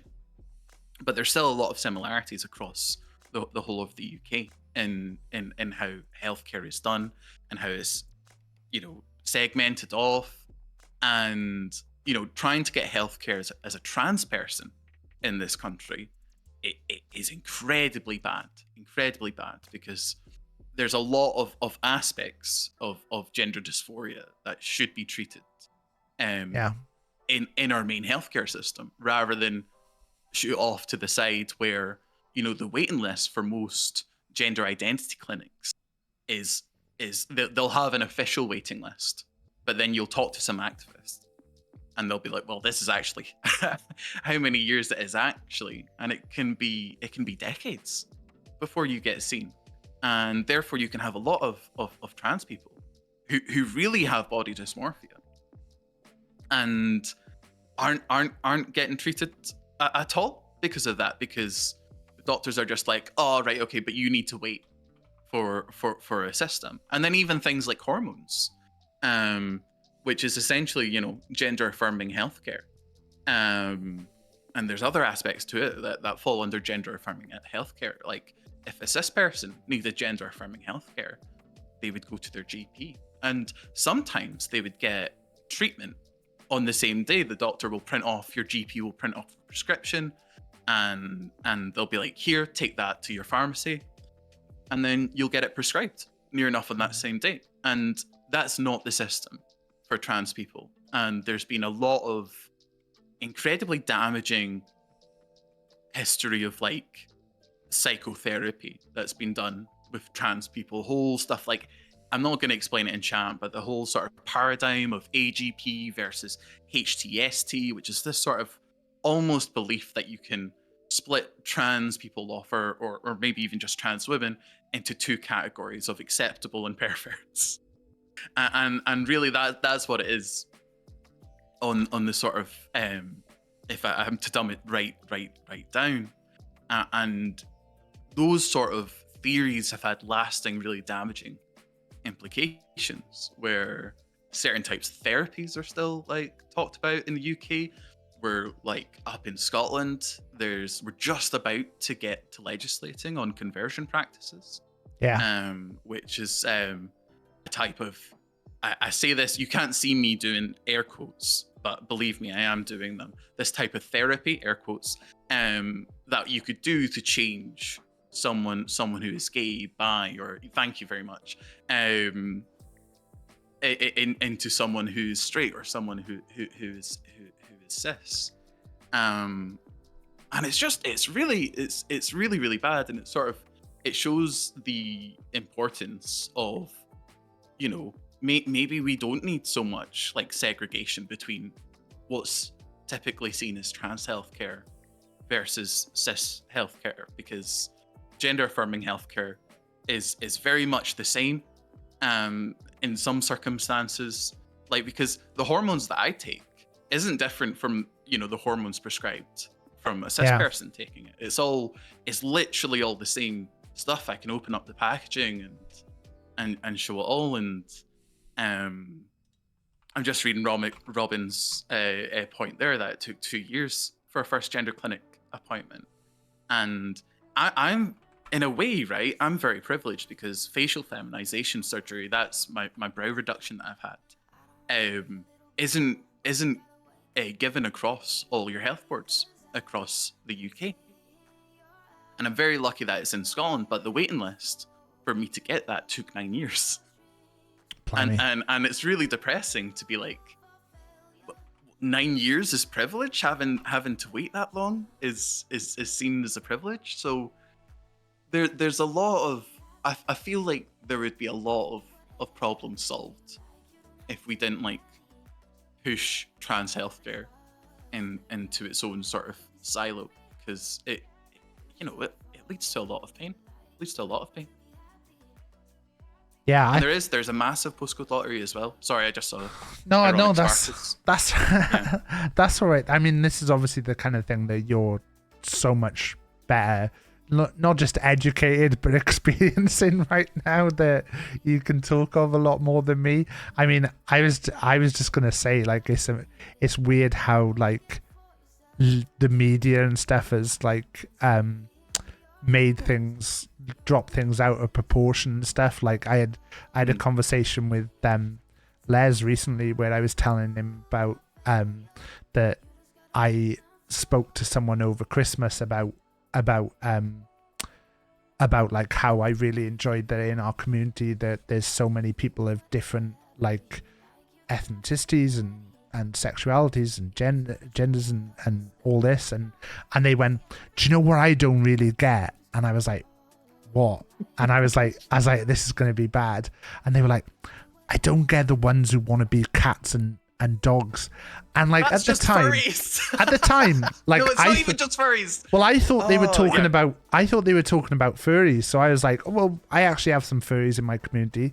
You know, as far as I'm concerned, whenever I've met someone who's into the furry community, they've always been like absolutely fine with me. They have their areas that they like to engage in that, and they don't force it upon someone else who's you know, I've never had an issue with anyone who's into that kind of thing. And it was only when I'm having the conversation with Les about it, and Les was like, oh, I think they're talking about when there was the whole thing in the press about the schools were having to have cat litter in there because if kids needed to go to the toilet, and I was like, oh, why I missed all this, and then I looked into it, and it was a whole thing that like they made a thing of the like kid that they'd have cat litter in the school in case the kids needed to go to the toilet, and like it turned into a whole thing of the media twisted into kids wanting to be cats, and it was actually for if there was an incident at the school and they had to lock down, and they would have the cat litter there for if the little kids needed to go to the toilet in the room. at the time because they were Right. locked into the room because of there being an incident at the school. And it's like, Because I just saw it It's and I was so- like, I know for a fact that this is literally like a kid that came into a school with some cat ears or like a tail. You know how you can get those tails that you clip into your like your jeans or whatever. yeah, And you could probably just feel it from there if like, you know, a journalist is like, wait, what? Someone was wearing cat. Someone had edited their personality. Whoa! And it's all really sad because like furry stuff is just like a fandom. It's just people who like anthropomorphic animals. Yeah.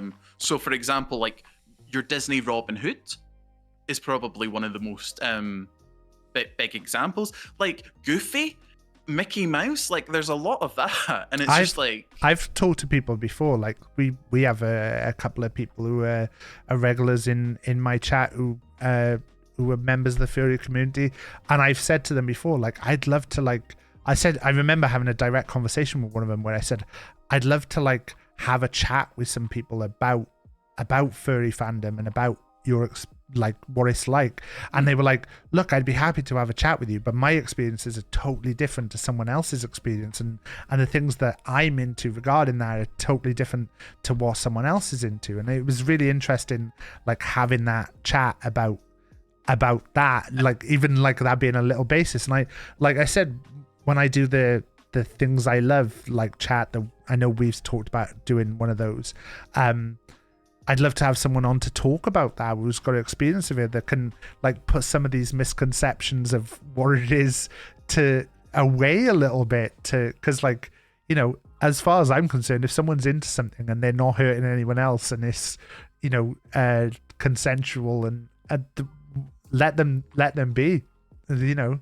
the art from that community is like so rich, like the costume making, the pencil art, and like so much more is just like an incredibly creative a bunch of people, but people who are like so good at like have such a good moral standing. So like as Ironic Sparkle says, we had in Glasgow someone like basically held a hate rally, and there was tons of groups that came together in George Square in Glasgow to sort of do a counter demo against it. And one of those groups was a block called Furries Against Fascists.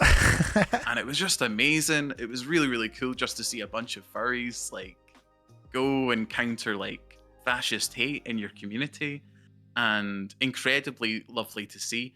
And it was so good because there was a furry convention going on in Glasgow at the same time as you know, a sort of a hate rally that was going on. And it was like the stars had aligned like perfectly. They're a cool bunch. I'm not a furry myself, but I think they're pretty cool. I think. Yeah. I don't know how we got here, but like that's the thing, is like two not furries. Yeah, it's like furries are kind of neat. it's the thing of like, you know, I'm an adult who likes buying little toys of things like that. That's my thing. I like doing that. Does it make me a bit weird? Yeah, it does a bit, but everyone's a bit weird. So, you know, I think most streamers are like, the more and more time I spend on this like platform, the more I'm sort of realizing like a lot of streamers are just like maybe a little bit neurodivergent, and they have like very, very niche interests that they're passionate about. And it's like lovely. It's lovely seeing that. It's lovely seeing someone be like, I had a really bad mental health day, but here I got Roger Rabbit,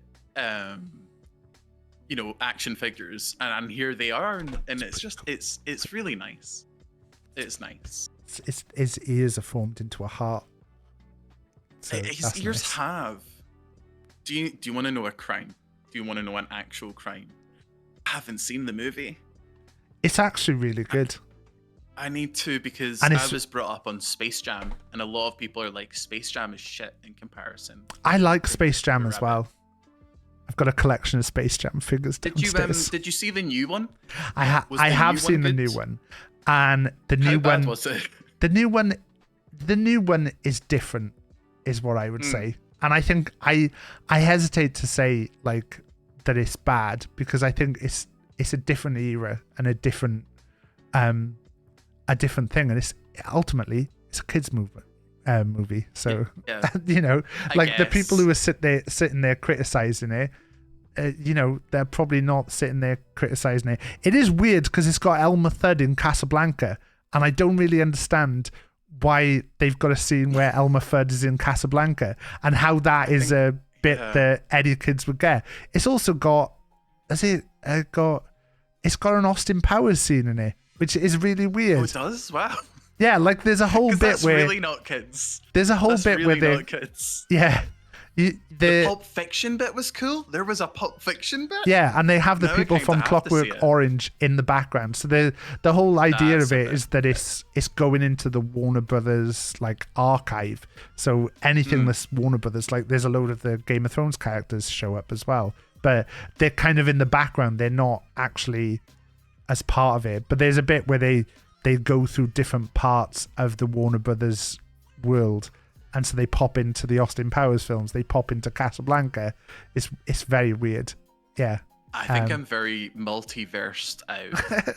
I think I'm just like it's like wild how they're like the American Office is coming back and it's set in the Office universe, and I'm like, you mean the regular universe? What's going on here? Why does everything need to be? Maybe I'm just getting old. I mean, I'm not old. I'm 30, but still, like, I'm just, yeah.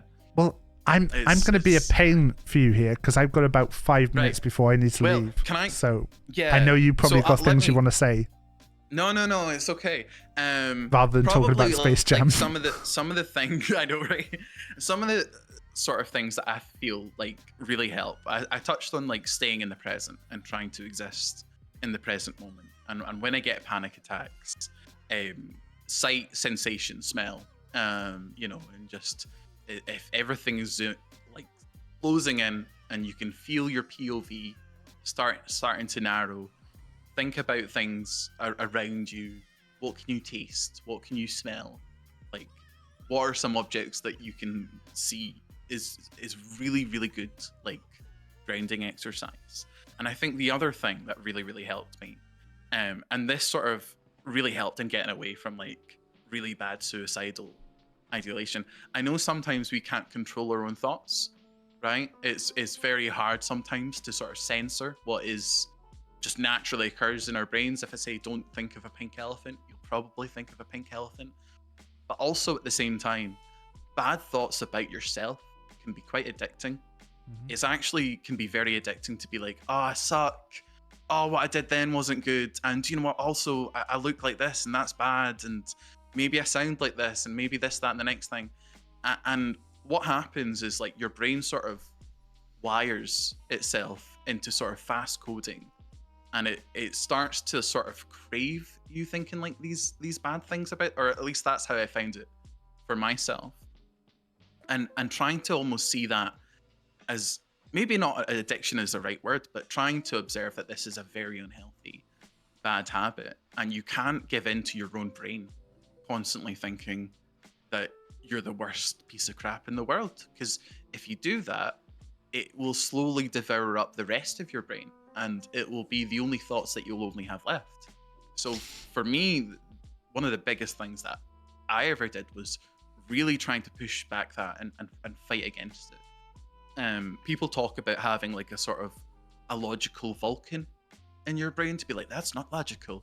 Something like that is just like, is really, really good to you know, make sure that your mental health doesn't consume you. Because if you let it, even as a healthy person, as someone who thinks that they might have mentally good health, it will slowly start to consume all. So that's probably like my biggest thing.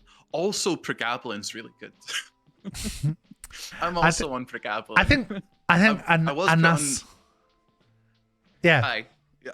I was just gonna say, and that's like the thing. It's about finding what helps you.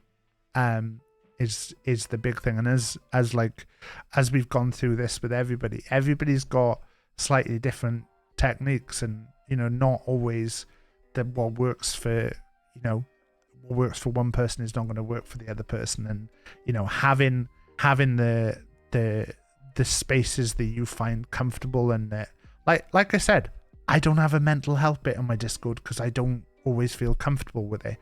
That's okay. It's okay that other people have got mental health bits on their Discord that they're more comfortable with, and that they're able to talk. That I don't judge anyone who's got a different method of dealing with things than me. That like everyone's got a different source.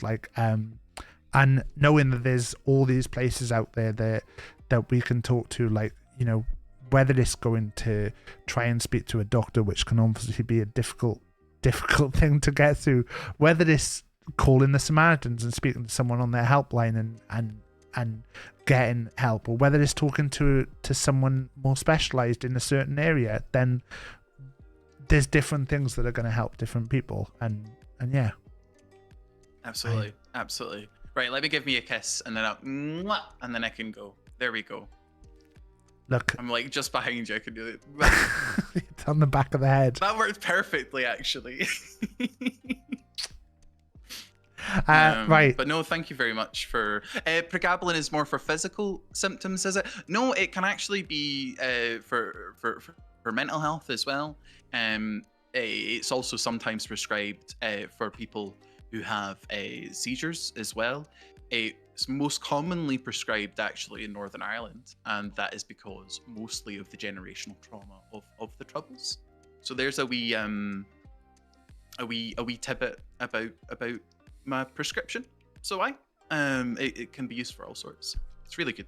I like it. It works for me. Might not work for you, but I really like it. And that's the thing with any of these kind of pills as well. There's so many different pills that do slightly different things and work for different people in different ways. And like for example, I was also put on venlafaxine at one point in my life, and for me venlafaxine was really good until I noticed that it started to give me problems with my heart, and it was the case that it was a drug that worked really well for me mentally health wise, but if I remained on it, it would have probably killed me. So yeah, definitely check with your doctor before you do it. Don't just look at a couple of streamers on Twitch and be like, oh yeah, that'll fix me. Always consult your doctor. Yeah, we've not got the answers, but like I said, if anyone ever wants to drop me a message, and I know a lot of people have said this today, but I am there. I'm not an expert in this stuff. I'm not going to be able to give you the correct guidance all the time and tell you this is what you need to do, because I don't know. But I also know that there's lots of people out there who I can message as well and say hey, I'm not having a great day at the moment. What do you think? What's up with you? Yeah, just having that is good. But yeah, thank you, Picklebee, for being on. Thank you for inviting me. I will see you soon. I don't think I invited you. I think you forced your way on. Yeah, I think I did. I think I was like, I think that's exactly what happened. I was just like, I hear you're having a Brew Monday. I'd like to be part of that. It was my usual thing of going, I don't know who to ask on, and I don't want to put any pressure on anyone, so I'm going to leave it up to people to message me and say something. So thank you for messaging me. And no, thank you. Yeah. And hopefully I get to see Ralph next time. I know. I don't know.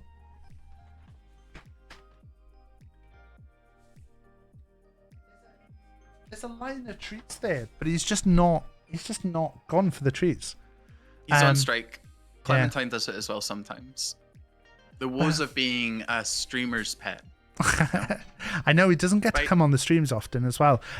You got anything coming up that you wanna highlight? I'm slowly playing Alien Isolation most nights at the moment. So if you like, thank you for holding me while I promote my stuff. If you like Pickles being scared on twitch.tv in the evenings, come around to my channel. We're playing Alien Isolation, and it's very scary, and I shit myself a lot. It's cool. Thank you. I was just wiggling because you were wiggling, so I was trying to wiggle along with you. Right. Thanks, Picklebee. Bye. Bye. And that was the stream. it's going to be a quick wrap up because I need to go. Thank you very much for everyone who's come in and chatted today. David, Willow, Robin, Pickleby. It's been nice. Sorry to John, we never got to. I'm so sorry, John. I was really looking forward to drawing with John. I had my stuff ready. Rach. Fucking Rach. Yeah, I'm going to be on again tomorrow. It's going to be our last stream before the holiday. I don't know what I'm doing tomorrow. I keep going for different ideas. So I don't know what it's going to end up being.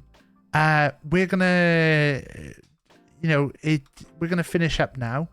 I'm just going to double check that there's no one else. There's no one else streaming for the Samaritans at the moment. Let me just see that nobody's posted in there saying they're doing anything. Oh, good.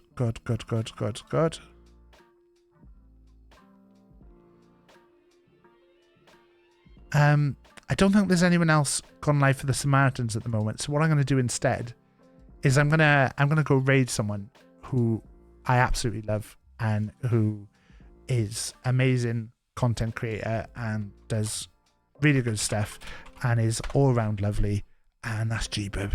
And we're gonna go and send G-Bib some love.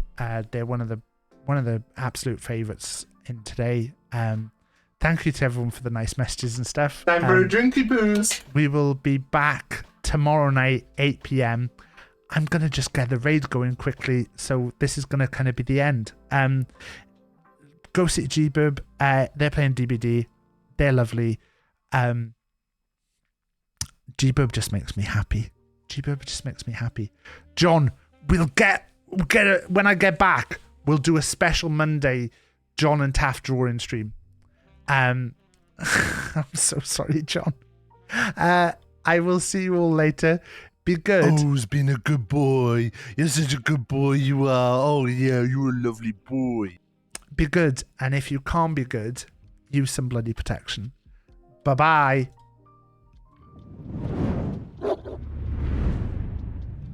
Oh.